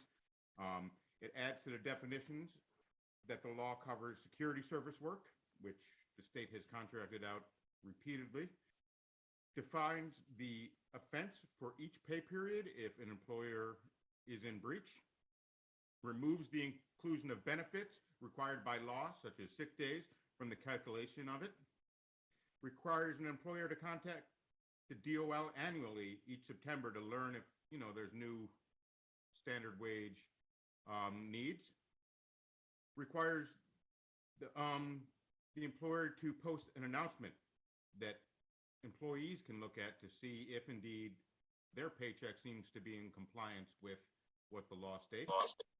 It also gives them the ability to contact the DOL for some investigation.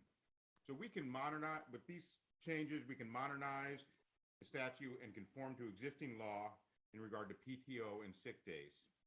So we hope you move forward and support these changes. And if you have any questions, I'm happy to answer them. Thank you. Thank you, Stacy. And I do have a question. I know there was a case at that we're all most of us are very familiar with at the service plazas on I-95, where the workers at McDonald's were denied the standard wage. And your union with these workers pursued a case and ultimately won reimbursement, back pay. But as I recall, it took a very long time to win that case. So my question is, if you can talk about that a little bit, but also my question is, will this bill actually provide mechanisms that would speed up that process if this were to happen again? I believe it will. I mean, the proof is always in the pudding, as they say, but I believe it will, as far as both employers and the employees will actually know what's expected of them, as opposed to the back and forth that we got when we were trying to rectify the situation with McDonald's. So that's helpful to remember. This, one of the lengthy delays was just actually making the determination whether or not this McDonald's was subject to the standard wage under current law. And I think ultimately you prevailed in making that case. But this would clarify and make it that in and of itself might encourage employers to do the right thing and also take away some of the delays that are in the process of enforcement. Is that what you're testifying about? Will definitely promote swift justice in these affairs as opposed to the delaying tactics that were used by the employer. Great. Well, thank you. And thank you not just for the testimony here today, but I hope that you will thank all of the, not just your union, although that's very, very important. Thank you to 32BJ for pursuing this case, but I really especially want to thank those workers at the service plaza because they went through a great deal to prevail and to win rights, not just for themselves, but and to win actual settlement, not just for themselves, but for all the workers there. And they persevered. And I know that was very difficult at times, particularly during this pandemic. But ultimately, I know that even some of them lost their jobs, but they're back at work now. And, we really appreciate everything you've done to help that group of workers and to the workers who stood up. Thank you, Senator. We couldn't be prouder of the workers and our local 32BJ. Thank you. I want to apologize for having my sound go out last time I was before you guys. It's better today. So that was good. All right. Thank you so much. I don't see any questions. And with that, I'm going to ask Representative Hughes to take over the chairing. And I will be here listening closely. Thank you. Thank you, Madam Chair. I'm happy to do so. I see number 38, Allie Sexton is next. Allie, are you here? Yes, I am. Good afternoon. You have the floor. Thank you very much. My name is Senator Kushner, Representative Porter, Senator Sampson, Representative Aurora, Representative Hughes, and members of the Labor and Public Employees Committee. My name is Allie Sexton. I'm a member of A&R Employees Union. That's the Administrative and Residual Employees Union, A&R for short. A&R is a state employee union that represents approximately 2,800 employees in the executive branch, including accountants, lawyers, contract specialists, research analysts, economists, and over 100 other titles. In my day job, I'm a lawyer at the Department of Transportation. I'm here today to testify specifically on 5455, House Bill 5455, as well as House Bill 5440. I'm going to spend most of my time on 5445. I submitted written testimony on the others. Regarding HB 5445, an act concerning state staffing levels, this bill would change the default to automatically refilling vacant positions. This would be a huge improvement over the administratively time-consuming process now required to fill a vacancy after retirement or resignation. Anything that can be done to speed up the hiring of qualified staff would be welcome. At the DOT, this is especially important given the expected influx of this approximately $6 billion to Connecticut in the federal infrastructure funds over the next 5 years. It is also true at the Department of Revenue Services, DRS, which has 31% fewer employees in 2022 than it did in 2015. That is, it had 801 and now it has 563. And it's expected to lose another 13% of its auditors to retirement by July 1 of 2022. Now, the costs of not hiring are on both sides of the balance sheet. So at both DRS and DOT, as it's likely true at other agencies, the cost of not hiring staff is expensive. For example, at DRS, Deputy Commissioner John Biello recently testified on March 11th before Finance, Revenue, and Bonding that each auditor brings in about $800 to $1,000 per hour of their service, or about $2 million per year. In other words, at DRS, not hiring an auditor costs the state $2 million in lost revenue. At DOT, it's a different story. This is on the expense side of the balance sheet.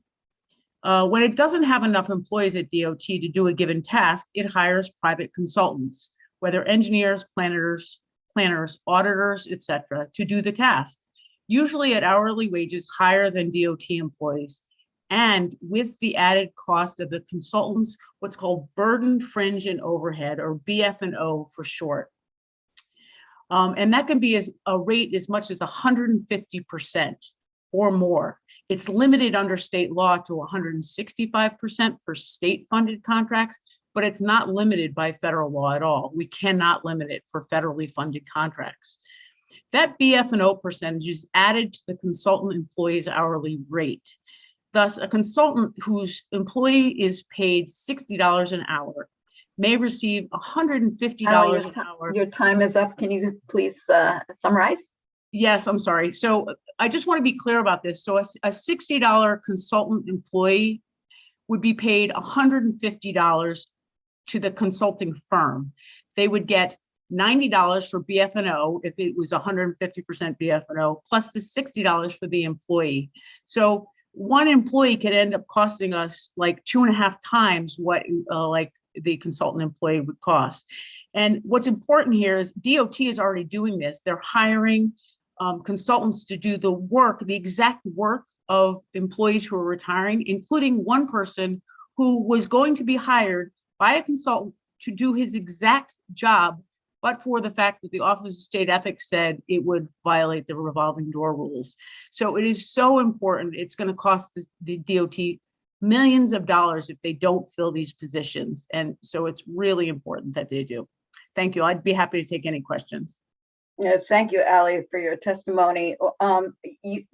You didn't exactly put a dollar figure to the cost of hiring private contractors. Let's just say for DOT, do you have that in your testimony, written or submitted?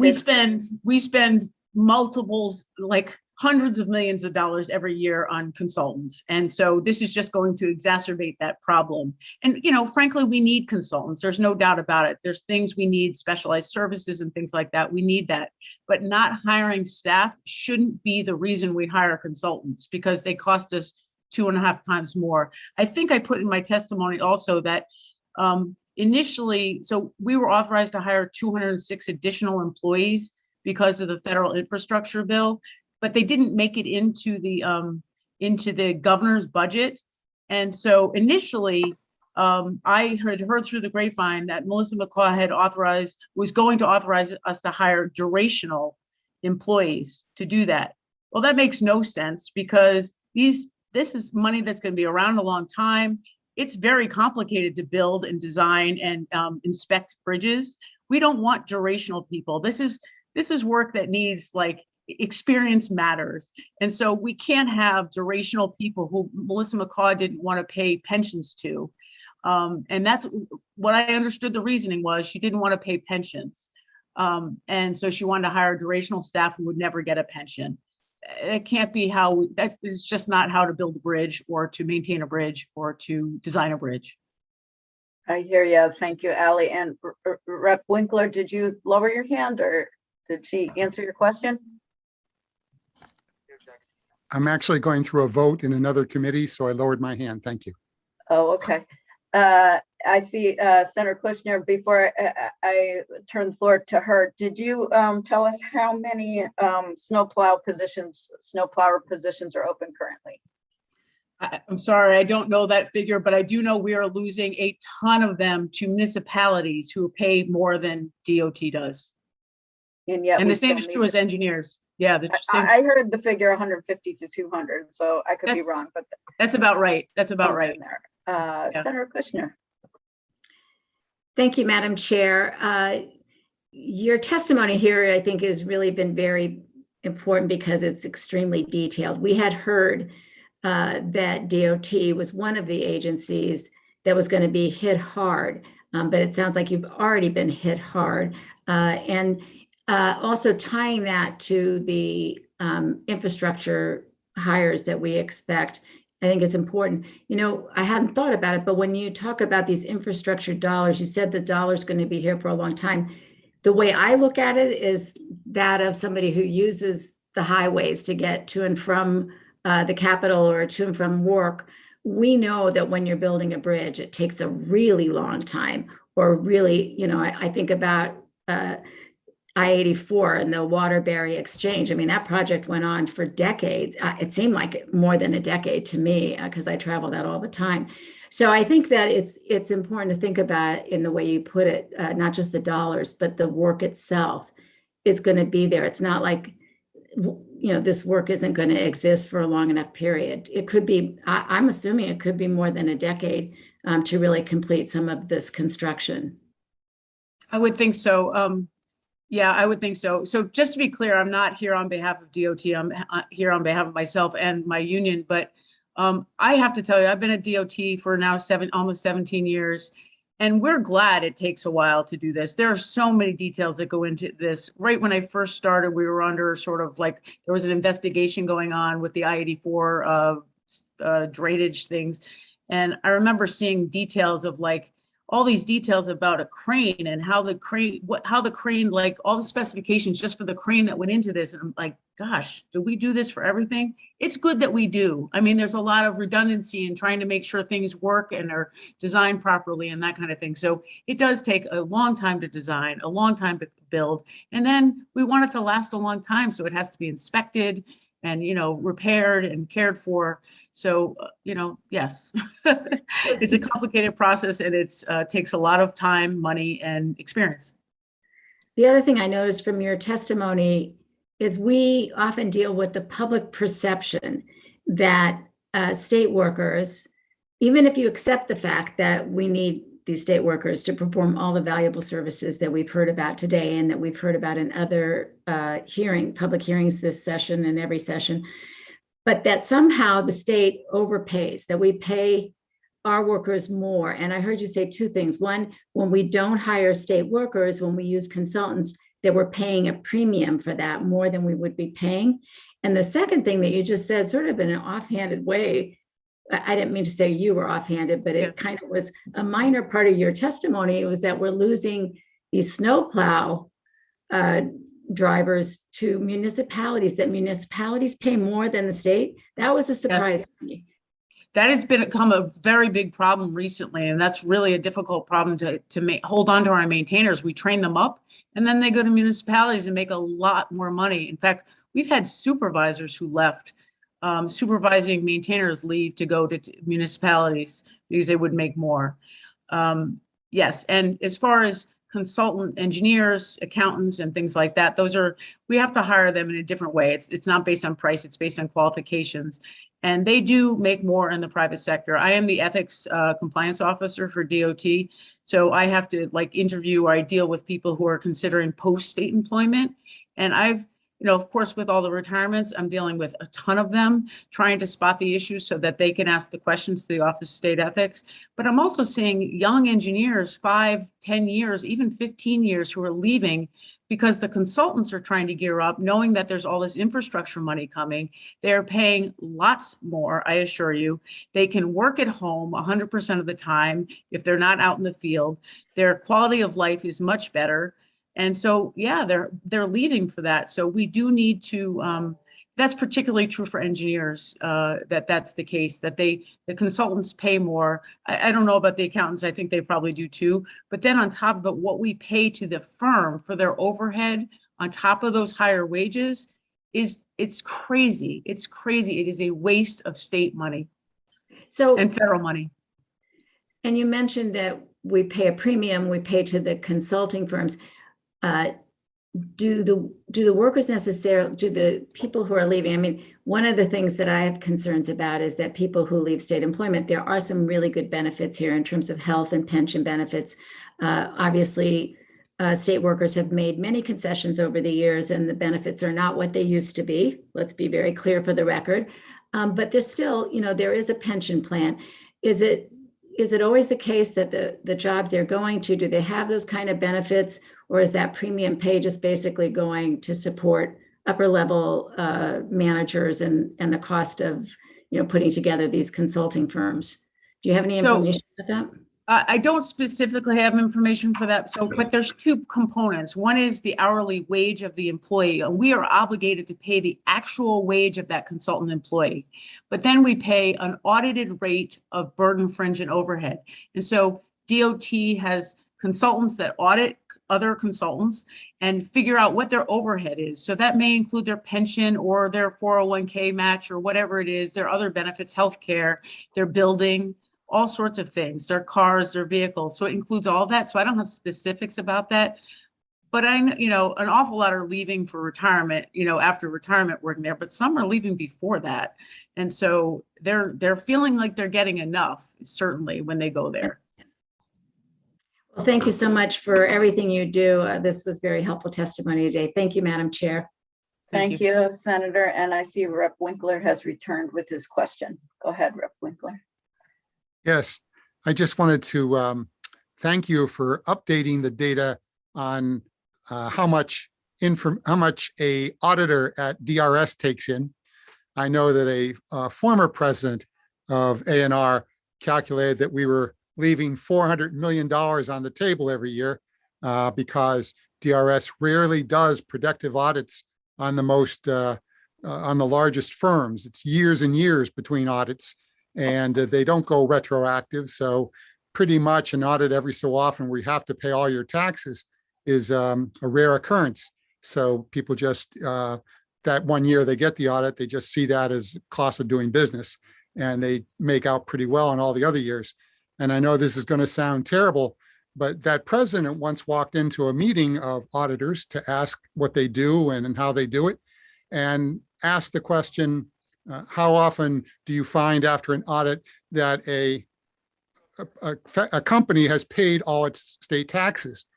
And there was just this second of silence, and then the whole place burst into laughter, because the whole concept that somebody actually voluntarily paid all their state taxes was something they were it just seemed like such a stupid idea. I mean, they weren't trying to insult me. They just thought it was really funny. So with your update, I figure that we're leaving approximately $720 million in tax collections on the floor every year because we refuse to hire auditors. And I think that's a shame, and something should be done about it. And thank you for your testimony. So I could just add to that. Some of my figures come from Deputy Commissioner Biello's and Commissioner Boughton's testimony last Friday before Finance, Revenue, and Bonding, which I watched this weekend. And so those figures were exactly that. And the audit rate you're talking about is what they call the audit capture rate, or I think the capture rate, something like that, coverage rate. And they said it's for Connecticut, it's about 1%, whereas their state peers are about 3%. And Commissioner Boughton also said that they use the figure about 40 to 45% of taxpayers don't pay their full liability or any liability. So you're right, there's a ton of money being left on the table. And just I'm gonna add one more thing. I figured just with 50 auditors, they would collect $100 million. And the cost of those auditors is about $4 million. So it's about a 2,500% rate of return. So, I think that's worth investing in. Thank you. Thank you, Madam Chair. Yeah, thank you, Rep. Winkler, and for the want of pension, or the cost of paying a pension, we are paying burden, fringe, and overhead of 150%, and it just is not or crazy. higher, and it's just not cost effective. And we're not even talking about raising taxes. We're just talking about collecting a percentage of the taxes owed would mean between 100 million and 400 or 700 million a year to the state of Connecticut to invest back in our infrastructure, keeping our roads plowed and so forth. So thank you. If you have any written figures to support your testimony today, we'd love to have them. Thank you. I can see what I can do. All right. Thank you, Allie. Number 39, Mackenzie, thank you for waiting so patiently. You're up and the floor is yours. All right, thank you. Good afternoon, Senator Kushner, Representative Porter, Senator Sampson, Representative Aurora, and members of the Labor and Public Employees Committee. My name is Mackenzie Hurtado. I'm Vice President of the State Vocational Federation of Teachers. And before I was elected to represent our members, I was a math teacher and department head at AI Prince Technical High School in Hartford, Connecticut. I am here to testify in favor of Bill 420. I did put in my testimony, so I'm not going to read it word for word, but I did want to speak on why this is so important for our teachers and our students and the future of Connecticut. I think it's important to note that this bill is not just about discrimination. I think at its core, it's about creating a workplace that is safe and anti-racist for all people who are state employees in Connecticut. The state of Connecticut constantly says that it wants to be a model employer. And the fact of the matter is that right now it is not a model employer. We do not see recruitment or retention of people of color within our systems. The CTEC system has over 50% of its students that are people of color and just over 10% of our teachers. At Prince Tech, where 95% of our students are children of color, we have about 20% of our teachers that are people of color, but in other parts of our district, we have schools that only have one person of color that works in the entire building as a teacher. That is extremely isolating and overwhelming for those members. And we have not, to be completely honest, seen our administration or managers doing anything to improve this. About 2 years ago, our members volunteered their time and created a minority teacher committee within our union. They did research on the needs of our district, how we could work on recruiting more teachers, on retaining the teachers that we had. At the time, we presented to our superintendent, we presented to our talent manager, and since then we have seen zero improvement. We are not seeing managers and administrators making the changes that need to be made on their own. And I think that the way that this bill is extremely helpful is that it is about educating managers, educating administrators, educating state employees on what is important in anti-racism, what is important in creating safe working environments for people of color and all people. To be completely honest, all people benefit from working with a more diverse workforce. There's no one that doesn't, including our children. And I think that people will not change this voluntarily because they just don't understand it. And you need to have people in place that will require this to happen, that will develop plans within our working systems, that will oversee it and make sure that these trainings are happening, making sure that these people are following through. But again, it's not just about making sure that discrimination is being addressed. It is about working from the core of our workplaces and making sure that we have safe working environments specifically for people of color, but really for all of our employees. Thank you. And I'll take any questions if you have them. Thank you for your incredibly thorough testimony. I just have one question. Did you hear the CHRO testimony about this bill earlier about including some language to strengthen diversity and inclusion in addition to the trainings that they already offer, making that more? Yes, I did. Sure. Okay. I did hear their testimony. I think that they do offer a lot to state employees, but I think that a lot of what they offer is voluntary and it's optional. They offer things, they don't require things. So right. Unless you have a person who has very blatantly done something and is found to have been discriminatory, they don't have to attend bias training. They don't have to attend anti-racist training. And this is something that all state employees need, all managers need to have these trainings. So while I appreciate the work that they do and I appreciate the things that they offer, I think it is just that, it's offerings and not requirements. Thank you for that. And so your testimony today is about increasing that bar to requirement and implementing what your task force submitted, which sounds yes. like that was, I would love, I think this committee would love a copy of that. I don't know if that's possible to submit that as your testimony, since you I can definitely make sure that you get that. That would be helpful. Thank you so much. Yep, thank you. Seeing no other questions, I see number 40, Angel Bailey is in the room, and then I don't see 41, but 42, Brenda Glazier will be following. Angel, the floor is yours. Good afternoon, Representative Hughes, Senator Cushion, and Representative Porter, and members of the committee.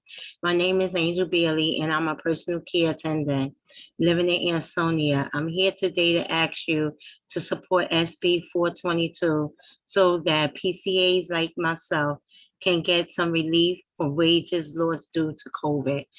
I worked as a PCA for 5 years and I love the work I do. As a PCA, I cook, clean, help my consumers get dressed, do their hair, take them shopping or even to doctor's appointments, and other tasks to care for them.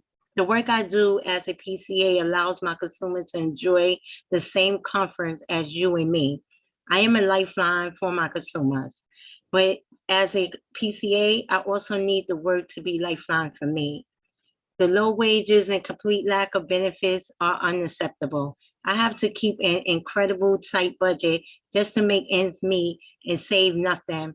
I am really struggling. I also have a limit my hours. I also have limit my hours to 25 per week so that I won't lose my Husky health insurance. It is wrong that we were called essential during the pandemic, but we was forced to cap our income just to keep health insurance. With my asthma and other chronic conditions, I can't afford to be unsure. In addition to making poverty wages and having no guarantee insurance, we home care workers get also no pay sick leave. And December 1st, I caught COVID and was out of work nearly 3 weeks, and it was hell. I lost my sense of taste, smell, and I had to survive on chicken broth, orange juice, ginger ale, etc. Because I couldn't barely eat, I was weak, that I couldn't get out of bed. I had to keep a bucket beside my bed because I lost control of my bladder. Fortunately, I was vaccinated. If I wasn't, I could have ended up on a ventilator in the hospital or worse. I might not have been here today to submit this testimony. Not only did I have to rely on my son and daughter for the physical care, I also had to rely on them for financial assistance, being bedridden at home, unable to work. I estimate that I lost over $600 in wages. Home care workers don't get a sick pay. or paid time off. We cannot file unemployment for being out sick on COVID, and COVID paid in last July. So those of us who got COVID, that got sick after July 21st, of 2021, were no longer able to benefit from it. Meanwhile, the bills keep coming in. I had to borrow money from my son to pay bills and rent. Are these the kind of problems that we should be facing as essential workers? Please support SB 422 to ensure that home care workers get the relief that we need and deserve. I thank you for your time. Thank you so much, Angel. I see you just ended right on time. I want to, on behalf of your entire Connecticut General Assembly, thank you for your devoted service to your clients. I know the work you do is a lifeline. I've been there working alongside you in clients' homes that you serve. Let me also say, I think that you would qualify for covered Connecticut on the Access Health Exchange without reducing your hours. And I would really love to connect you with our outreach person at accesshealthct.com. Just explore that, because I am very concerned about your loss of Husky Health if that's the case. Thank you. It's a couple of us PCAs that have already lost it because of the hours they put in. It's just sad to be a PCA and have to really stay under hours to keep Husky. It's unfair. I hear you. Can you reach out to us, myself or either of the chairs, so we can connect you and your colleagues with some of that? But you're right. We absolutely need better worker protection, sick pay, and relief for folks serving on the front lines like yourself, who are also getting sick. I'm so sorry. Thank you, and I'll make sure that gets done. Okay, thank you, Angel. Next, we have number 42, which is Brenda. Are you here, Brenda? I am. Good afternoon. Hi, Brenda. Hello. Good afternoon, Senator Kushner, Representative Porter, and the members of the committee. My name is Brenda Glazier, and I am also a personal care attendant from Simsbury, Connecticut. I'm here to ask you to invest in home care services in Connecticut so that PCAs do not have to continue to live in poverty. I love the work I do as a PCA because I do make a positive difference in my consumer's life. The consumer that I care for has a traumatic brain injury and has lived in my home since 2016. Essentially, I'm really an around-the-clock caregiver. I have been without health insurance throughout the bulk of the pandemic. I've looked into private insurance, but the cost would be approximately $600 to $700 a month. If I purchased that type of insurance, I'd actually be living in a tent. I don't qualify for food stamps or any other state assistance because I get paid 40 hours a week, which puts me technically over the poverty level, but still working poor, uninsured, and with without any safety net. I'm also on a maintenance medication for a chronic condition and just received a letter these past months from my primary care physician that if I do not come in for my annual physical, she will no longer prescribe my medication. But the cost of a physical would be hundreds of dollars.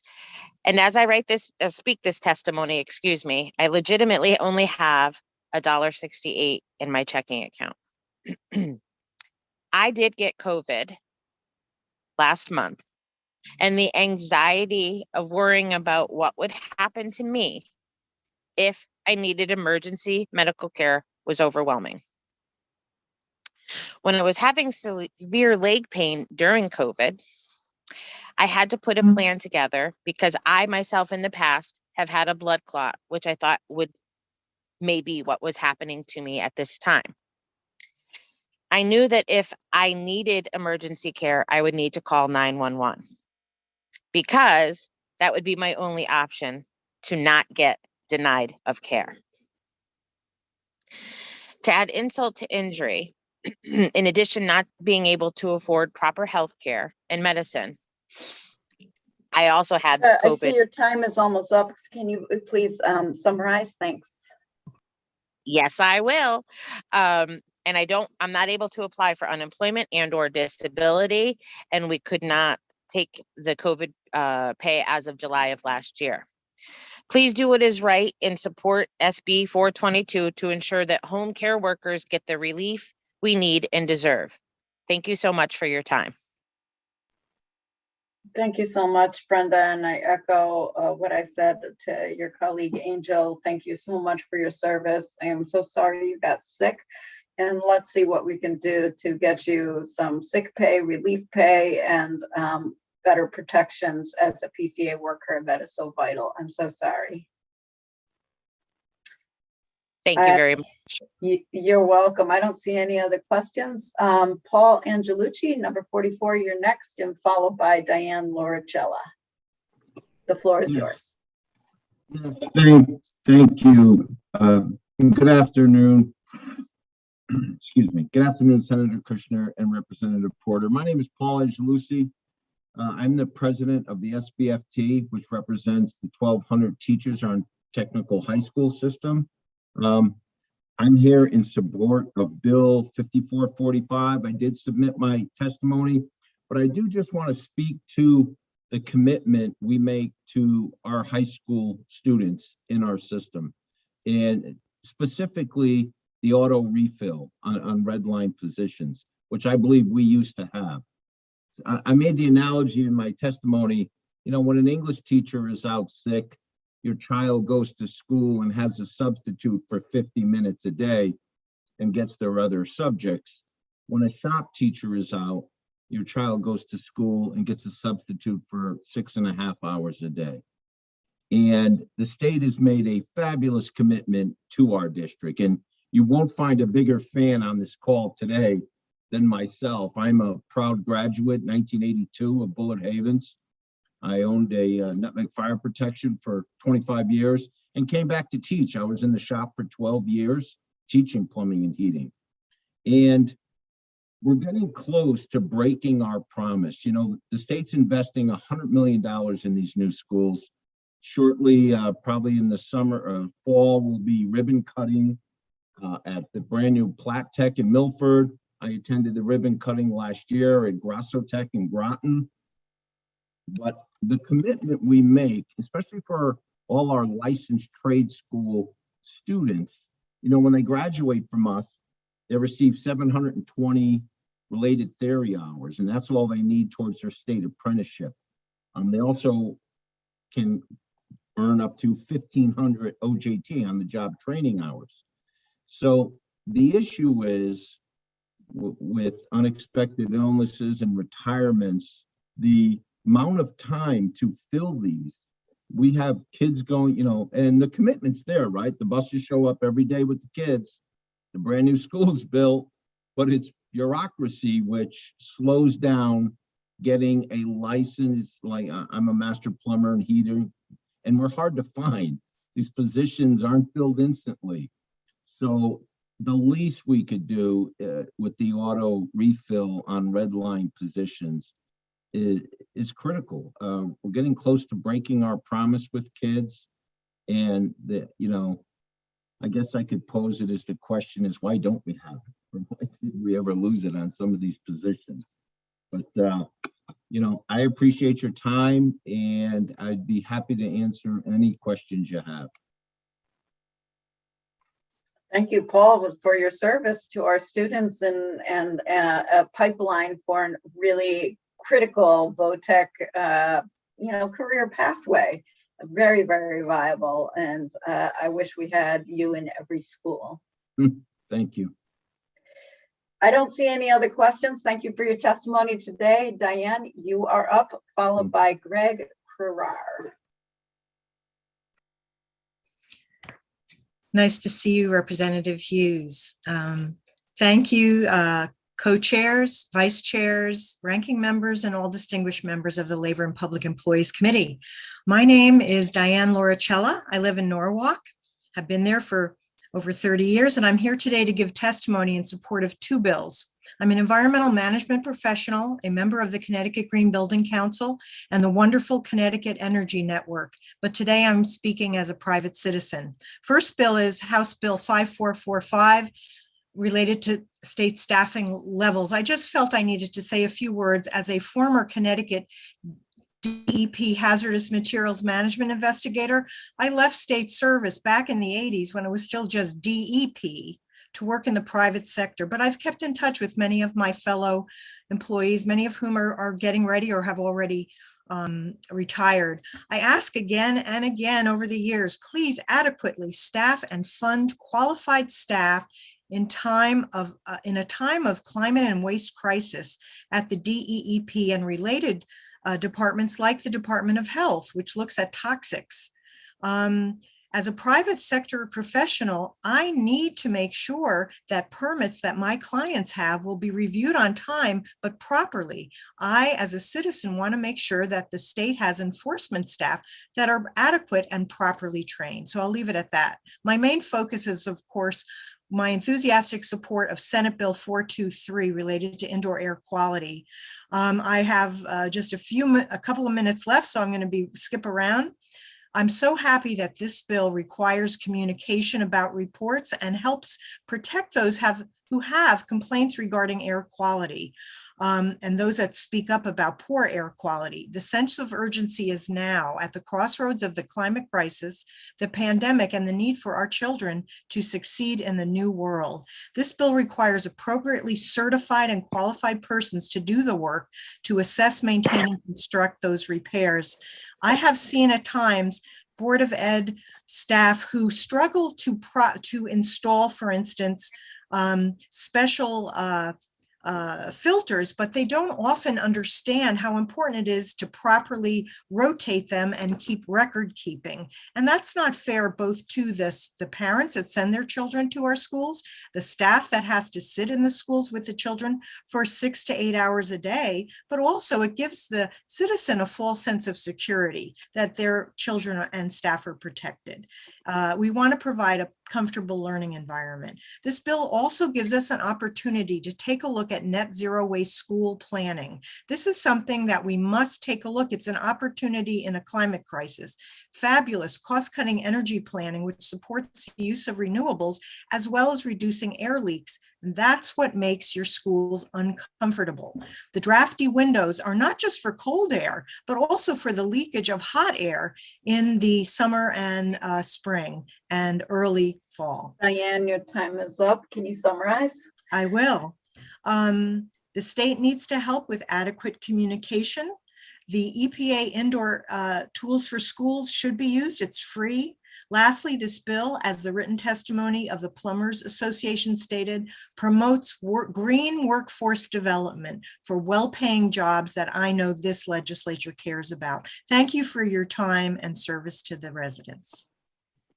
Thank you, Diane, for your sense of urgency, which I felt has been lacking in, some of these proposals, and for your expertise. I think it's really informative for the public to understand that the state workforce isn't just our snowplows, but really critical inspectors and critical folks that you talked about that are permitting and allowing very, very important things that we just take for granted, like efficiency, like air quality, and also greening our workforce and net zero waste. Thank you for highlighting that. I don't think we've heard that, so powerfully. Well, it's actually there is a program, Net Zero Energy Schools. I think it's the New England Energy Partners. They give free assistance to school districts and about how to design or retrofit your school building to be a net zero energy. And I think there might be some speakers after me that will help with that if you have questions. Thank you so much for your testimony again today. We really appreciate it. Take care. Yep. Greg, you're up, and you'll be followed by Colleen Carter. The floor is yours, Greg. Good afternoon, Representative Ann Hughes. Good afternoon, Chairwoman Kuchner, who I believe is a University of Wisconsin grad, and Chairwoman Porter, who attended not only Gateway and got a associate's degree there, but also a bachelor's at Charter Oak, along with ranking members. I serve for the Labor and Public Employees Committee. My name is Greg Chro, and I am the president of SWOLF AFSCME Bargain Unit, which represents about 850 members between Southern, Central, Eastern, Western, and the border regions. We provide critical services that help our state university system continue to function and succeed. I'm here today to testify to support HB 5445, an act concerning state staffing levels. This bill will require all state agencies to refill vacancies caused by the expected retirement wave in July and would develop the practice of continuous recruitment.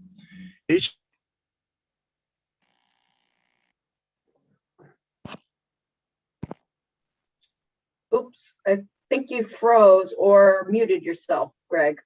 Try to unmute yourself. No problem. Let me just try and summarize. If you can hear me again, I apologize for that. Just imagine finding out that you were accepted to Central Connecticut State University as a freshman and that you're not able to get financial aid because they don't have the staffing to help you with the financial aid process, just because 3 out of 4 people just retired. Or how about if you were at Eastern and you were going here in the fall of 2022 and you found out that you didn't have the information technology support, the IT support? Or even worse, Representative Porter, imagine going to Gateway and finding out after 4 years of getting your working 4 years to get your associate's degree, and you transfer to Southern, you find out that at Southern, there's no one there to help you coordinate the articulation agreement to transfer your credits. And last but not least, you had a son and he's attending Western, and he finally gets out of his dorm room after depression and COVID. He knocks on the door of the counseling office, and the counselor is in there with somebody, and there's a note and says, we're short-staffed. I will call you, get back to you in the day. Chairman Flexer and Porter and ranking members, we appreciate all the work you do, but we're begging you not only to allow the Connecticut State University system to continue to allow the system to staff these positions, but even more importantly, to take a serious look at the funding model being provided to the Connecticut State University system. We are in desperate need. And I know that this is not higher ed. I know this is not appropriations, but we're trying to get on a soapbox to tell everyone that we have to look to our neighbor to the left and to the right that lives in our neighborhoods. These 4 universities are about access, and we need funding and your help with support of the block grant drastically. So with that, I appreciate your work you do. Please support Bill HB 5445, and don't forget our block grant where we really need to double it. Thank you, Greg. I love that you did a 2-for-1 since you're, in public testimony, and also for bringing to the public and my colleagues' attention what this means for financial aid staff, IT support, mental health support in our college system, and just very, very day-to-day staffing that keeps all of these systems running that we just take for granted. I think we take for granted. And I love that you highlighted the continuous recruitment that is so desperately needed. This is not a one-time problem that we need to address. Thank you. I do not see any other questions. So thank you for your testimony, Greg. We're going to go on to Colleen Carter. All right. Good afternoon. My name is Colleen Carter. I'd like to say good afternoon to Chairman Cushman and Chairman Porter and ranking members and members of the Labor and Public Employees Committee. Again, my name is Colleen Carter. I work for the Department of Administrative Services as a data support specialist too, and I'm also a proud member of AFSCME Council 4 Local 704. I'm here today to testify to support of SB 419 and SB 420. These bills would help to reduce the inequalities in the state workforce and improve the lives of state employees. SB 419 would establish a training fund for state workers that they can use for training and the certification process. This would help create a more skilled and trained workforce. SB 420 would codify a zero tolerance policy for determination of retaliation for discriminatory reasons. It would also create an important position called the racial justice. I'm going to try to say this correctly because I'm not very good at it, but I'm Budson person who would ensure the managers foster a workplace where it would lead and model anti-racism practices. These bills would be critical for helping state employees to improve their lives and protect in the workplace. I am one of over 3,000 administrative clerical employees who work across all agencies, and we also overwhelmingly female, and many of us are Black and brown. In a common knowledge that Black and Hispanic workers, especially women of color, earn less than white counterparts. Yet, these inequalities are far less among state workers compared to private sector. State employment plays a crucial role in reducing income inequality for people of color and keeping us in the middle class. But we can continue to do more. SB 419 and SB 420 would make Connecticut a model employer for all employers. A training fund for career development will help diversify state jobs and continue bringing equality to racial pay disparities.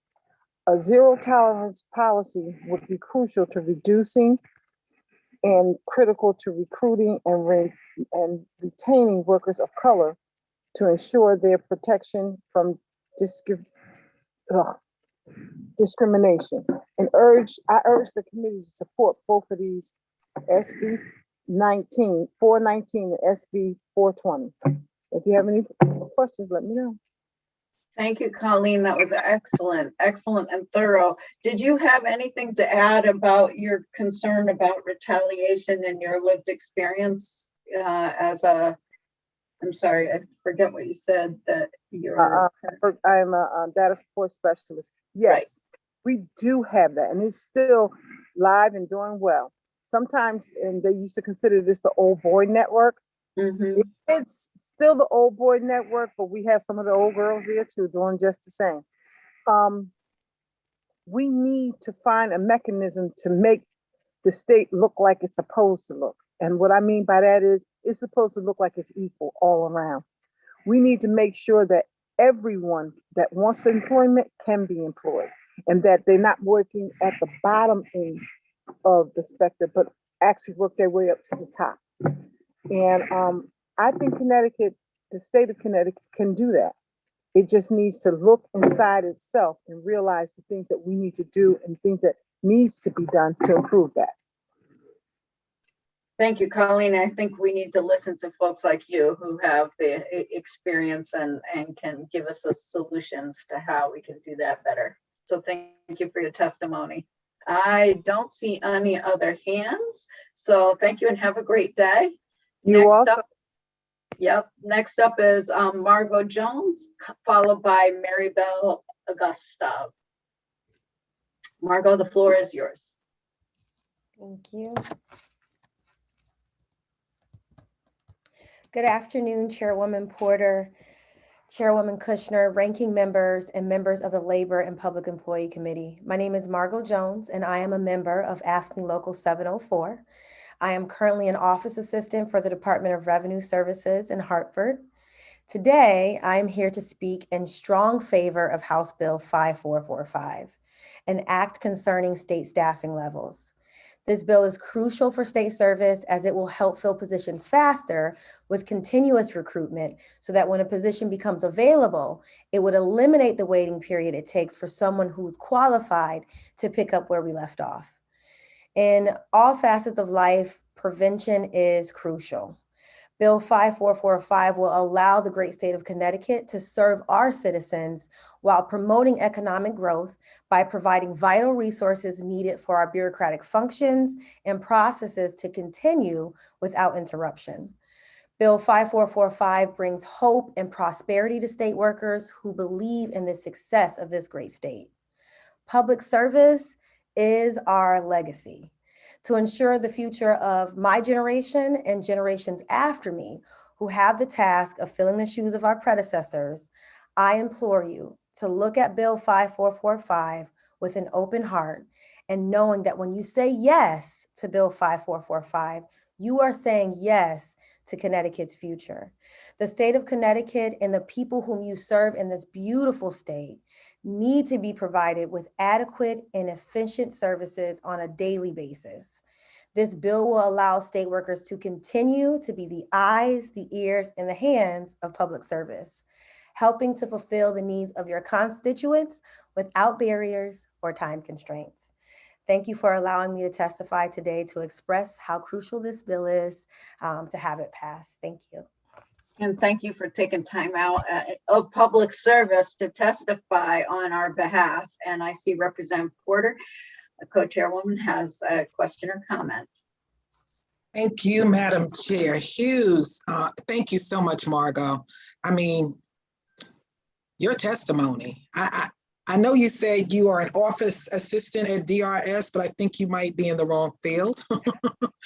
I just wanted to tell you an outstanding job. You did a really great job presenting and really laying out overall what it is we're trying to accomplish and why it's important. It touches every facet of life throughout this state. It is not just about the workers. It is not just about, you know, what we're trying to do in this legislation, but it really is about making the state of Connecticut the best state it can be. And when you take care of your workers and when you live from the bottom, everyone gets elevated. So I think if we're really serious about, you know, economically bringing the state forward and surpassing other states in the vicinity, that we must address what's happening with this workforce, especially as it relates to retirement and the service that it provides to the constituents of the state. So thank you so much. No questions. I just really want to compliment you on the great job that you did. Thank you, Madam Chair. Thank you, Representative Porter, and I echo her consideration that you should be an ambassador for this, and not just this bill, but for the state of Connecticut workforce. It was such beautiful expression. Just before I let you go, what do you see is the downside of not being able to serve the public if we don't fill these open positions? What happens when you, as a as a person working in the trenches, can't answer the phone? What happens? I think that if we're unable to serve, then if I fail, everyone fails. If I have the inability to provide the service and support to the community, then the community can't thrive. So how can we grow if we're unable to connect with each other and provide each other the information and the support that we need in order for the community to be able to be their most authentic and strong and prosperous selves? So I think that the less that we have and the less that we share, the more broken we become. Yeah, and I'm sure you get the brunt end of the frustration of the customers that are not able to get resolutions. So I appreciate your service. Thank you so much, Margo. Next, we have number 49, Maribel Augusta, followed by Robin David, number 50. Maribel, the floor is yours. Thank you. I'm in support of HB 5445 and not concerning state staffing levels. Good afternoon, Senator Kushner, Representative Porter, and members of the committee. My name is Maribel Agosto, and I am a licensed clinical social worker at Southwest Connecticut Mental Health System, a DEMIS facility in Greater Bridgeport. I have been within the state service for over 14 years and a clinician for over 12 years. I worked in the Hispanic clinic, which is severely understaffed. We provide mental health and addiction services to monolingual Latino community members of Greater Bridgeport and remaining Fairfield County. Many of these individuals are undocumented and rely on the state assistance for basic needs. This was a team that was once decently staffed years ago. Unfortunately, as years go by, staffing has decreased and the needs have increased. Today, we have 2 bilingual clinicians to provide psychotherapy to one of the largest DEMIS regions of Fairfield County. Let me repeat, 2 clinicians. What does that say about the value we place on this population? We do not refuse to provide services to individuals with needs, but at the same time, we're asked to do more with less. This is an individual mental health needs that we're talking about that we are not taking into consideration. We don't have the capacity to provide such critical care. How do we provide therapy and assess for risk when we have to contact CVS to help them translate their prescription? How are we supposed to have the capacity to provide therapy when we have to make sure their entitlements do not lapse? The mental health workers here are burned out and asking for assistance and support. We need case manager. In retrospect, House Bill 5445 would allow us to staff public sector services because we are the only lifeline for individuals who have been disenfranchised and historically, been neglected. Please pass this bill. Thank you for your time. Thank you so much, Maribel. I hear the frustration and burnout of your colleagues that you bring to our testimony today. What does fully staffed look like for the agency that you work in? I'm just curious. And what would bilingual staffing look like if you were fully staffed? Sure. We're supposed to be, that means 4 clinicians, which now we only have 2, which is myself and another colleague. We have 1 nursing clinician who she's borrowed. So at any time they could take her out of the equation. We still need an associate and we still need another clinical social worker. We need a community clinician, which is leaving us in a month. So that means we're going to be added. So there's going to be 30 to 40 more clients that we're going to have in easily. We're still having referrals from OOC, and we want to do the best services, but in order for us to do our job effectively, we need to have mental health. We need to have case managers to do it because we are being their friend, not only their friend, their therapist, their nurses, and we have a nurse, by the way, and we're being their chauffeurs. We're doing everything, and we're trying to juggle all the demands. We're also with the undocumented, so therefore we have to find resources in the community, and they really are disenfranchised. Sorry. That's okay. They're really disenfranchised and they don't have nowhere to go. So we have to do that as well. And we're also given Portuguese individuals where we don't speak. I'm Hispanic, but I don't speak Portuguese. So sometimes we are given Portuguese client and said, oh, well, that's Spanish. Here you go, because they said this, they speak Spanish and they have a thick accent. And sometimes we can't. So we're here trying to do the services. But at the end of the day, we're getting more and more and more requests to do the job.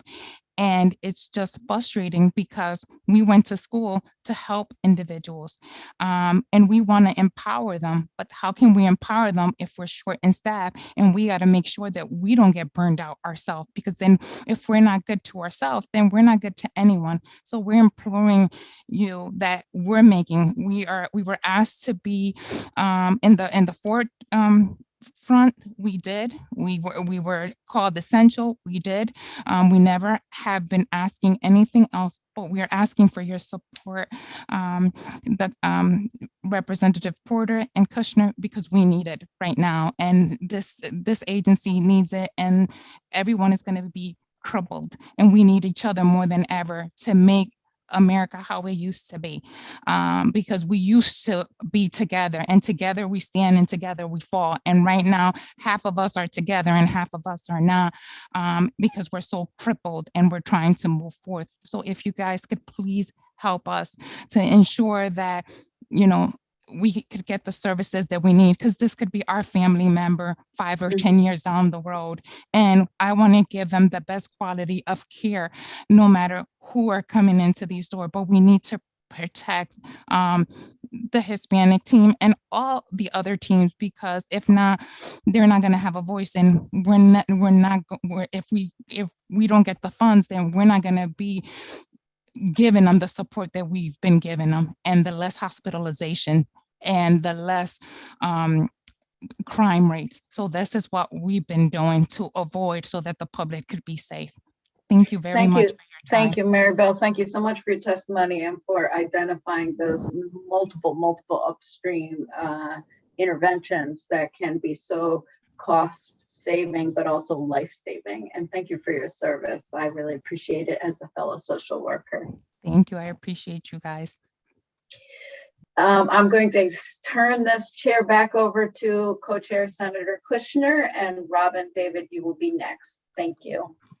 Thank you, Representative Hughes. And as you mentioned, Robin David will be next, followed by Ed Hawthorne. Oh, you're muted, so you need to unmute. Sorry about that. That's okay. Good Go ahead. afternoon, Senator Kushner, Representative Porter, and members of the committee. My name is Robin David, and I am here today. I am here today in support of the SB 422. I live in Naugatuck and have been a PCA for over 20 years. I like working with people. I've learned so much from my consumers over the years. Caring for individuals with autism,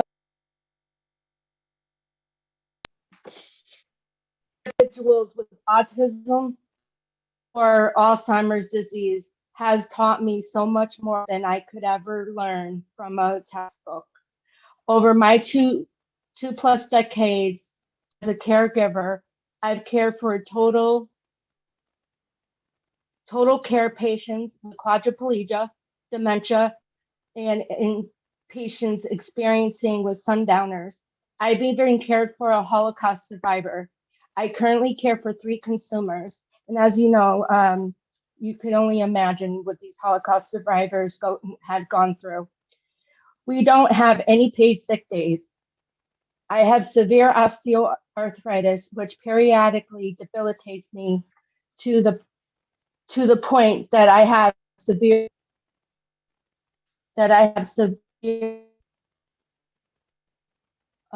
pain. I have had to take between 10 to 20 days off unpaid over the last 6 months alone. I've worked many more in pain because of the coverage. There have been, I've gone to work when I could barely walk or stand.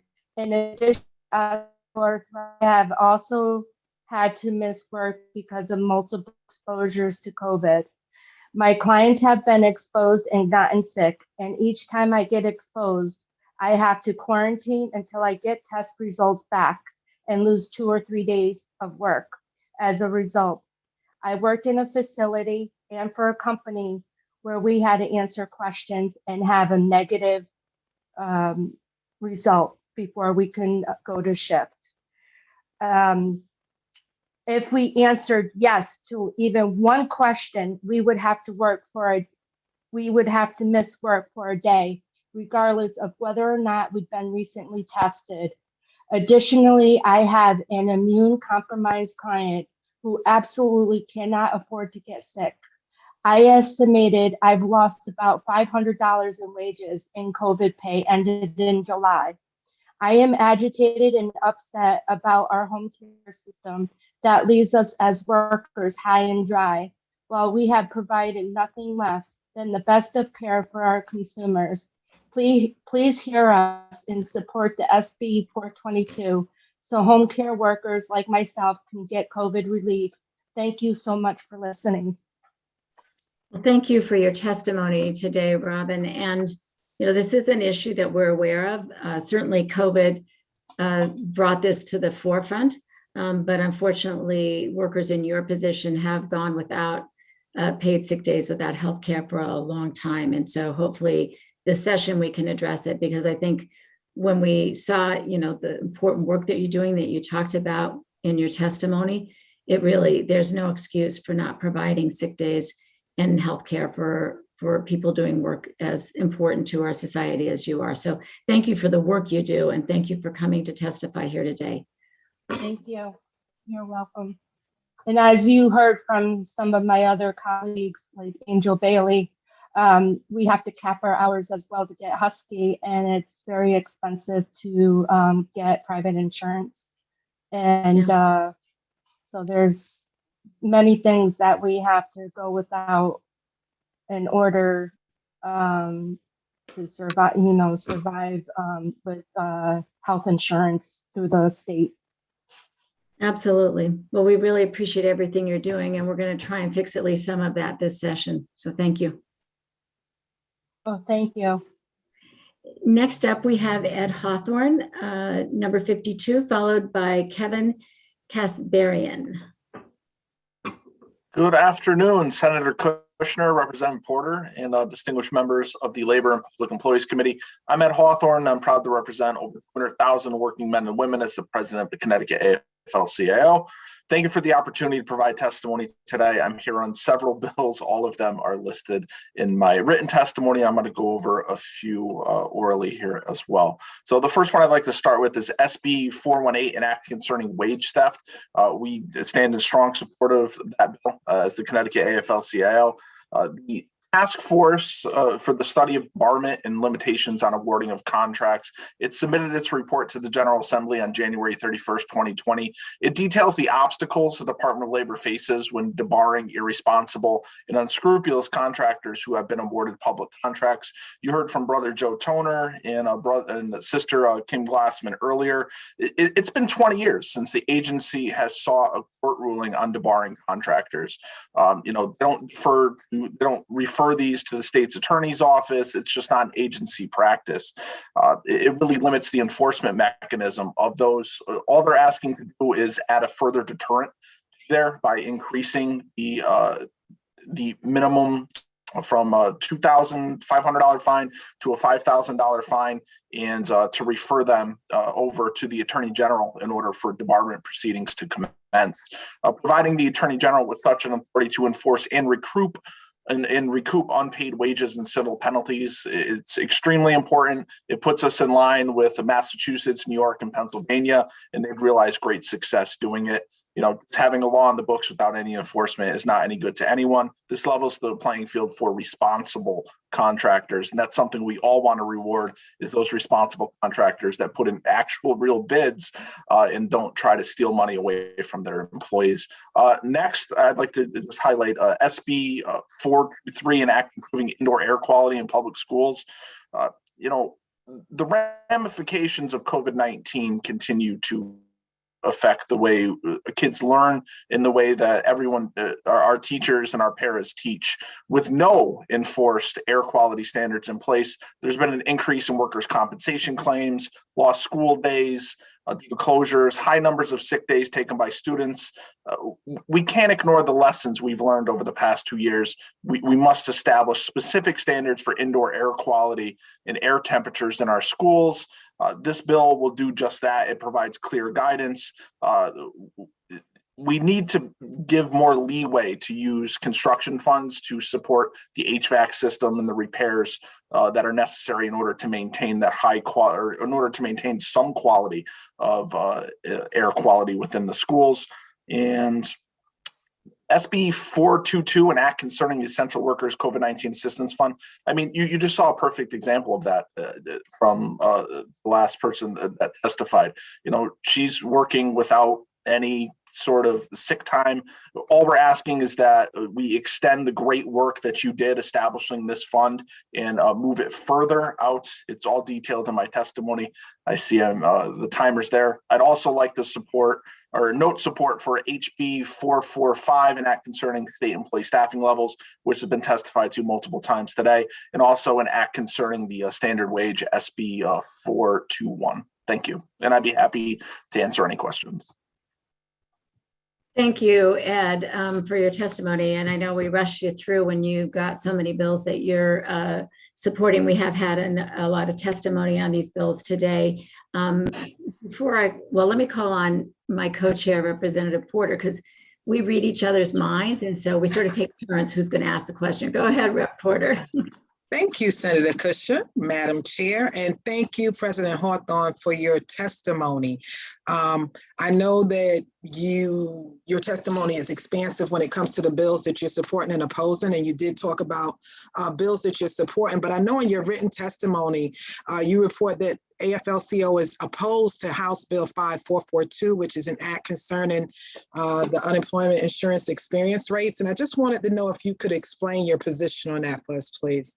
So to aid employers during the pandemic, the General Assembly passed Public Act 21-5, which requires that employers' benefit charges or experience rating and taxable wages between July 1st of 19 and June 30th of 2021 be disregarded. Essentially, they were held harmless for any layoffs that they had that was COVID related or not, because it's not put into their experience rating, which they're then taxed on for the unemployment compensation fund.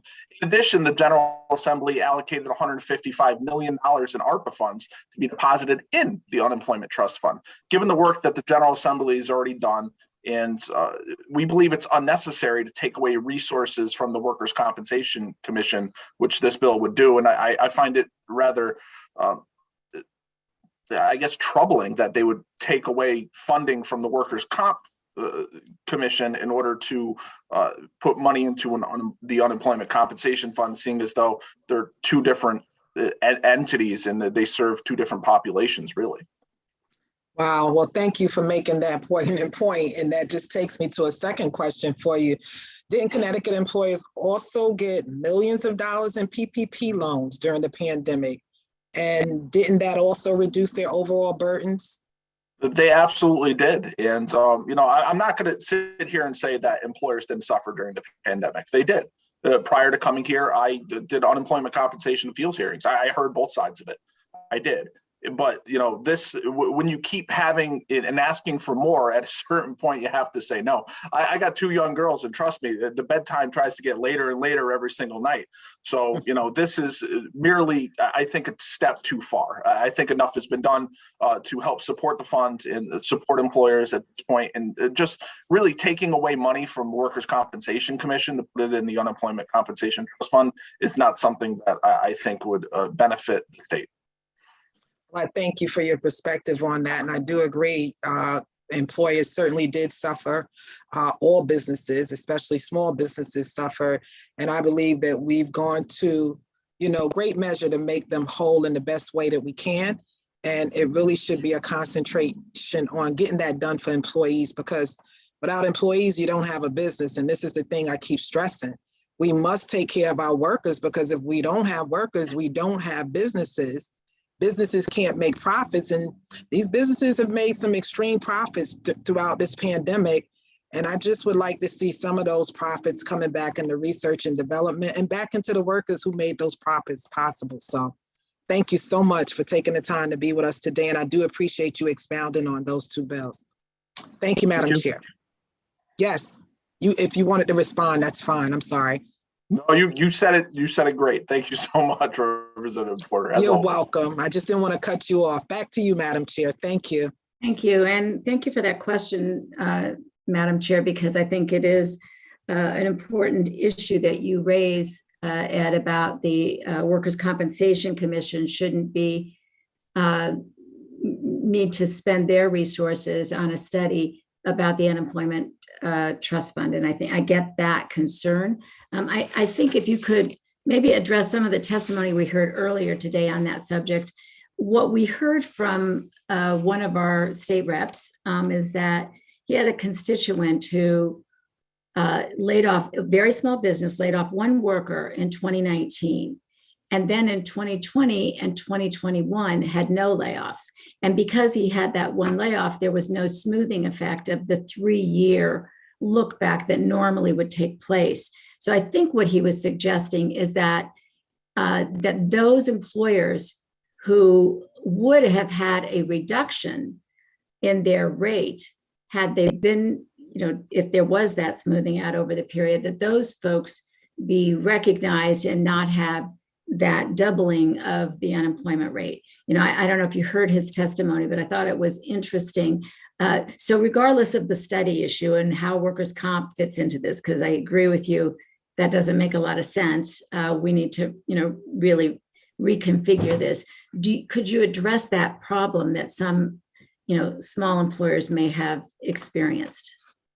Any small employer that, say you have only a few employees and you lay off one, that may cause the experience rating to spike. But as you're saying, that seems to be the exception, not the rule. So maybe, it would be beneficial to look at the exceptions, but not really make it the rule, because there's always folks that, come forward that can highlight something just like that. And that, I'd be in agreement. That does sound pretty unfair, that they sound like a responsible employer that tries to keep their employees. If they only laid off one person in 3 years throughout a global pandemic, that employer should not be suffering because of a bill that's, on the books now. Absolutely. That was intended to help. Yeah, absolutely. I think that's how it struck me as well. So I appreciate hearing that from you. You didn't testify about this bill, but I am curious. We have another bill, especially since you come from the unemployment, from the Department of Labor and know this world of unemployment claims. As you know, we had tremendous need to dispense funds during COVID, particularly, throughout the period. But, at the very beginning, as you're more familiar than I am, we did not have the systems in place with the modernization of the unemployment computerized system. It wasn't in place, and they couldn't possibly handle the volume that the Department of Labor was hit with when the claims came in. As a result, I think they did the right thing. They pushed out a lot of resources to people. They kept people fed, and through, qualifying for unemployment, even a small amount of unemployment, it also meant families, workers qualified for the plus up that they received, that we as a state received from the federal government. So people were getting money in their hands so they could continue to pay rent or buy food. It was really, really important what happened and the resources that were paid out because of unemployment. At the same time, because of the rush on the system and because of the amount of time it took to process things, there are many instances of non-fraudulent overpayment of unemployment. So there's another bill that we have here, and I would wonder if you could testify a little or add your thoughts to it. We felt like it was important that working families that found themselves needing to pay back unemployment for monies they've already spent, that put them in an impossible situation because of the pandemic. And so we wondered if you could testify a little bit about your thoughts on the overpayment bill that we have before us. Absolutely. Thank you for bringing that up. So SB 417, I believe, is what you're speaking of. And, looking back, DOL has been perpetually understaffed. In fact, pre-pandemic, former Commissioner Kurt Westby described DOL staffing levels as so low, they were no longer hitting the bone, but were hitting the marrow. This is pre-pandemic. This is what happened when the economy shut down. So we were already, I say we, but DOL was already short-staffed. At the beginning of the pandemic, workers at DOL were working up to 6 days a week and up to 12 hours a day. I myself was working 50 hours a week, and I asked for more, and we didn't have the secretarial staff to handle more hours. Imagine asking for work and them saying, we don't have the staff to process the decisions that you're writing. Despite the staff at DOL's best efforts, working under those conditions, like you said, mistakes are going to happen. No one is perfect. We are not machines. And, it happens. And we're talking about non-fraud here. People weren't trying, they truly believed they were entitled to benefits. And for one reason or another, they were declared ineligible. These cases were sitting, or due to understaffing, once again, were sitting around for months. When I left DOL, I was hearing cases from separations that occurred a year before. A year somebody could have been collecting benefits with all the extensions and everything like that.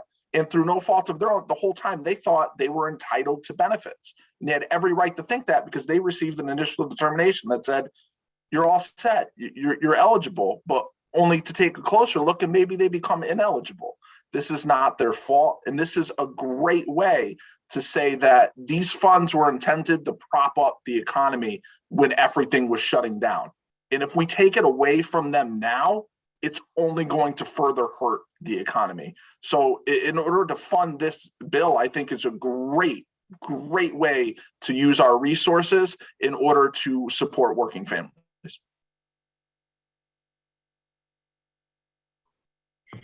Oh, I did that. I was muted. Thank you for adding that. It's helpful to get a perspective on it. And you confirm what I think Representative Porter and I have felt for the months since we learned about this issue. I do see Representative Winkler has his hand up. Thank you. So I documented earlier with the Comptroller's office that we had reduced the state employees workforce by 13,000 between 2008 and 2018. When I got to the legislature and I heard that people thought that the state had a huge workforce, I thought, gee, it's not my experience. So now we're in a situation, and I want to tap into your expertise about labor, where if somebody, you no longer sit down with a human being to apply for assistance almost anywhere. You sit down with a computer. And without meaning to offend, sometimes for the layperson, the question they're being asked isn't obvious or intuitive. And so they might answer incorrectly.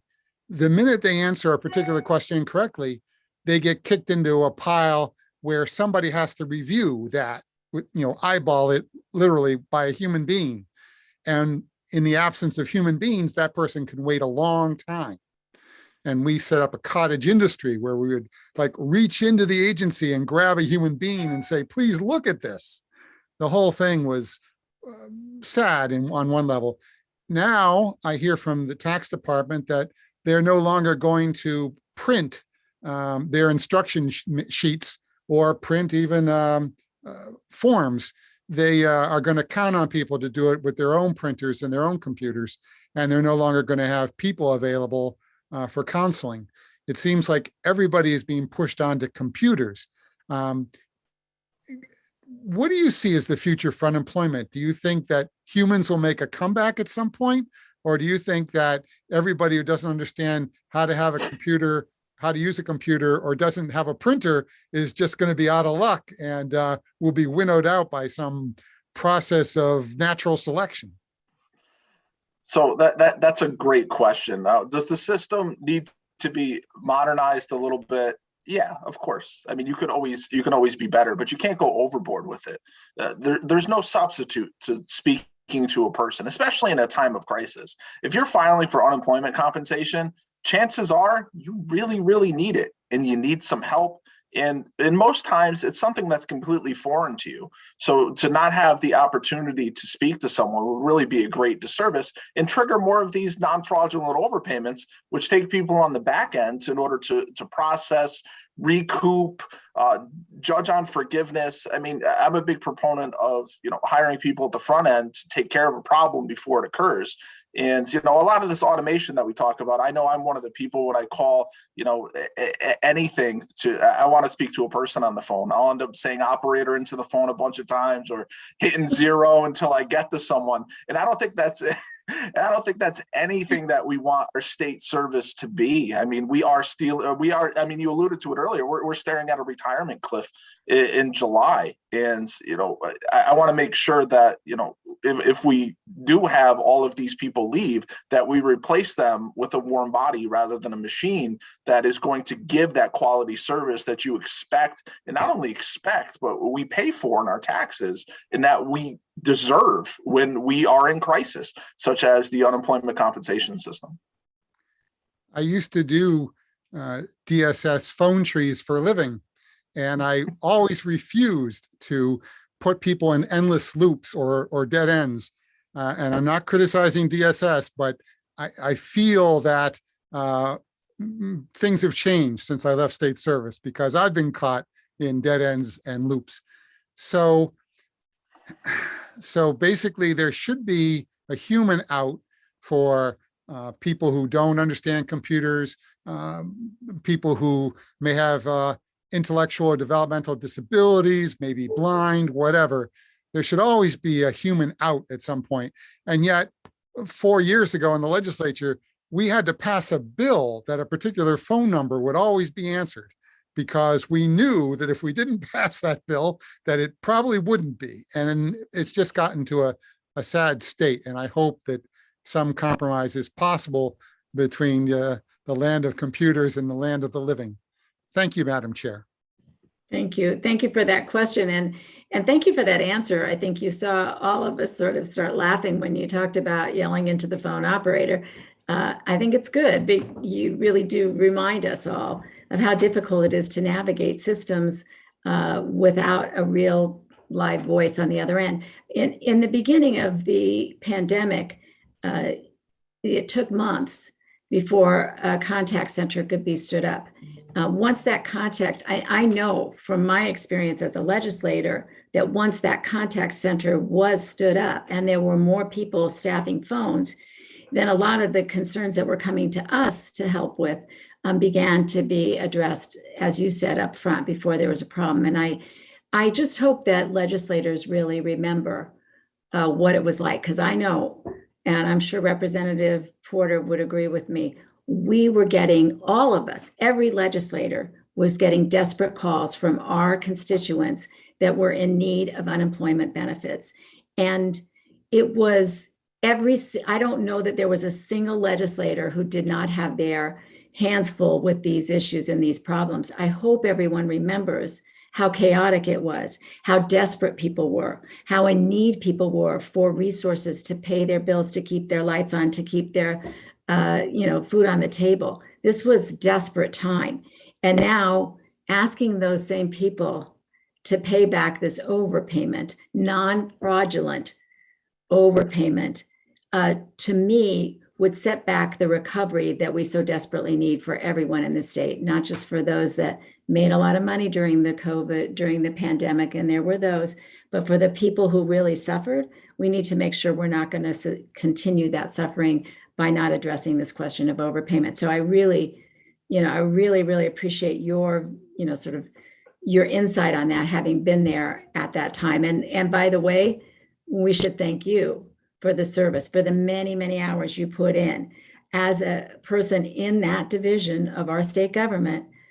Prior to taking this position as president of the AFL-CIO, we know you put in those hours, and you were one of those essential workers who kept our state going. And we really appreciate that, Ed. Thank you so much. Well, thank you. Well, one thing that you just triggered in my mind, the staffing bill, that would have caught this prior. So in order to have that study, we closed our call center and moved everyone back in person years ago. It was during the layoffs under Malloy. I forget the exact year offhand, but we closed our call centers and said, okay, everyone come in person. And at the same time, you know what we did?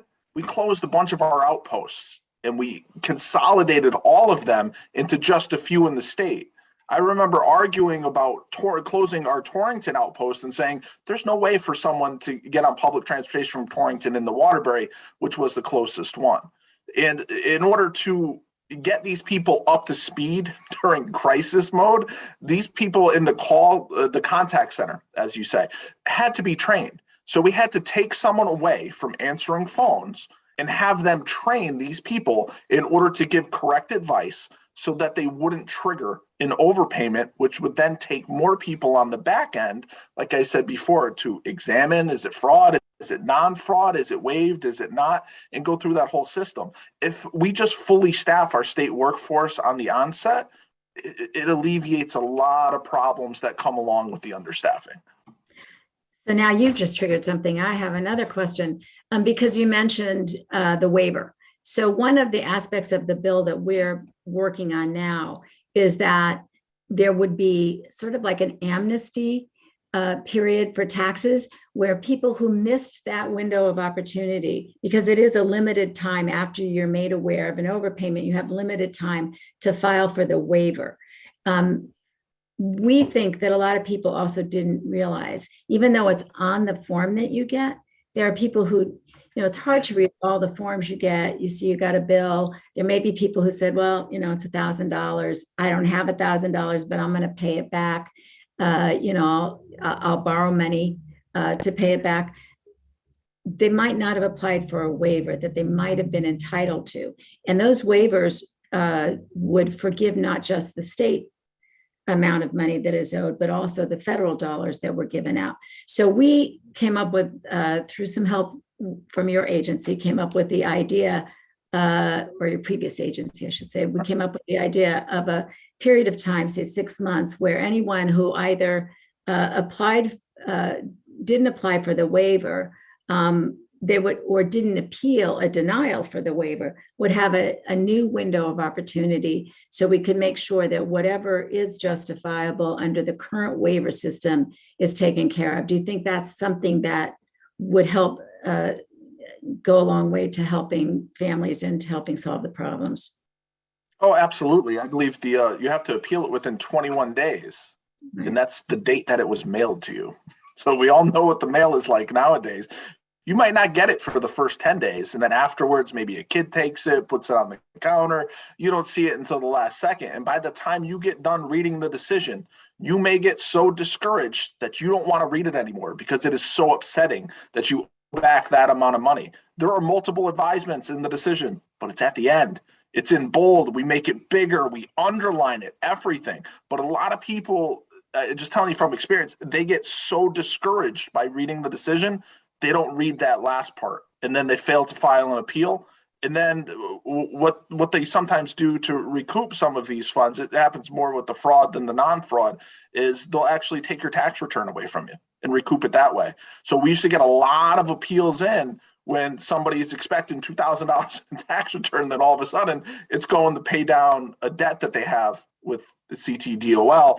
They call and ask why, they're told why, and then they're advised to file an appeal. Then they have to explain why it was late. And unfortunately, I was discouraged and I didn't fully read the decision is not, something that you can overcome. It's, considered a lack of diligence, and the claim would then be denied, and you don't even get to whether or not they are eligible for it. So something like this really does solve a problem that, people often get frustrated with and often just get put in that, off to the side because of, just basically how the program works. So, it really does fill a need, and it fills a hole in the program. And I applaud you for bringing this up. I really do. Thank you so much. It's good to confirm that we're on the right track. Thank you for that. And thank you for your testimony. I don't see any other hands at this time. So we will move to the next speaker, and appreciate you being here today and the service you performed to the state during a difficult time. Thank you, Ed. Thank you all. Next up, we have number 55, Kevin Kasparian, and then followed by Avery Lenhart. Good morning, Senator Kushner, Representative Porter, and members of the Labor and Public Employees Committee. My name is Kevin Kasparian. I live in Stanford, and I work as a clinical social worker at the FS Du Bois Center in Stanford. I come before you today to testify in support of the HB 5445. At the FS Du Bois Center, I worked in the community support outpatient program as a clinical social worker. Within that role, I provide intensive case management services centered around empowering clients to live in the community. I work with my clients to build skills, learn household management, attend recreational programs, help schedule and travel to doctor's appointments, obtain benefits, and manage their medication. This September, after working in Stanford for about a year, I was informed that due to the staffing shortages, I was going to be mandated to work for 90 days at the Greater Bridgeport Community Mental Health Center as a clinical social worker in their inpatient program. I was given this information on a Wednesday and told I was expected to start in 2 days on Friday. There was absolutely no thought given to how this transition would impact my clients and potentially disrupt the services they relied on. I had to push back and ask for more time so I could personally inform my clients who would come to depend on me that I would be gone for 90 days. They gave me until the following Tuesday.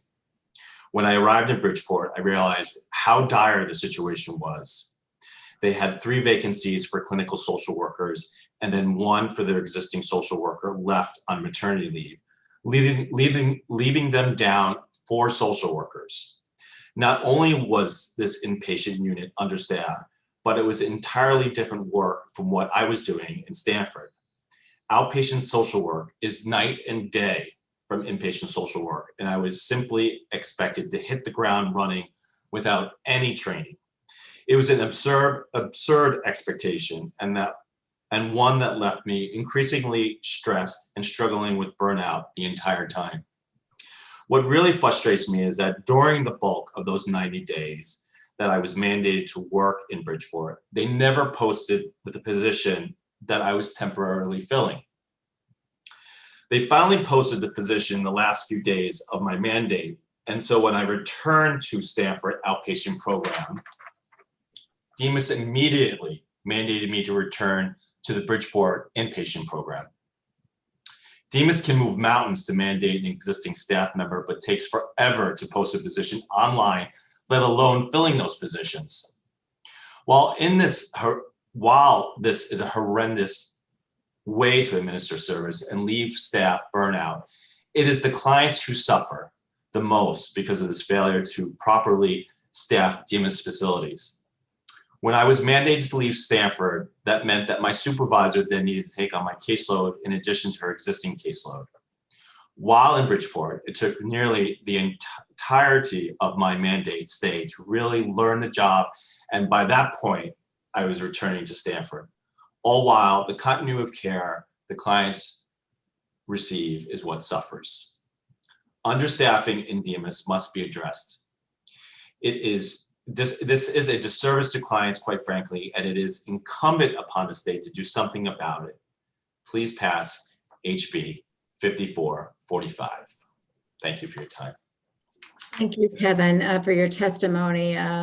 The aspects of the task force recommendations that I think we heard from people in your type of position was really about the continuous recruitment and the automatic refill of positions without, that are already funded in the budget.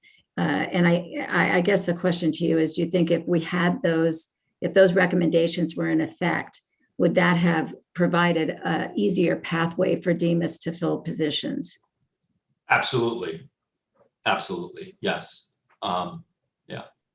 Great. Well, thank you for your testimony. I don't see any other hands at this moment. So we will move to the next speaker on the list. And I believe that is Avery Lenhart. Hello. Thank you for having me here.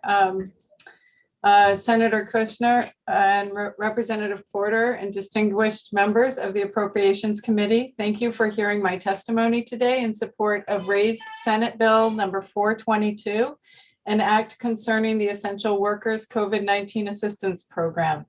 My name is Avery Lenhart and I work and reside in Willimantic.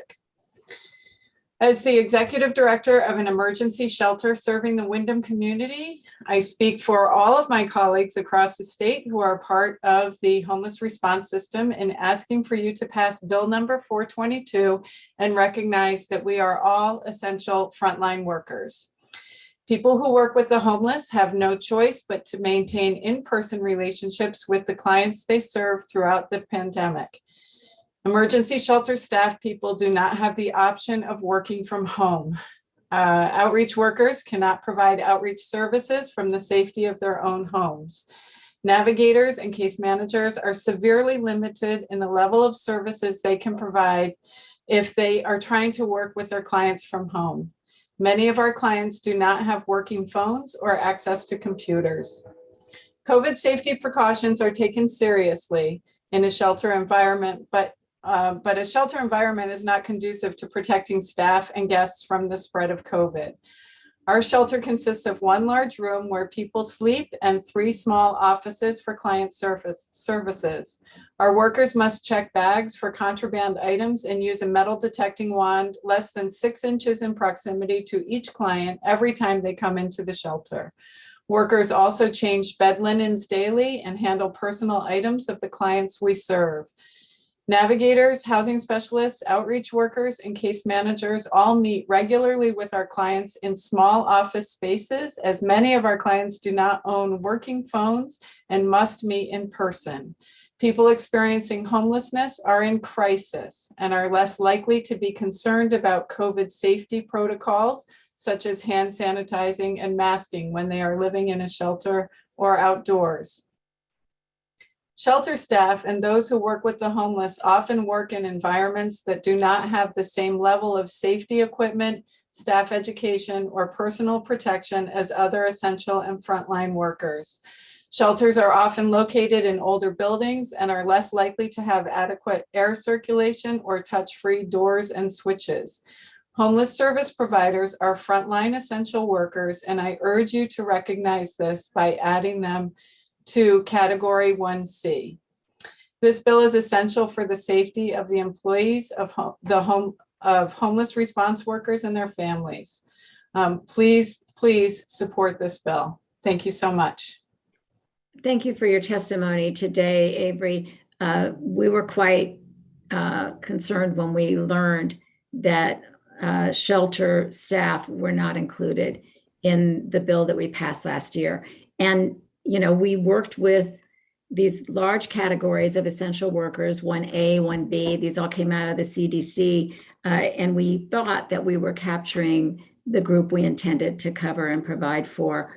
And clearly we missed the mark with that. So as you mentioned, this bill that is before us now would fix that retroactively. So not only would we address the needs of this population of workers going forward, but we could recapture anyone who suffered from, who got COVID amongst your workforce and had unpaid medical bills that weren't covered by their insurance, or unpaid sick days would be covered by this bill. So, you know, we're very anxious to make that happen. We don't want to make the same mistake because it's hard to read these categories. I know Representative Porter and I sat down and we tried to look through the whole list now of 1C, which is where the workers you mentioned fall. We don't want to make the mistake again. Thus, the bill does include all of the essential workers in 1C that had to go to work. You know, it wouldn't cover anybody who worked remotely, but those that did have to go to work would be covered under this bill. And it's really a way of fixing something that was a mistake last year. So we appreciate your testimony and also appreciate what you do in the community. I see Representative Porter has her hand up. Madam Chair. Thank you, Madam Chair. And just gonna sign on to what the good senator just stated. Excuse me, and just really express that, you know, it was not our intent. You know, we're never about picking losers and winners. We think everyone matters, no matter where you are in the industry along the spectrum. And the work that you do is critically important, and the population that you serve also. So please know that we are working earnestly to make sure we get it right this time out the gate and going forward. So thank you for being here today and for highlighting this for us again. The squeaky wheel gets the oil and we hear you squeaking. So rest assured, we are going to make sure that you all have the same benefits as every other essential worker, because that's been my pet peeve. I'm just sick of us, you know, patting people on the back. They need a pat in the pocket. You know, we don't get to call them essential and then treat them like sacrificial lambs. We have to take care of the people who are taking care of the people. Because if we don't, where do we end up and what do we have, right? So thank you so much. Really do appreciate you. You're welcome. Thank you. And thank you also for the work that you do. Thank you very much. Thank you. You're very welcome. Thank you, Madam Chair. Thank you, Rep. Porter. Next up, I know we have someone who just came in, but I don't know if he's been promoted yet. He has been. Okay, so we're going back to catch someone who wasn't here earlier, and that would be John Stolnisky. I'm sorry, so I did not say your name. Stolnikny. Sorry. Go ahead. Thank you, Senator Kirschner. Yeah, thank you. Can you all hear me? You can. Go right ahead. All right, thank you. John Stolnikny, Harwinton, Connecticut. I'm testifying. You already have the letter. I think you have the letter in front of you, but I prepared a letter, but I'm not going to read that verbatim. I'm going to try to shorten it, make it short and sweet here. It regards my part-time employee jobs during the pandemic. I had 2 part-time jobs. I was a state marshal and a garage mechanic.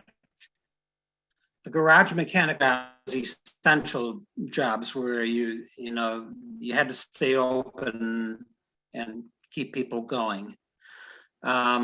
This has to do with a law that I think was unfair to me. There's about 85 state marshals, and most of them applied and received unemployment for the pandemic. Courts were basically shut down. There was very little work for state marshals to do that, and that included myself. And I ended up losing about $9,000, what I would have made from the previous year. So I had applied for unemployment because I had my other job as an essential worker, as a mechanic. And I think I fell through. It's fair that I worked, because I would have received that income, and the other marshals were paid unemployment, that I should be paid the unemployment too. So I am asking for maybe some kind of an amendment, which will allow me to be included as recognized as someone who fell through the cracks, and or however this can be fixed. There might be marshals included in this as well, but I'm not aware of anybody else who is included in this. There's 85 of us, and most of them are full-time. That's basically what I have to say, my testimony.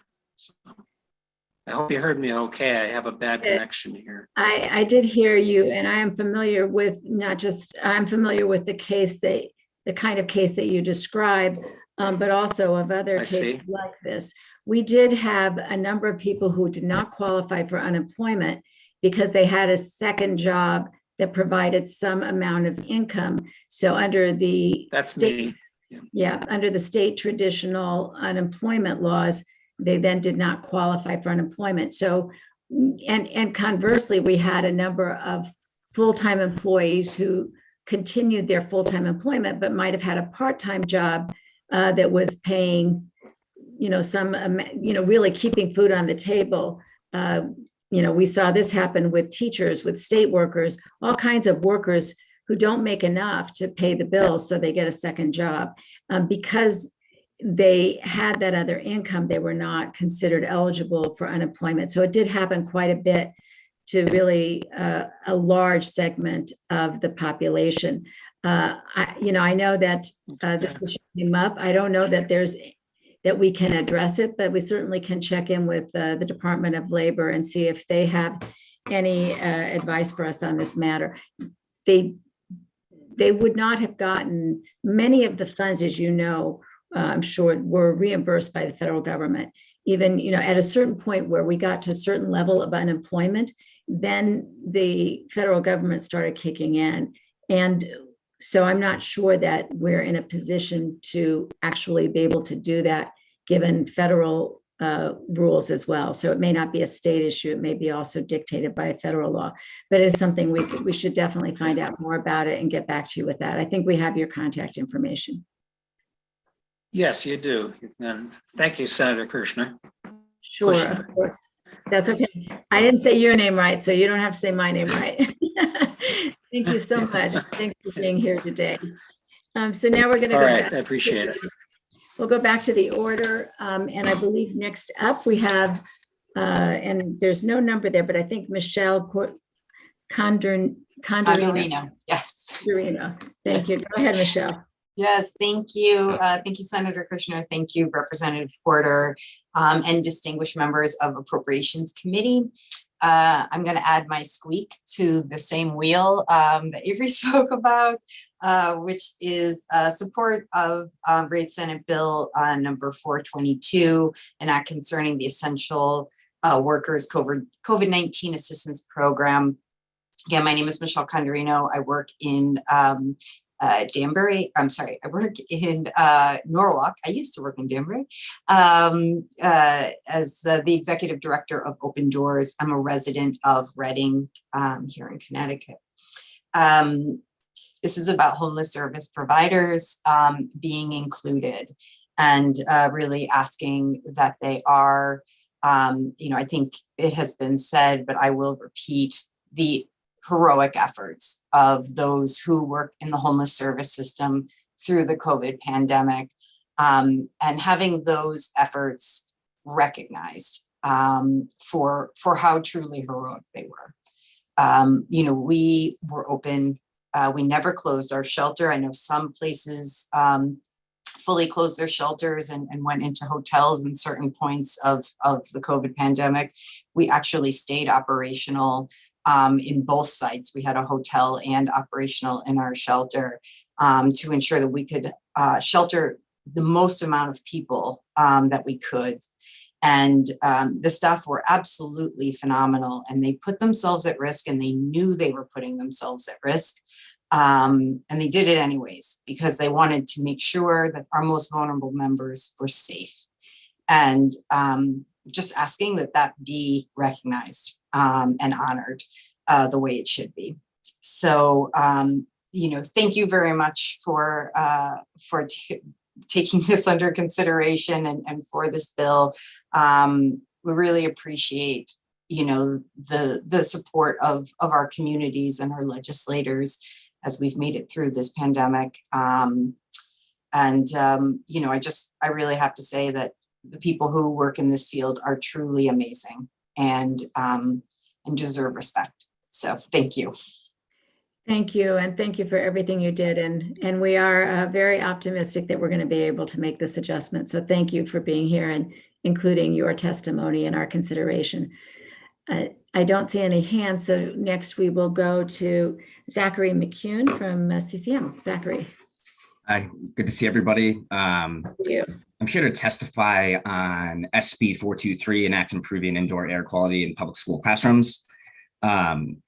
CCM's supportive of the concepts raised in SB 423, and we just have some suggested changes needed to clarify certain aspects of the proposal.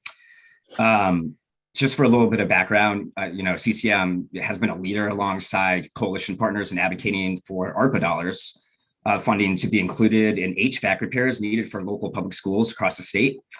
In addition, CCM, really has promoted the idea to allow HVAC repairs to be included as part of the State Department of Education's annual bonding funding for school construction. CCM obviously supports the governor's Lamont's initial $90 million proposal to establish a grant program to fund HVAC upgrades. And we also support having HVAC upgrades and indoor air quality projects be eligible for school construction grants. Without state assistance, the cost needed for these HVAC repairs in schools across the state would overwhelm municipal budgets. While ARPA funds will provide a lifeline in assisting with HVAC and air filtration upgrades, this is a one-time source of revenue. So as a result, as SB 423 is, amended, if there are going to be changes, we advocate it's essential to have a sustainable funding stream source to be available for continued future investments and ongoing maintenance. The bill also provides a process to implement temperature and humidity ranges. And although, it does mandate certain actions, we understand the COVID-19 pandemic has changed certain realities, and we appreciate the committee's commitment to improving equality in schools. With that being said, we have the following concerns and following suggestions on the bill. The bill requires Labor Department to establish mandatory public school temperature and humidity ranges. We would recommend to also get the Department of Public Health involved in this, as they probably have most likely have developed best practices regarding air quality in schools. The bill also requires a school to close for a day if the mandated temperature and humidity range is not maintained. We just have some concerns about how this is determined, who is responsible for making this decision, and, just the disruption of sending kids home to maybe, with no parents being home and such. So that's a concern. Outside of the school construction grants and potential use of ARPA funds for HVAC and air filtration projects, we advocate for, again, a sustainable funding source to comply with the mandates within the bill. And then lastly, we just recommend adding flexibility or maybe a waiver process to the effective dates of having a heating and ventilation and air system in place. just because, as we've seen with supply chain issues, labor contractor shortages, or there could be, something outside the school district's control. So we ask that there, be some type of process in place. We remain supportive of this concept, and we're ready and willing to partner alongside our stakeholders. Excuse me, Zach, your 3 minutes have elapsed. If you could just Okay, summarize. yep. And we're ready to be partners in developing practical and attainable solutions. So I'm happy to answer any questions. Thank you. Thank you for your testimony. And I do see a hand, Representative Winkler. Yes, thank you. I just wanted to know if I heard something correctly. Is it your position that schools need money to maintain current HVAC systems from the state? Yeah, so in the bill, it would allow for repair of certain HVAC systems. And, this is a huge issue within the state, and it's going to cost a lot of money. With the Governor Lamont's initial $90 million proposal, we think this is a very great first step. But with talking to our members and such, 90 million is a great first step, but it's gonna cost a lot more. So, but once, say, an HVAC system that is okay, it's doing the job, we're just leave it there. You're not suggesting that the state of Connecticut should pay for ordinary maintenance for that system? I think we're really talking about, HVAC upgrades if they weren't working correctly is what I, is our understanding of what the money is needed for. Thank you. Thank you, Madam Chair. Thank you. And thank you for that clarification. I don't see any other hands at this time, so we will move to our next person on the list. And I see that Representative Hughes is back. And so Representative Hughes, I think you're ready to take over again as chair. Is that correct? Yes, thank you, Madam Chair. Number 59, Kenny Fosco. I hope I said your name right. And that will be followed by Pat Davis, number 60. Go ahead. It's actually Fosque. Can you hear me? Fosque, yes. Go ahead. You have the floor. Good afternoon, everybody, and thank you so much for this opportunity to speak. My name is Kenny Fosque, and I live in North Haven, and I'm speaking in support of SB 423, the Indoor Air Quality bill. And my comments are really going to stick to the new addition to the statute that says the state is going to support HVAC. That's really major. So I'm retired from the Connecticut Department of Public Health. For 18 of the 26 years I worked for the department, I coordinated the EPA IQ Tools for Schools program that work with public school districts to address indoor environmental quality issues in schools. A major part of this work was coordinating the training of Tools for Schools teams in over 900 Connecticut schools to assess and address IAQ problems. This included conducting walkthrough training exercises, which we viewed hundreds of classrooms in hundreds of schools. The major problem we saw, besides contaminants like mold and dust, was the serious lack of adequate ventilation. Schools with inadequate HVAC systems, schools with archaic room unit ventilators, and schools that relied on open the window for ventilation. I really believe, and I hope you do, this is unacceptable. All Connecticut schools and staff deserve safe, healthy, and by the way, energy efficient schools. By the way, I chair my town's Clean Energy Task Force, and I'm not speaking for them. Obviously, COVID is the main driver right now, but there's several important reasons for prioritizing and upgrading HVAC systems in all schools. One, the need for increasing ventilation is not only about reducing exposures to COVID and other infectious diseases, it is an important part of reducing asthma triggers in schools, which is a major public health issue. There is also ample data linking increased ventilation rates to improved academic achievement, including test scores. Two, all schools need energy efficient HVAC systems powered by electricity. The climate is rapidly changing with increased temperatures as well as more storms, floods, etc. We need to move away from fossil fuels to heat and power school buildings and move toward mechanical systems that are powered by electricity. 3, local school districts in Connecticut are generally underfunded because of our reliance on property taxes. The new electricity-powered, high-efficient HVAC systems are less expensive to run, especially if they're connected to solar arrays, and therefore save money for other needed outlays in schools. With the increased cost of natural gas and oil, now is a good time to provide funding for these sources. In conclusion, the state needs to take leadership along with the local health districts in securing safe, healthy, and energy efficient schools by taking a holistic approach that includes high energy efficiency systems in addition to improved ventilation.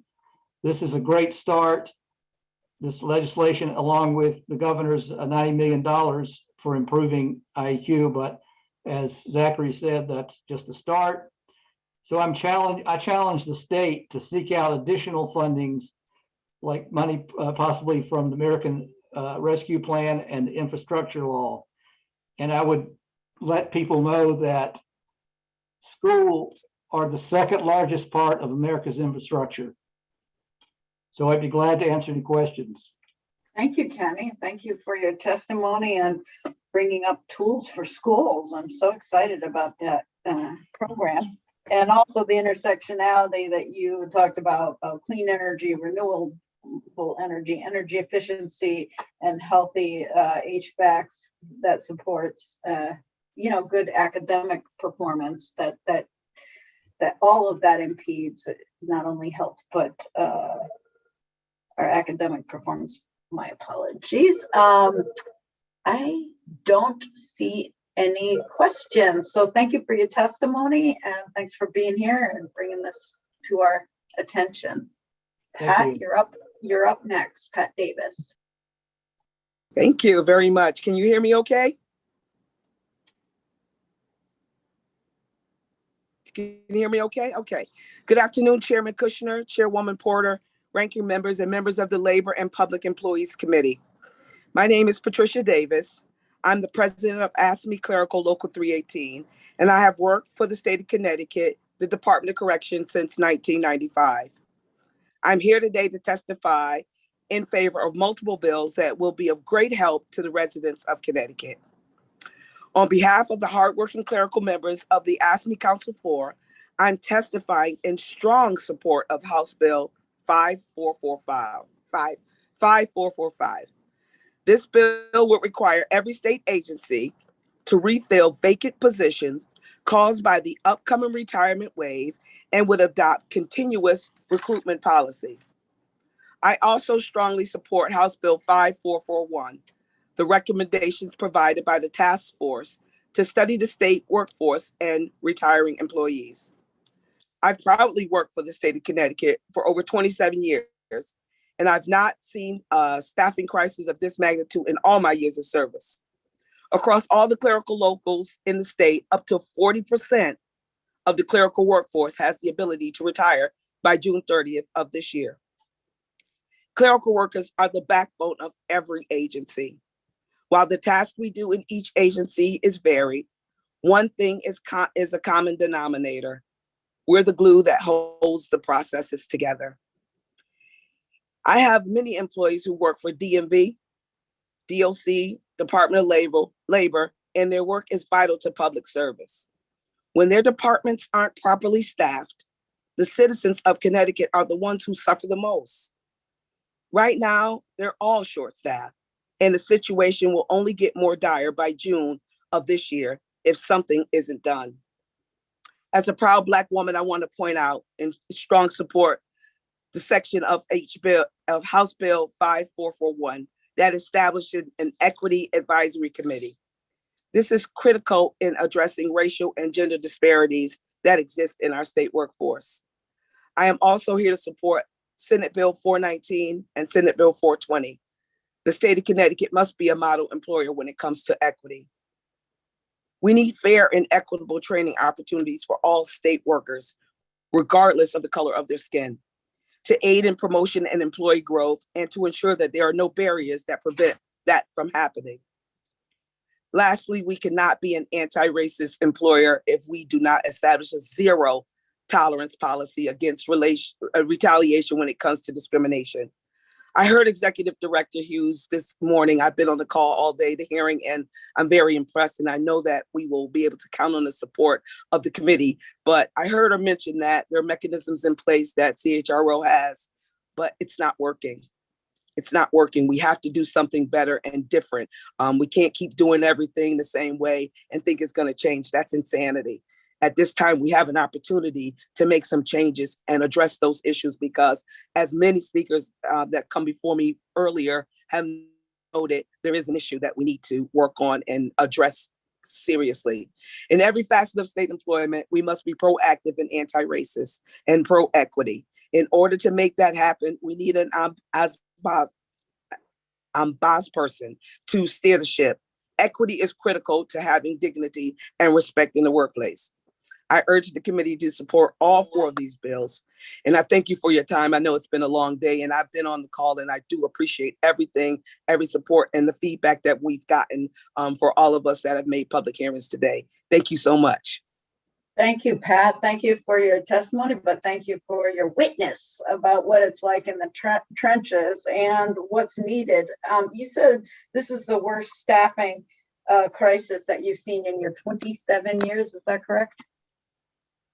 I did say that because I've been around for layoffs, and, you know, we've had to reorganize staff. We have to relocate people, lay people off. And, you know, still we were able to have somewhat of a mechanism where we were able to bounce back and still get the work done. But in addition to everything that not only we are going through as an agency or as a state agencies, there's more.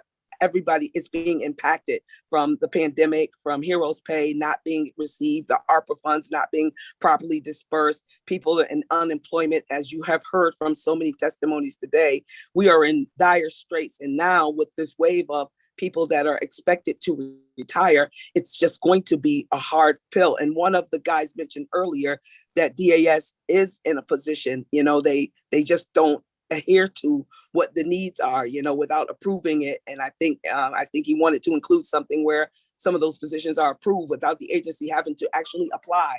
And maybe we'd get something a little bit done, a little bit more towards securing that those positions are filled, because it's not going to be an easy task. And I understand this committee is in a place to help ease some of that burden.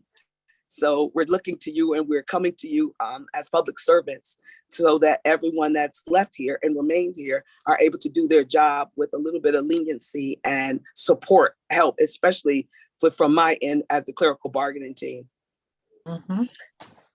I see Representative Porter has her hand raised, and thank you for sounding the alarm bell on this public workforce crisis we're facing. Thank you. Go ahead, Rep. Porter. Thank you, Madam Chair, and thank you, Ms. Davis, for your tremendous support of the legislation. And I know why you're supporting it, because you're living it. Nobody has spoken it better, but you certainly have echoed the shared sentiments of many of your colleagues that have come before us today. And it's not just about, you know, leniency and support, but it's also about being able to do your job with dignity, being able to do your job in a way that adds value.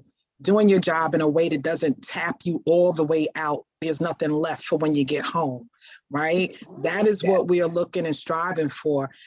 And I think, you know, we live in a country and a society has made it crystal clear. We've got big banks and big corporations that are too big to fail. Federal government has spent trillions of dollars bailing them out. It is time that we bail out our essential workers, our low-wage workers, and we get our middle-class income earners back on track. And I think that at the end of the day, that's just what it calls for. And it's time to put some feet to the fire and make sure that those ARPA funds are being dispersed responsibly. Yes. For the reasons that they were allocated, right? These funds are to help the folks that were disenfranchised and disproportionately impacted by this pandemic.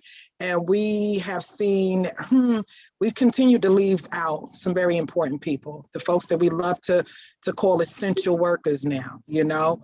And it's time for us to put our money where our mouth is. And I just want to say that I really do appreciate the work that you've done and that you continue to do under the strains and the sacrifices that are being made. And I want you to know that it doesn't go unnoticed, that members of this committee do recognize, those sacrifices that you're making, you and every other worker that have been out there on those front lines while we have been able to sit at home safe and secure, while you all have put the ultimate price, right? You can't pay for a life. And many lives Absolutely. are on the line and many lives have been lost. And I think it's time we reconcile that in a way that not only brings dignity to the worker, but brings dignity to this state, brings dignity to this work we do.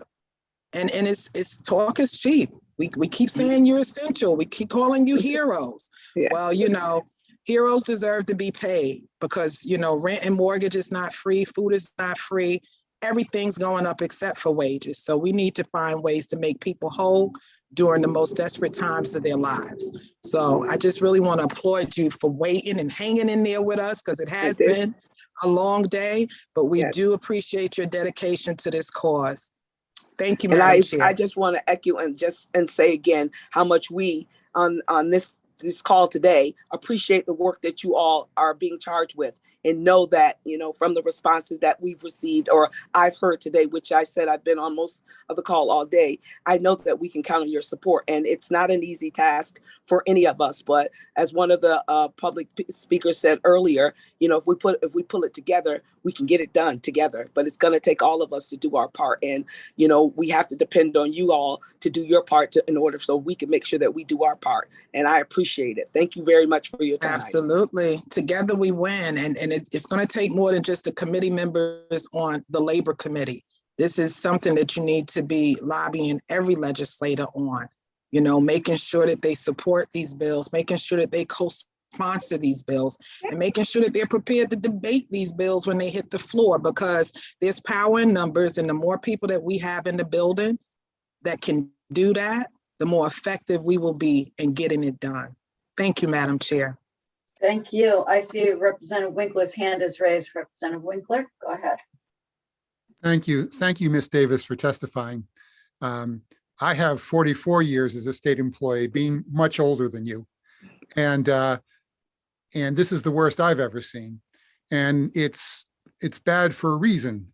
Number one, as I mentioned earlier, we cut 13,000 state employees between 2008 and 2018.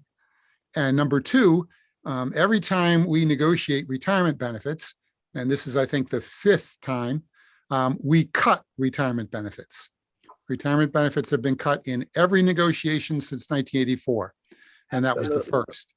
So you have people bailing to avoid changes and cuts in their retirement benefits, which should never have been cut in the first place. So, it's a perfect storm. It's the worst it's ever been. And it was all preventable. We did it to ourselves. So I'm hoping that we do get this bleeding stopped and we do get the staff restored as much as possible so that there are people there to do the work. One final thing, there are so many places in state service where there is only one person who knows how to do a critical function. And cross-training went out a long time ago when the staff got cut. And when these people retire, state government is not good about hiring somebody 2 months in advance to learn somebody's job. Those people would have to be here already. So it's going to be a nightmare that was avoidable. And if we hire people, at least we'll be able to provide the service, even though there'll be a very steep learning curve at the beginning.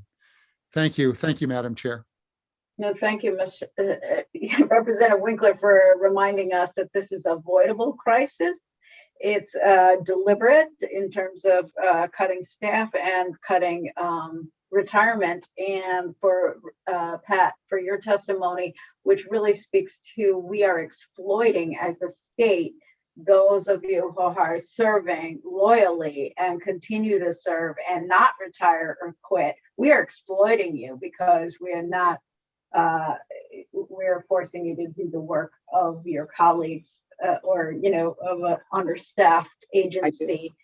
And that has to stop. And I believe we're exploiting you largely because it's a female, minority-led workforce that, the system has normalized exploiting. So that's why we need to change that as well. So glad you recognize that. That was very important and heartfelt when you just made that comment. That was very heartfelt. And I do appreciate, because sometimes awareness and understanding helps us solve problems. So thank you again. Thank you, Ms. Davis. I see no further hands raised, so have a great day. I see Jody Barr, you're up next, followed by Sarah Fox. Jody, the floor is yours. Thank you so much, Representative Hughes. Good afternoon, Chairman Kushner, Chairman Porter, and ranking members of the Labor and Public Employees Committee. My name is Jody Barr, and I'm the Executive Director of AFSCME Council 4, which represents about 30,000 members across the state of Connecticut in both the public and private sector. I've been on as well, listening since 10 o'clock to many of AFSCME members as well as other union members testifying to a lot of bills that are important to working families. So I'm here in support of HB 5445, HB 5441, Senate Bill 419, and Senate Bill 420. Instead of going through and repeating the testimony that I think we've heard several times, I'll sort of just, in support of HB 5445 and 5441, I'll sort of tell a personal story that I have. Having a job similar to Representative Winkler on the Board of Regents, doing telephones and programming voice systems for 22 years, I watched the state stop refilling IT jobs in the Board of Regents for several years, where just 5 years ago, the Board of Regents went to the bonding commission and bonded out just over $34 million to bring in an outside IT company. Remember, the Contracting Standards Compliance Board was funded just as well then as it is now.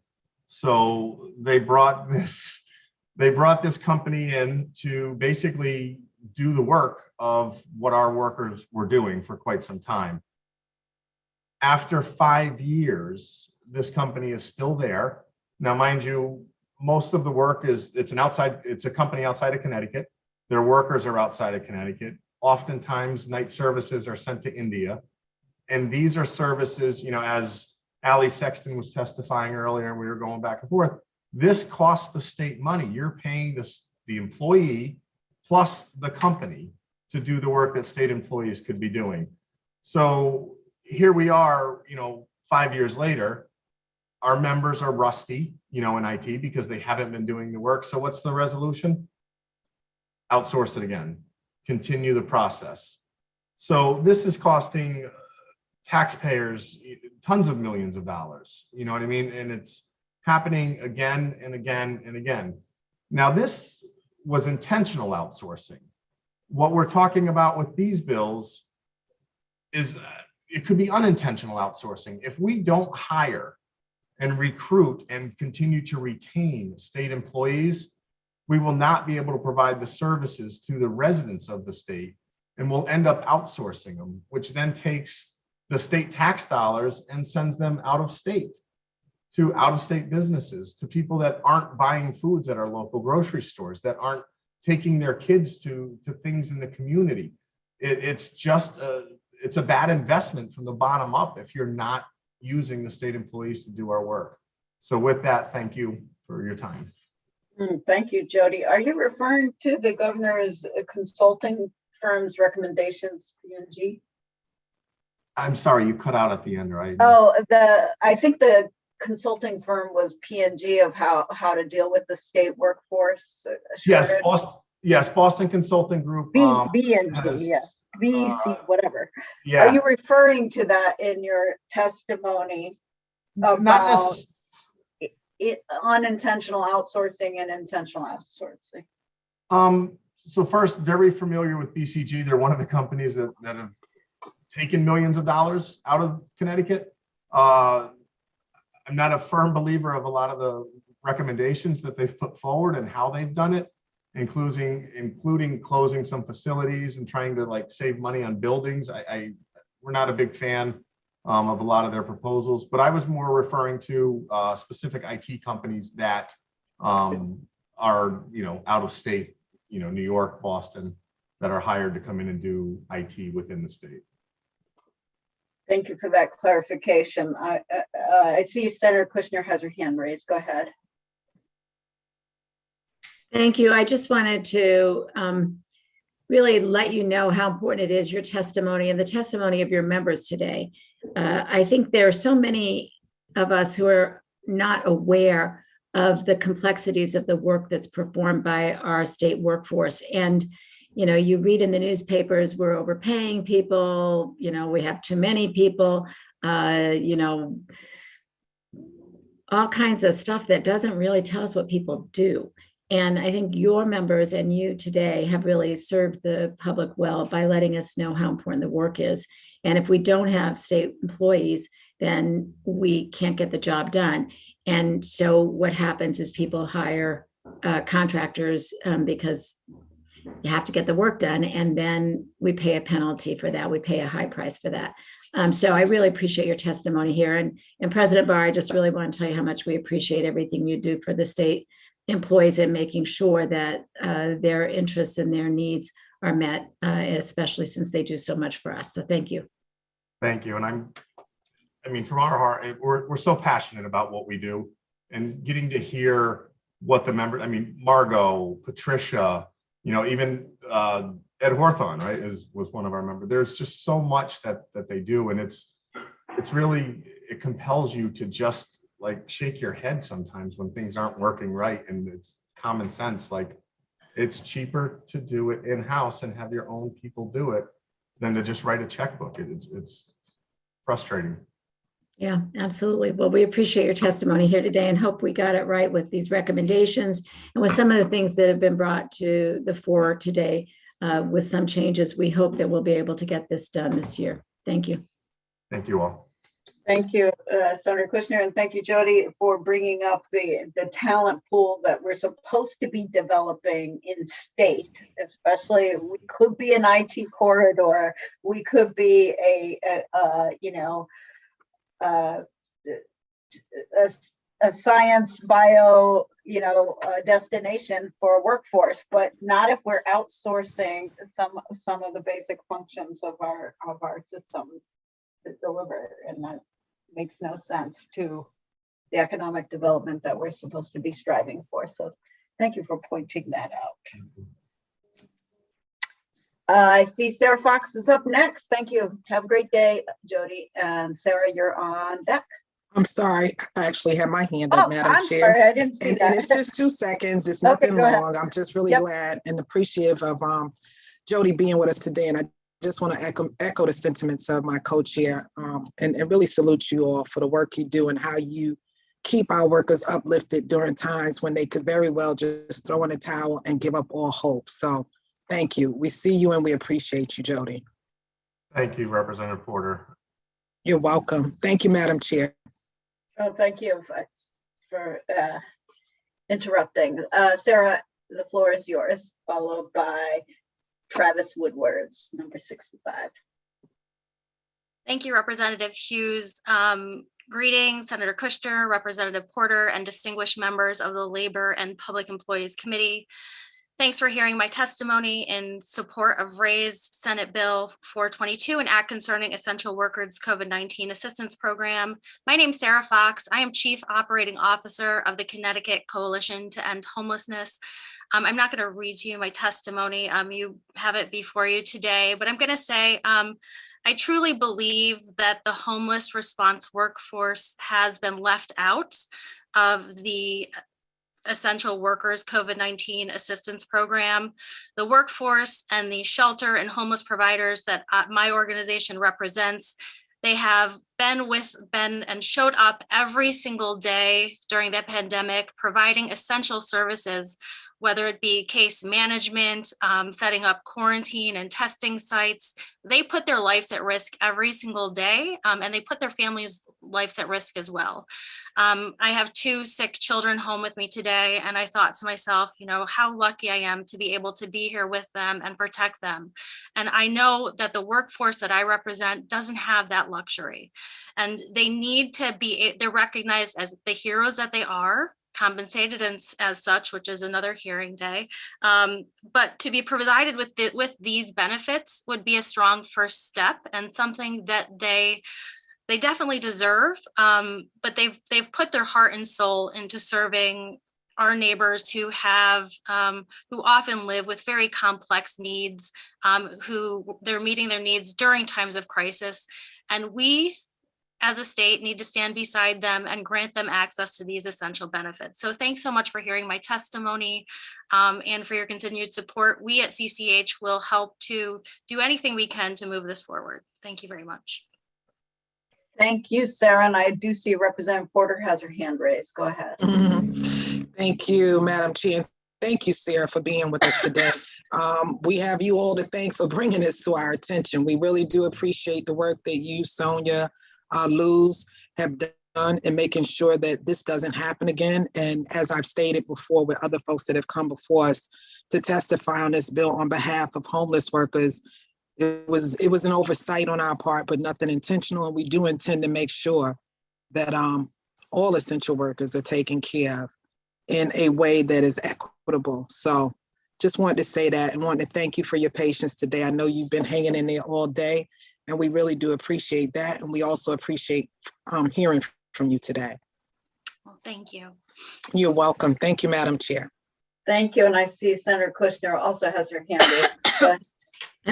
I think that Representative Porter and I just feel so bad that we had this mistake as something that we worked on, something we championed last year, and made this mistake because, boy, you said it all in your testimony, how important the work is and how much people sacrificed to make sure that our communities were kept safe, and that this essential part of our community, people who are homeless are human beings who deserve our care and our attention, and deserve the resources, even more resources than we can provide. And the workers who serve that community are incredibly important and dedicated. And so we feel pretty bad that we made this mistake. And I can't tell you, I feel really confident. I know Representative Porter and I aren't going to let this happen. We're going to make sure that they get included and that it will be retroactive, so people will not lose out on any benefit that they would have otherwise gotten.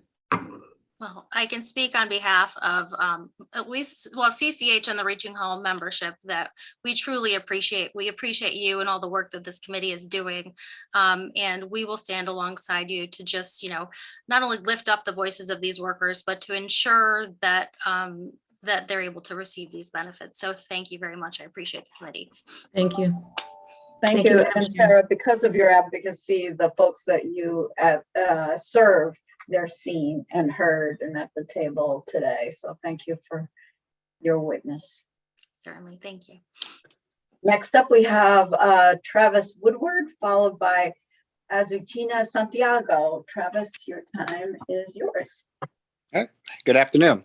Senator Kushner, Representative Porter, Senator Sampson, Representative Aurora, and members of the Labor and Public Employees Committee. My name is Travis Woodward. I'm a resident of Hamden and an engineer at the Connecticut DOT. I'm also the president of CSEA SEIU Local 2001, a labor union representing over 23,000 state, municipal, Board of Ed, active and retired public and private sector workers.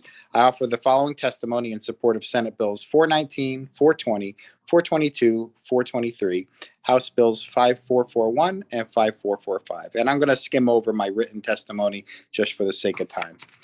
For Senate Bill 419, I'm in support. I've come before this committee on multiple occasions to talk about the need for a properly staffed and trained state workforce. Senate Bill 419 has the potential to be an important part of achieving that goal by establishing a training fund for state employees that could be used to reimburse workers or pay for things like certifications, training, or conferences. Supporting the career development of state employees will help enhance the quality of services we provide while reducing the state's reliance on costly outside consultants. For House Bill 5441, The coming wave of retirements of state employees is certainly a challenge, but we are not powerless when it comes to making sure that Connecticut is ready. HB 5441 has a proactive response to the so-called silver tsunami that prioritizes planning and data over panic. This bill empowers key stakeholders such as state employees, commissioners, the comptroller, and policymakers to use data and planning to help make educated decisions when it comes to large number of retirements expected early this year. And then HB 5445. The recruitment issues that we are facing this year are not by accident.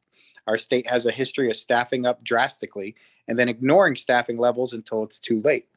The most famous case of this was in the early 1980s after the Mianus River Bridge collapse in Connecticut or in Greenwich. We did a lot of staffing back then. The hiring that followed in the late 1990s is a major contributor to the silver tsunami we have today. Instead of level hiring since the late 1990s, state workforce has been neglected and slowly starved to the brink. The majority of state employees that left the DOT since then have been replaced by higher priced private consultants. Now, while the DOT is already understaffed and forced to privatize a large portion of its workforce, over 30% of those hired in the 1990s are eligible to retire, causing a severe crisis and loss of knowledge for the DOT. In order to prevent a similar situation in the future, we must move to level staffing over the upcoming years. If the huge letdown of no flying cars by 2015, as promised in Back to the Future Part 2, taught us anything, we still need our highways and bridges long into the future. Passing HB 5445 will go a long way to help invest in that future because state employees do it better, faster, and for less. I'd like to thank you for hearing my testimony. Great timing, Travis. Before I turn over to Rep. Porter, who has a question, my question to you is, why do you stay? I stay because I like being a public servant. I can make more money on the outside.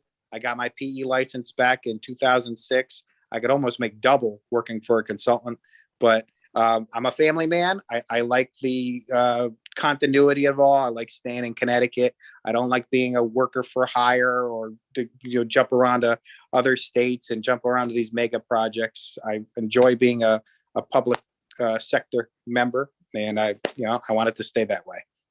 Thank you. And we so appreciate you and your engineering skills and profession. And yeah, we need to keep folks like you working for the state. Representative Porter. Thank you, Madam Chair, and thank you, Travis, for your testimony today and your patience. I know it's been a long day. You talked about, we know what's going on with the state workforce. We've watched it happen. There's been a gutting of the state workforce and a feeling of privatization. So can you tell me what the impact of that privatizing has been on business overall? I mean, you can scale it back and do it at a low level, but if you kind of scan out, just speak to the detriment that this has done to the state overall, workers from workers to everyday people. Well, we could do a small bridge in your area in Hamden and New Haven. Small bridges cost the state around $10 million. If we're wasting $100 million a year by privatizing our workforce, that's 5 to 10 projects that aren't being done every year. We know our bridges are in rough shape. We know our highways are crumbling. The nation's getting a D when it comes to bridges and highways. Well, it's because we're wasting a lot of money. But not only that, it's the culpability that goes behind this. I get the satisfaction of doing a good job and then moving on to the next bridge I build. These consultants are coming in and they're looking for their next paycheck. And we've seen that throughout the years. In 2006, with the drainage to nowhere on I-84 in Waterbury, if that wasn't caught by a state employee, that highway could have washed out and there could have been a major disaster. In 2016, they caught a private bridge inspector in New York falsifying his reports. And it turns out that he had been an inspector on 35 of our bridges in Connecticut. Those bridges had to be re-inspected to the tune of $1 million. And that's for one person. That's how costly it was. And then in 2018, FIG engineers were responsible for, OSHA cited them as being substantially responsible for the Miami International University pedestrian bridge collapse down in Florida. So what did we do in Connecticut? We hired them to be the inspectors on the Aragoni Bridge reconstruction. So that's dangerous. If that stuff like that's happening somewhere else in the country, and we know that the company's dangerous, then shouldn't we get them, on a list up here that we don't hire them?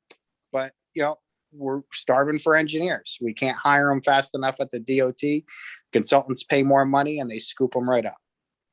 Absolutely. I mean, what you just said really reminded me of the disbarment conversation we just had with Kim Glassman around that very same thing. They're not allowed to work in the surrounding states, but Connecticut welcomes them with their bad track record. Yep. And I really do appreciate you bringing that home for us, because I think that people really need to understand what is happening internally when we talk about, decreasing the state workforce past what it's already been. It's detrimental, and it's going to really hurt us. It is hurting us. So thank you for being here today to testify. And thank you, Madam Chair, for the opportunity. Thank you, Rep. Porter. I see Senator Kushner's hand is raised. Go ahead. Really, Rep. Porter said it all, but I had to also say, it's great to see you here, and it's great to have your testimony. It really does help us move these bills forward. So thank you also for being here. Thank you, Senator. Yeah, and I just wanted to add that I really think that you're breaking it down as to what privatization doesn't do is have the loyalty and pride and responsibility and accountability to the work that being a state employee does have. When we talk about those bridges that you will be driving over with your family and your friends. And there's, again, Representative Porter talked about the narrative out there that we could have efficiencies by not hiring all these in-state workers. Efficiencies where you're working really hard to cover for the gaps. Yeah, covering for this, starvation of the workforce. You're working really hard. I don't know where the efficiencies are going to come from, but it's not going to come from the people that are left working doubly hard like yourself and taking pride in their work. And just to add on that, there's a sense of pride being a public sector employee. I live in Hamden. Driving to Wallingford and getting on a Parkway on-ramp over my lifetime, I hated the way that the Parkway on-ramp was set up. Finally, a project was coming out to fix that. And this is the 64 interchange, the on-ramp over by Community Lake Park. I know exactly where you're talking. So I volunteered to be the chief inspector on that project. They gave it to me. And then I saw it through from start to finish. So it's just a sense of pride knowing that I helped renovate that bridge, and that bridge will be around for 50, 75, 100 years if we take care of it. Thank you. Thank you for your advocacy, and thank you for your expertise, Travis. Thank you. No other questions. We'll go on to Azucena Santiago. The floor is yours, followed by Monica Nugent. Hi, my name is Bob Fernandez, Political Director for 32BJ. Ms. Santiago had to return to work, so we're 38 minutes over. She had to go back to work. But I think it's very important that we read her statement. She wrote it in Spanish. I have translated it and submitted it in English for the committee. Good afternoon, Labor and Public Employees Committee, for hearing my testimony today in support of Senate Bill 421, an act concerning standard wage. My name is Azucena Santiago, and in 2019, I began to work at the McDonald's at the Milford Northbound Service Plaza on I-95. Like every other job I had since I immigrated to this country, I was only earning minimum wage. It was very difficult for me, a single mother with 2 young daughters. Soon, however, I met organizers from 32BJ SEIU, and they told me that I was supposed to be making the standard wage, which is guaranteed to service workers who work through state contracts. That began a long fight that still isn't over to make sure that every worker at the service plazas is earning the standard wage and has the protection of a union. Fortunately, we are motivated by our victories, which include the raise in wages of about $3 an hour that I and other workers at the Milford McDonald's have finally received. These days, with prices rising everywhere, I cannot pretend these wages are enough to pay for gas, food, electricity, phone, and everything else my 2 daughters need as they begin elementary school. Still, it is hard now. I cannot imagine what it would be like to earn only the minimum wage. I am here therefore to speak in support of this bill, which would strengthen the current law and make it simpler for both workers and employers to understand. One important change is that all the posters at the workplaces explaining the standard wage so workers will clearly understand their rights. I must add that these changes are not enough. The Department of Labor needs to investigate more bosses at the service plazas to make sure everyone is paying the standard wage. And workers everywhere need the support and protections of unions like 32BJ, but we also need this bill, and I hope you will support it just as many of you have supported the workers like me in our demand for decent pay, benefits, and treatments at our jobs. Thank you. And let me just add that the important caveat here, service workers throughout this state, as you all heard today, were heroes, sacrificed. Members of unions on these calls today had members die and buried. Unfortunately, the HERO Act wasn't enough. The standard wage isn't enough. Advanced sick pay isn't enough. Every single member of 32BJ's early childhood education program has no more sick time. Totally exhausted during the Omicron and Delta variant. And let me remind the committee that the fourth wave is on its way as China is starting to close down. So what does the state of Connecticut, what does the United States of America expect service workers who earn just above, just enough to survive? Do you think they will not go to work sick? That's really the question. And so the reality of the situation is we all know, and we all thank you tremendously for all your advocacy throughout the year. But workers are crying out for help and are looking at you as the leaders to provide them that help. They're not looking for a handout. They're just looking for a hand up. Thank you.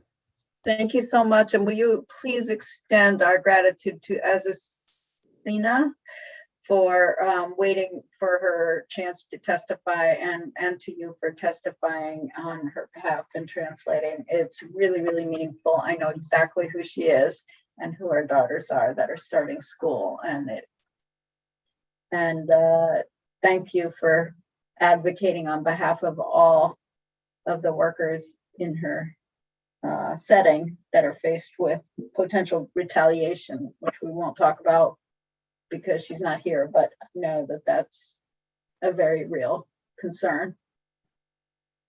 Thank you, Representative Hughes. And yes, that is a very real concern. Maybe some of the folks that are signed up to testify will talk about that. But right now we have Monica Nugent. Thank you very much, followed by Rob Barrow.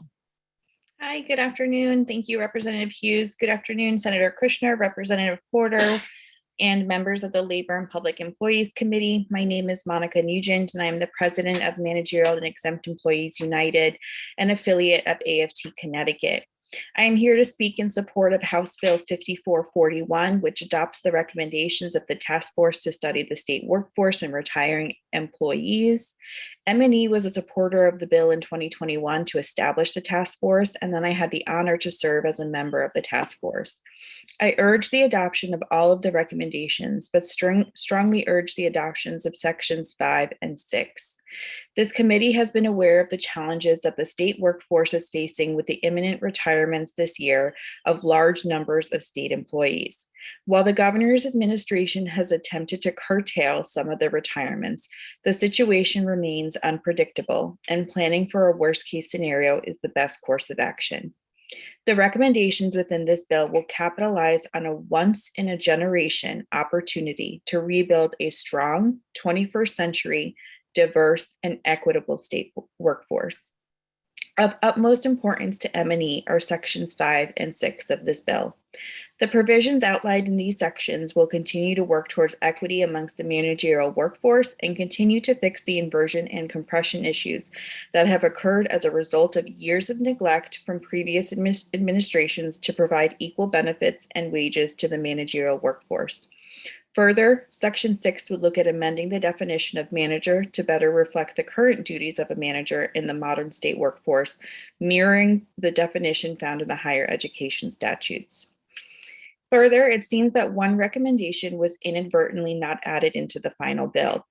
This is a recommendation asking for a statutory change to lower the healthcare contributions amongst managers so that they are in line with CBAC bargaining unit employees. This change is important and necessary to continue the road to equitable treatment amongst managers and bargaining unit employees.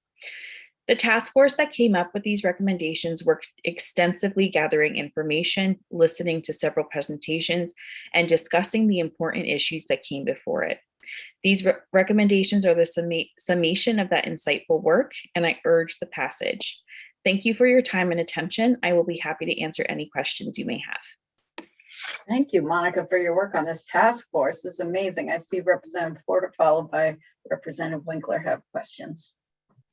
Thank you, Madam Chair. And just to echo Rep. Hughes, thank you, Monica. You were pivotal, played a real critical role in the task force. And I just want to thank you publicly for that, for all your contributions. You highlight sections 5 and 6.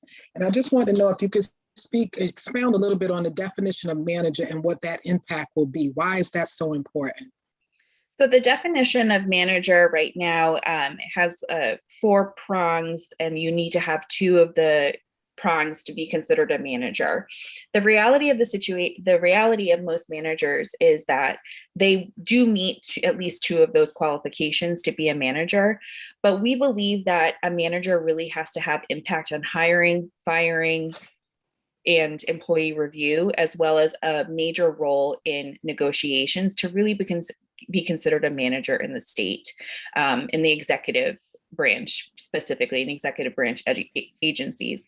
And so that's where we look at the higher education statutes. And so what they list is that in order to be a manager, you still have to meet 2 of those qualifications, but one of them must be section 4, which it encompasses the direct role in hiring, firing, in other employee relations, along with one other section.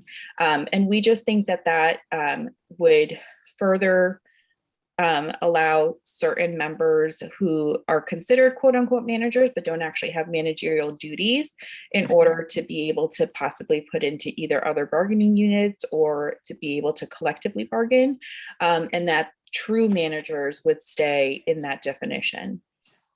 Thank you so much for that clarity. I think that's a real important point that I needed for people to understand past just, the helicopter view. Absolutely. So thank you. And thank you. And I won't ask any more questions because I do see Rep. Winkler has his hand up and I'm sure he has something in store that probably relates to what I'm thinking. So thank you, Monica, and thank you, Madam Chair. And thank you, Representative Porter, for all your work on the task force too. It was an honor to work with you and Senator Kushner on these important issues. So I really appreciate it. Thank you, Monica. You're very welcome. Go ahead, Rep. Winkler. So thank you for being here. In another lifetime, I was president of the A&R bargaining unit. And there used to be times when the people got promoted into the managerial bargaining unit, worked there for a short period of time, and came back to A&R because the pay increase was minimal to none, and the professional duties and extension of their work weeks past the 40 hours made the whole thing not worth it. Is any of that still going on today? Well, I think you're lucky that people even went into the managerial workforce at that time, because that is not happening at all right now. Anecdotally, we hear over and over that after doing calculations, it's not even that they're getting a minimal raise by becoming a manager and moving into the MP pay plan. They're actually losing money. So it doesn't make any financial sense for anyone with a family to take on a position with more responsibility, more time, no matter if they would like to or not. The fact of the matter is they're going to be contributing more to their insurance, which is one of the issues that we really want to fix, right? It doesn't cost any more for a manager to have insurance than any other employee. So that doesn't make sense. And after, whatever, maybe they'll get a 5% raise. Well, in about 6 months or so, we know that there's going to be a step increase or possibly a cost of living increase that managers have not been afforded for about 15 years, up until the last raises that M&E kind of worked towards back in July.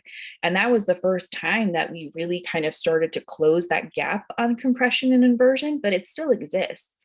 And that's, Section 5 in the recommendations really talks about making sure that in perpetuity, we continue to match managerial raises to ones that bargaining unit employees get. Because without that, right, it's constantly playing catch up. We're never going to fix inversion or compression if, bargaining unit employees get a certain raise and the managers fall back on those. So, especially given the fiscal situation of the state right now, I think this is the time to make those changes and to really work, for a more equitable state workforce. I thought things might have gotten worse because when I got up here at the legislature, twice I saw entire units of managers come to the legislature and petition to get out of management. And, and in both cases, they were successful.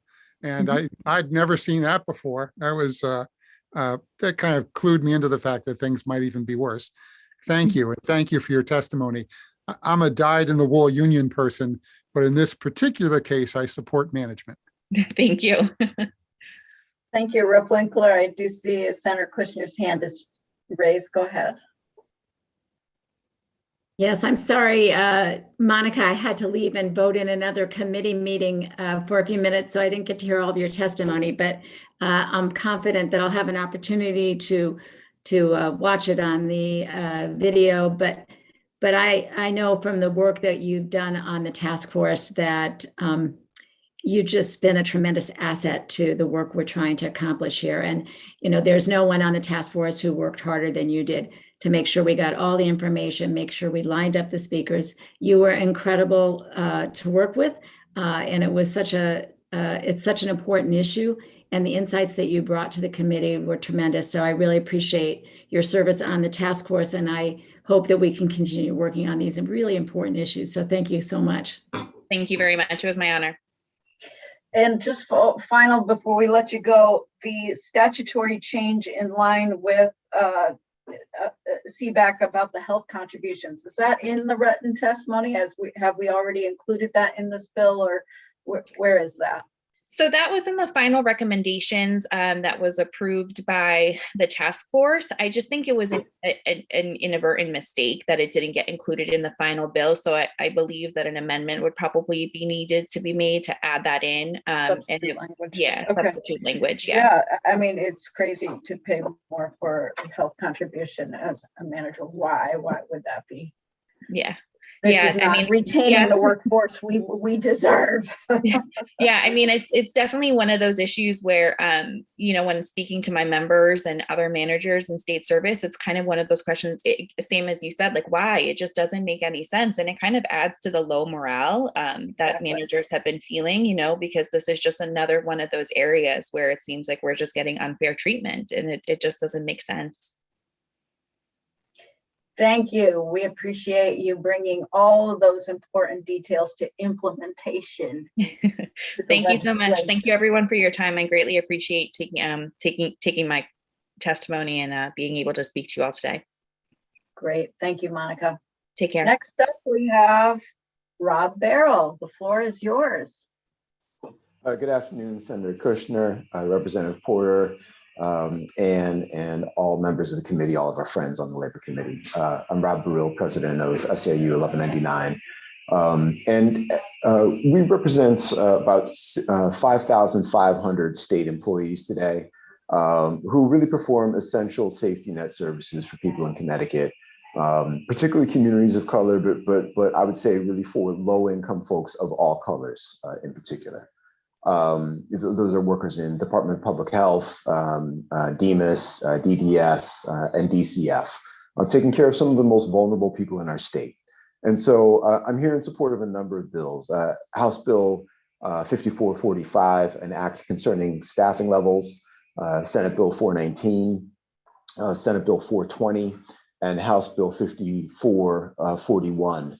But in particular, I want to call your attention to the staffing bill and the recommendations of the task force to study the state workforce and retiring employees. And I say that because I really see the state's retirement wave as the most important racial and economic justice issue of this year, okay, and of this session. Public sector employment opened up to Black and brown folks as a result of really, I think, the major victory of the civil rights movement after voting rights. When Martin Luther King lost his life fighting for Black sanitation workers to be able to organize into a union, okay? And I wanted to state that we believe certainly that our state government has an affirmative responsibility to drive us towards equity, to drive us towards a place where our life circumstances are not determined by our zip code or how much income our family comes into the world with. State employment is really one of the places that has been foundational, not just in terms of services, but in terms of employment, in creating a Black and Latino middle class in this country and in this state. State workers who are Black and Latino make 160% of their counterparts in the private sector. And really, these are the best middle class jobs that exist for Black and brown folks. When I was growing up as a kid, my mom was a state employee. And literally every Black middle class family around us was a public sector worker. They were teachers, they were corrections officers, there were folks who worked at facilities for people with developmental disabilities. These sadly, these jobs have been disappearing. What's happened to the state workforce over the last 15 years since the Great Recession? 20,000 fewer state employees. Within our membership, it's actually significantly more, gone from 9,000 state employees to 5,500. And then what do we see about what threadbare staffing then delivers? Okay, this year we've seen crisis after crisis in terms of people with mental and behavioral health and substance abuse issues who cannot get treatment because there are not enough of our dedicated state employees around to take care of them. We have research that backs up our claim around the quality of state employment for Black and brown workers, even though, yes, there are positive steps that remain to be done. But we very much urge you to look at those bills because they will be a core issue that will be coming to you around to make sure that we are seeing progress. Wow. Okay. I see the timer went off, so you wrapped up just in time. I see Representative Winkler's hand is raised, but before he goes, I am really struck by your statistic that in the state workforce, Black and Latinos make 160% of their counterparts in the private sector. And I would just like to hear your assessment of what is outsourcing to the private sector doing to the racial and economic justice issue that's before us. Yeah, thank you. And I actually misspoke. It's 180% of counterparts in the private sector. Okay. Wow. And so look, I think that the key thing is that we understand the motivations around the Boston Consulting Group report, which came out last year. Okay. They were pointing to a $900 savings by, Rob's a state employee, Rob retires, and Rob's work is replaced in the private sector. We call that privatization. Okay, that may not be putting particular bids out to contract, but we see it as privatization. Okay, so I know that people have been talking about the hiring of a new round of younger folks as an opportunity to expand diversity. By all means, okay, but we should understand that half of our membership in the state are Black and Latino already, so 2.5 times the overall population in the state. So we can make a good thing better by making sure that we protect the services and protect the jobs as well as we're doing it. Thank you for that. Representative Winkler? Yes, I know that some people criticize the state saying that state employees make more than private sector employees, but that's not accurate. Lower paid state employees make more than the lowest paid private sector employees, because a long time ago, we had an objective job evaluation and we ranked people by what they did. And it turned out that there was less of a gap between the top and the bottom, or there should have been less of a gap between the top and the bottom than there was, and we fixed that. So I have no apologies at all for the fact that people are getting paid for what they do. It is true that the upper echelon attorneys and things like people like that aren't making as much as they could in the private sector, and engineers. But at least we fixed the pay inequity towards the bottom. My question for you is, how would you define success after this wave of hiring? I think that's a wonderful question. And the success has to be measured first and foremost, of course, in terms of quality of services that are provided. And we've just seen, again, every inequality that exists in our society has just been, magnified exponentially during the course of the last 2 years with the pandemic. Because again, it is the essential workers, the healthcare workers, the janitors, et cetera, the package deliverers that are out there working, being exposed to the virus, who are disproportionately Black and Latino, okay, and working class white. And we know what has happened in terms of the quality of compensation to people over so many years. So we're having people who are sort of being sent out there as cannon fodder, okay, who are not being compensated as they are doing it, who don't have access to health insurance. And those are exactly the folks that our members take care of. It's their children that are showing up in DCF care, right? It's their kids and their relatives that are showing up in state facilities with psychiatric illness. So I think that's first and foremost is services. Quality of services. Of course. Thank you. Thank you, Madam Chair. Thank you, Mr. Chair, and thank you, President Barrow, for your testimony and for really the charge to take on the most important, as you said, racial and economic justice issue before the legislature in the session, possibly. Thank you, Rob. I am going to turn it over to Representative Sanchez to co-chair for a bit, and I see Don Williams is on deck as up next. Thank you, Rob. Oh, wait a minute. Ed has his hand raised. Oh my gosh. Representative Vargas, before I apologize. I didn't see your Thank you, hand. Madam Chair. I just wanted to add my 2 cents to this discussion, because in the city of Hartford, I've had an opportunity to work closely with the SEIU locals, especially 1199 and 32 BJ. And I've always stated, as a labor leader, I headed the Greater Hartford Labor Council, AFL-CIO, which dealt with almost all the unions in the Greater Hartford area for many years. And I've worked with ones that were members of the AFL-CIO, like the Teamsters, and when the UAW was still not a part of the AFL-CIO, the air traffic controllers professional at PATCO, which was not part of the AFL-CIO at the time. And but my experience is that most of the labor movement, they tend to want to organize, the middle class, upper middle class workforce. Nothing wrong with that. But I've got to hand it to these SEIU locals in the city of Hartford. They really are fighting for the little guy and the little gal. And, so my hat goes off to them, and I say it everywhere.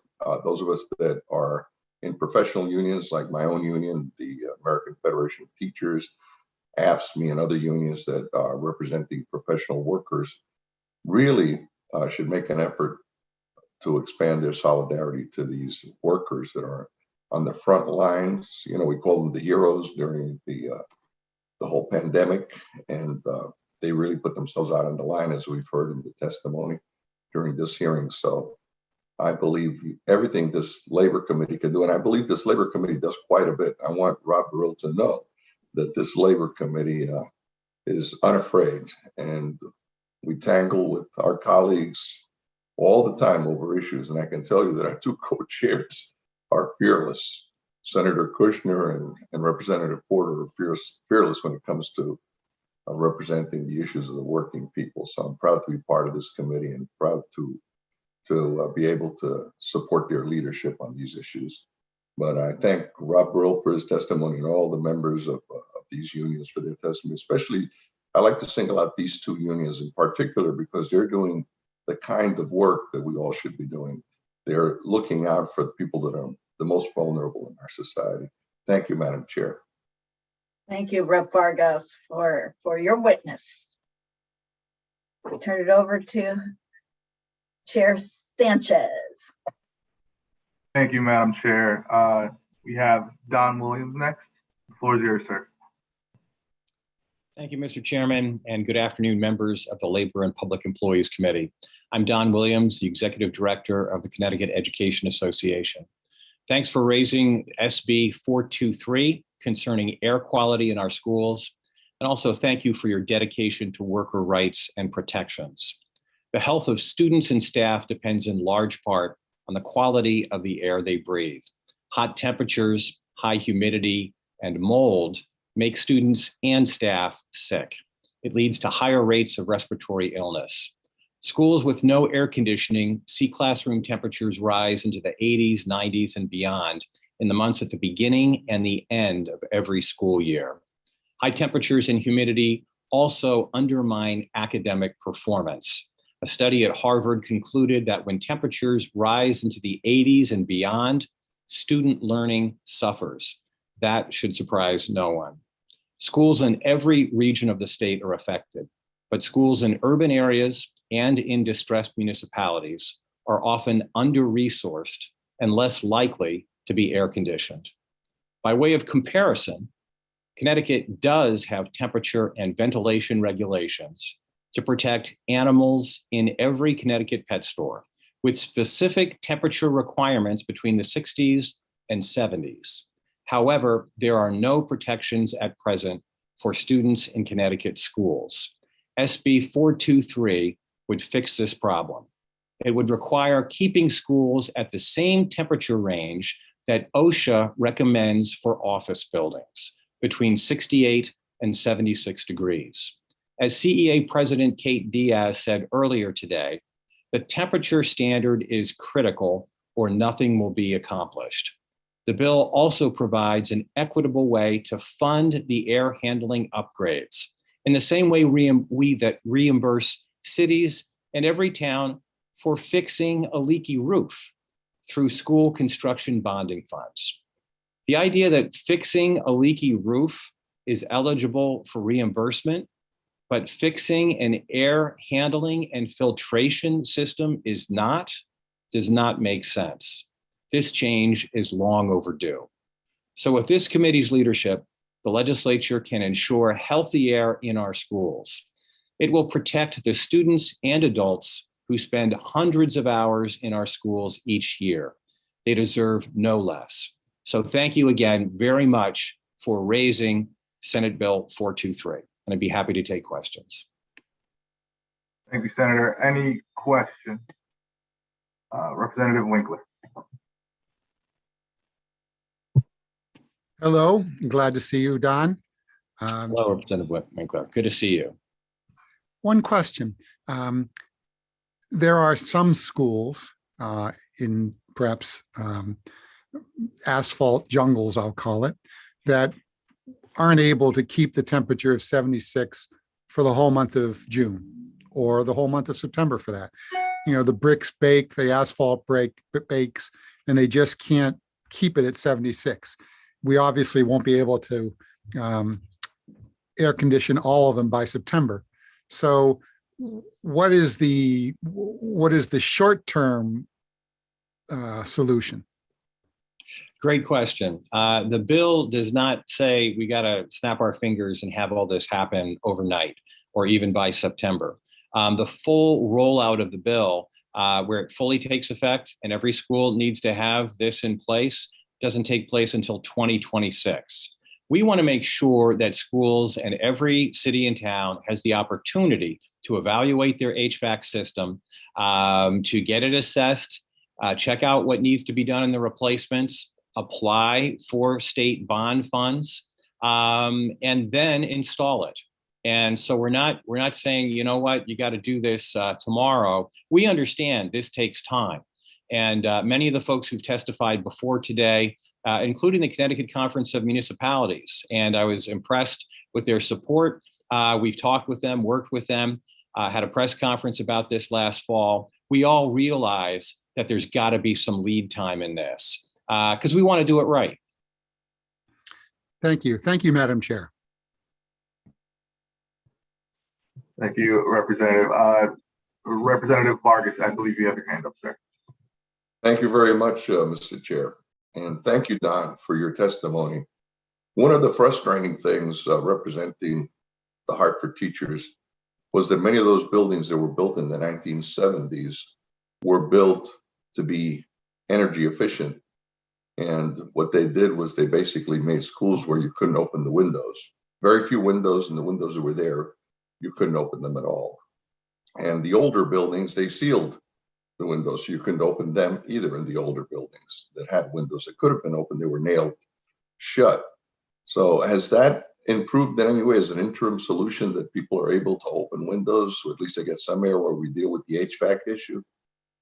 Well, that can help, Representative Vargas, and thank you for your good work on this issue and education issues. And some schools have replaced windows and made them capable of being open, but sure, if that were possible in a short-term solution, that would certainly help. 2026 seems like it's a long way away, and our teachers and students can't wait.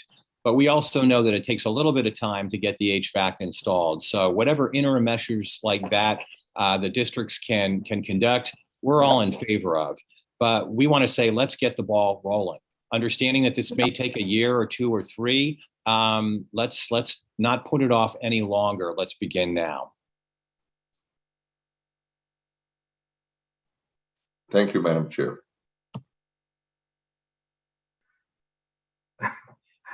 Any other questions for, it's okay, it's okay. Any other questions for Senator Williams? If not, thank you so much for your testimony, sir. All right, thank you very much. Bye-bye now. Thank you, bye-bye. Up next, we have Carl Chisholm. The floor is yours, sir. Thank you, Mr. Chair. Good afternoon, Senator Kushner, Representative Porter, and distinguished members of the Labor Public Employees Committee. My name is Carl Chisholm, and I'm the president of Connecticut Employees Union Independent, SEIU Local 511. Our union represents over 6,000 active retired blue-collar maintenance and service state workers. I'd like to thank you for the opportunity to testify in support of House Bill 5445 and Senate Bill 419, Senate Bill 420, and House Bill 441. Sorry, it's a long day. House Bill 5445 will implement policies that make continuous recruitment and automatic refills to vacant positions in state agencies mandatory.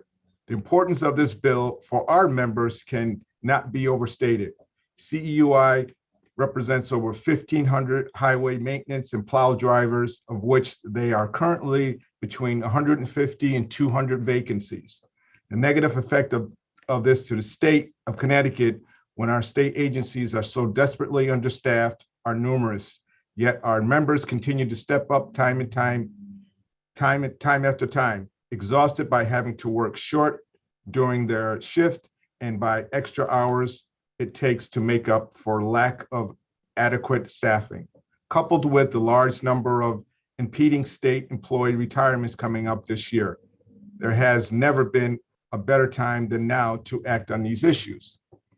That brings me to the importance of Senate Bill 419, which would establish a state training fund for state workers. One of many barriers the Department of Transportation faces when it comes to hiring more highway maintenance and plow drivers is affordability and access to CDL training and licensure, which is required in order to perform these jobs. This fund would eliminate a lot of these barriers for the department, which improving the state's ability to staff hard to fill positions with internal candidates. That leads me to Senate Bill 420. Will enact a zero tolerance policy within the state agency, specifically taking a stronger stance on termination, retaliation of discrimination reasons. I have witnessed more than my share of discriminatory practices from management in the workplace and appointment of racial justice, a buds person, which would, among other things, help to foster a workplace where managerial authorities are held accountable to lead a model anti-racist practice and make the changes needed to ensure anti-racist equitable workplace for all. H-Bill 5441 would simply adopt the recommendations set forth by the task force to study state workforce and retiring employees. This implementation of the task force was passed legislation last session, and they have been working tirelessly to draft recommendations based on their findings, which, with the large number of state retirements across all agencies looming ahead of us, now is the time to support work done by this task force so that we can be prepared for the large influx of retirements as it is possible. Thank you for the opportunity for testifying. Letting me testify, I welcome questions. Thank you, sir. I see Rep. Hughes has her hand up. Thank you, Mr. Chair, and thank you, Carl, for your testimony. You talked about equitable anti-racist practices.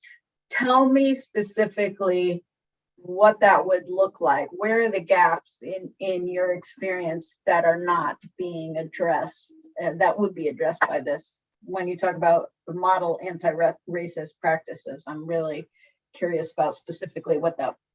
That's a good question. What it would be is, and we put, I'm the co-chair of our CBAC, racial justice, and what this buds person, I'm going to use that for an example, would basically monitor the agencies on making sure that everything is equitable. For an example, I'm going to use, because before taking this position, I came out of the Department of Transportation. A lot of the members there don't get the opportunity to be able to do the high level jobs and the training. I used to do the training in Department of Transportation. And when I took that job over, and when I got there and I had to basically set it up to make it work, the people that were at the bottom of the pole were Black, Hispanic folks. And I actually had to make it equal for everybody. So what had happened was when people came in, the managers would come in, and the person that was in there before, they would pick and choose who they wanted instead of making it equal. So that a buds person would help be able to oversee just that, for an example. Okay. Another thing, I'm going to use the Department of Transportation. If you look at the managerial and the makeup of that makes up a good portion of the department. So these things, this buds person would be able to oversee that, and other departments, but I'm just using the Department of Transportation because that's the area that I came out of before taking this position. Thank you. And so you're specifically talking about the practices of promotion and training and who has access to those opportunities. Correct. Yeah. Thank you. That's helpful. Thank you, Mr. Chair. Thank you, Representative. Representative Winkler. Thank you, Mr. Chairman.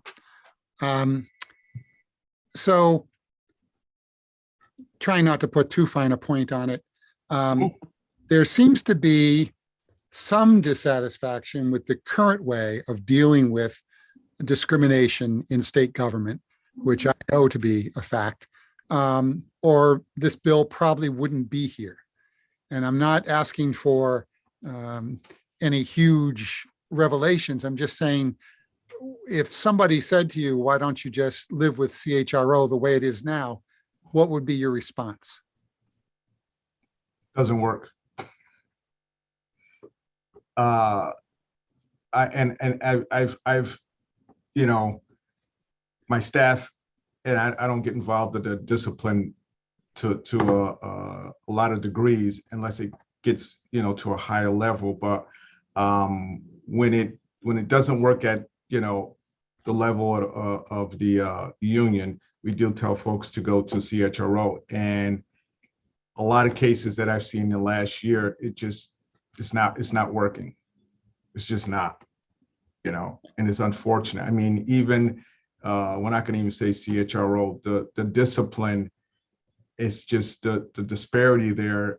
And it's not all the discipline, but, I'm going to say probably at least 50% of it in one particular agency is just so far out of whack. I just couldn't believe it. I didn't think it was that bad until I came in this position. The disparity between one race and another is, they have a saying for, and I'm going to say it in Department of Transportation, it's and friends and family. I'll leave it at that. I mean, and don't get me wrong, I would not hold up any of our members if they were something that they did wrong. We're there to represent them, but we're there to represent them, if they're not doing anything wrong. But and you're a union rep. I mean, I'm not going to uphold people they're blatantly doing something wrong, but the discipline should be somewhat on a even keel, or a scale where it makes it equal for everybody. And this just is not. It isn't. I mean, I can give you a couple examples, but I don't want to take up your time. That's okay. I could give you a couple of examples because I did walk some of my members through CHRO complaints because tactically it was the thing to do at the time. Right. But in terms of results, not being critical of CHRO at all. I mean, in essence, they've been hired by the monster to police the monster. And there's a natural problem with that. If we could get them outside and totally independent and not dependent upon the administrative bureaucracy for their resources and everything else, then I think they would have a better chance. They do good work and they try real hard, but I think it's good for us to be honest that there is some frustration and misgivings about the end results. And I think you characterize it right, is who are they being policed by? That's probably the bigger problem. Thank you. Thank you, Mr. Chair. Thank you, Representative Winkler. Any other questions? No questions, Mr. Chair. Just wanted to thank Carl for being here today and for the work that you do. I can't even begin to tell you how critically important it is. And I've said it to a couple of other union leaders at a time when workers are just dismayed and losing hope and losing a lot of critical things, healthcare, benefits, wages. Unfortunately, we live in a state and in a country where that is tied to employment. So as people got laid off, they didn't just lose their jobs. And that is the real effort of this committee to make people, the workers in this state, as whole as we possibly can. And we don't get to do that without the partnerships of folks like you. So I just want to take a moment to thank you for the work that you do. And thank you for hanging in there today. I know it's been a long day, but we do appreciate your patience. Well, it's important, and I appreciate your work as well, Rob, Representative Porter, and everyone on the committee. I mean, I haven't been here all day. Jody and I have been telephone tagging because I had to be in another meeting, but I know it's been a long day, and I've heard some of the comments and stuff, and it is. You're absolutely right. Morale in some of these agencies, the workers, and I went to a meeting earlier this morning, and that's all I heard.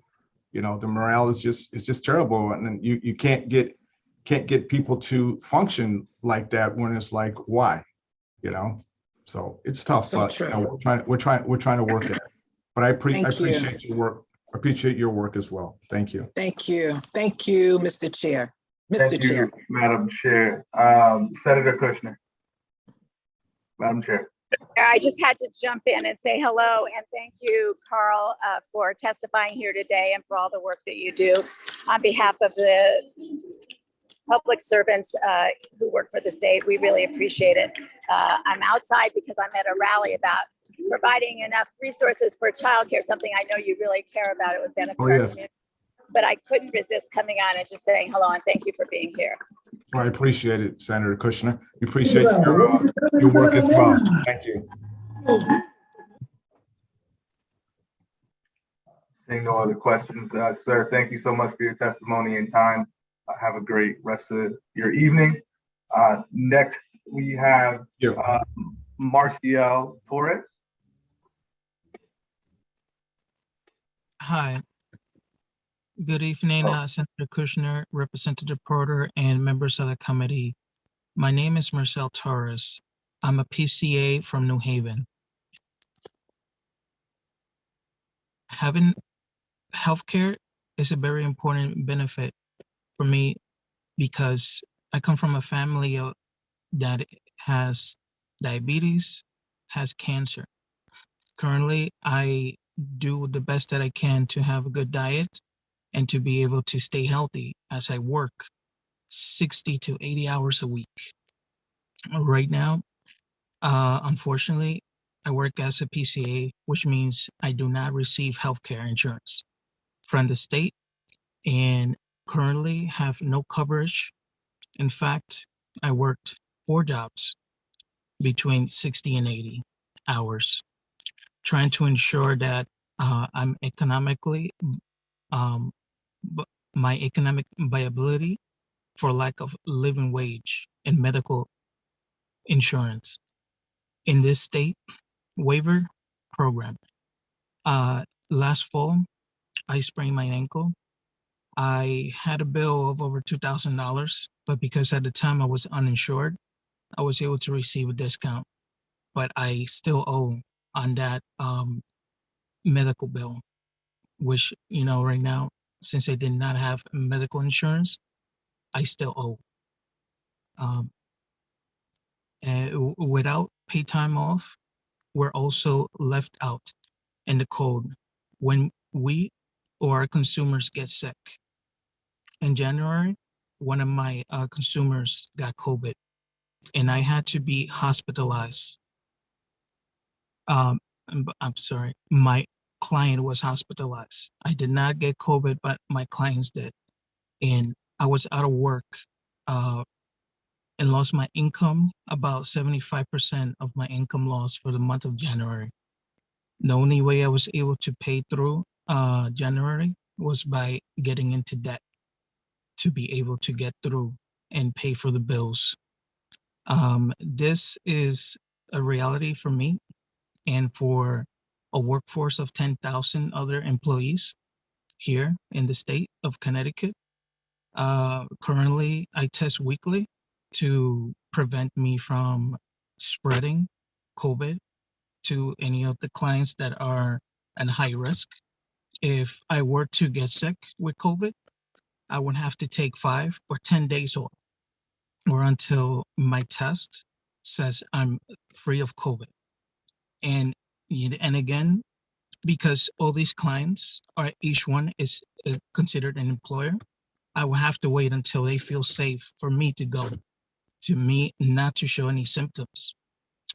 Currently, I don't have COVID, but if I were to have it, I would lose a week or 2 of work.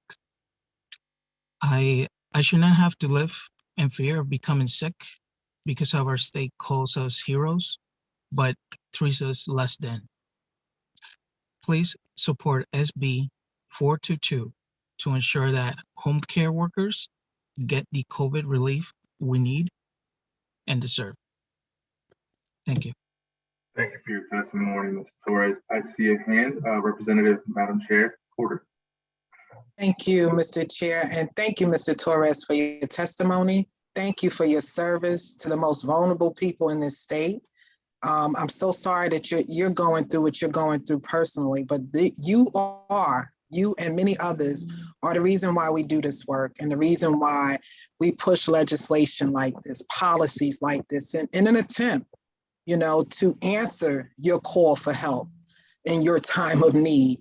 PCAs, there's not enough I can say about them. Right now, we have a dear family member we're looking for a PCA for. We understand the importance of that work and the sacrifice that goes into doing that work. I don't think that anyone that works should not be covered. not a conversation for this bill, but a conversation for this time. I think that everyone that goes to work should have medical coverage. Actually, I think that whether you work or not, you should have medical coverage, and that it shouldn't be tied to your job. We've heard stories from PCAs when we were out there with workers that were striking, you know, that they were actually taking their clients to get help, taking their clients to appointments when they had children of their own that they couldn't even take to a doctor because they don't have health insurance. And I just think that's tremendously negligent on the state's part. So that is something else we'll be working to do, not specifically in this committee, but in public health. We support all of that. And I just want you to know that we hear you. We hear you, we feel you, and we are doing everything we can, our due diligence, to answer your need, answer the call for help, because you deserve it. You deserve it. You and every other worker deserve that. And I think that's a minimum. That's the least we could do. So I know it's been a long day. I know you were number 54, and I'm just so glad that you came back, you know, that you had the patience not to just wait and leave, but to come back and to get in so that we could hear your testimony. And we will hold that dear in what we do moving forward in the next step of this process. So thank you, thank you, thank you. No questions. I just really want to thank you from the bottom of my heart for the work that you do, the sacrifices that you're making. And on a personal note, you will be in my thoughts and prayers, because I do believe in the power of prayer, and I believe that all things can be healed. So thank you. And thank you, Mr. Chair, for the opportunity. Thanks for those words, Madam Chair. Mr. Torres, anything else? Yes, I just want to say thank you, Representative Porter. I was assigned to give my testimony. Unfortunately, I was working. I was hoping that they would give me a later day, a later time, but that's the reason why I was not able to get here at the time that was given to me. But yes, I know many other PCAs that are struggling right now. Mm-hmm. Through different situation with bills. I know people with $20,000 bill because they had a heart attack. I know people that, because of the Omicron that affected me and affected many others, they have bills of, back bills of electricity, owning $2,000 because they just have no way to pay. They couldn't put it in their credit card. If I'm sure if they could, they would have. It's a very difficult situation. Me personally, I don't have any children, but if I had children, if I had 2 or 3 children, it would be incredibly difficult. And there are people that have children, and there are people in my same situation. And for them to be able to get health insurance, they can only work 20 hours or 25 hours. So they can get Husky for them and their children. And it's a very difficult situation for them because, the way it is keeping people in poverty. When That's people are right. trying to, would you tell a police officer, well, you can have this pay, but you're not going to have health insurance? Would you tell a firefighter, oh, you're not going to have health insurance this year? Or would you tell any other individual that's also an essential worker that put themselves in the line with COVID, that put their family at risk? Will you tell them, well, listen, we don't think you deserve health insurance this year, at least?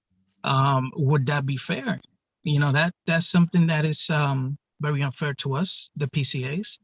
We work, in my case, 60 to 80 hours, depending on the availability of the hours. And I can say I'm in a better situation financially, but for those that are not, for those that cannot work 60 hours, for those that have kids that go to school and they can't work a 12-hour shift or a 16-hour shift like I do, would it be fair to them to tell them just, you have COVID, sir, very sorry, you just gotta figure it out. Right. I actually don't think it's fair to you to have to work 12 to 16 hours. I don't think it's fair to anyone to have to work those kind of hours unless they want to, right? But in order to have a sustainable lifestyle, I think that you should have a 40-hour work week, you know, and anything above and beyond that is a choice, not a necessity. So we hear you, and we're working really hard, Senator Kushner and I, and you know, the members of this committee and the members of the General Assembly in general. You know, it's more than just the members on this committee that support what we are doing here and what it is that you all need for us to do. And I do see Senator Kushner, she keeps coming in and out. So I'm going to stop talking because I think she may have an opportunity to jump in real quick. I hope so. Senator Kushner? I do want to thank you, Representative Porter, Madam Chair. I do want to say, Marcial, we've heard your testimony and testimony of other PCAs, and we know how critical this issue is. So hopefully we'll be able to address this in this legislative session and continue to work on these issues with you and your coworkers. So thank you for your service and thank you for testifying today. I mentioned before that I'm at a rally. Today is the day without childcare, another really important issue facing working families in our state. And so I do want to take this opportunity just to say thank you to everyone that's participated today.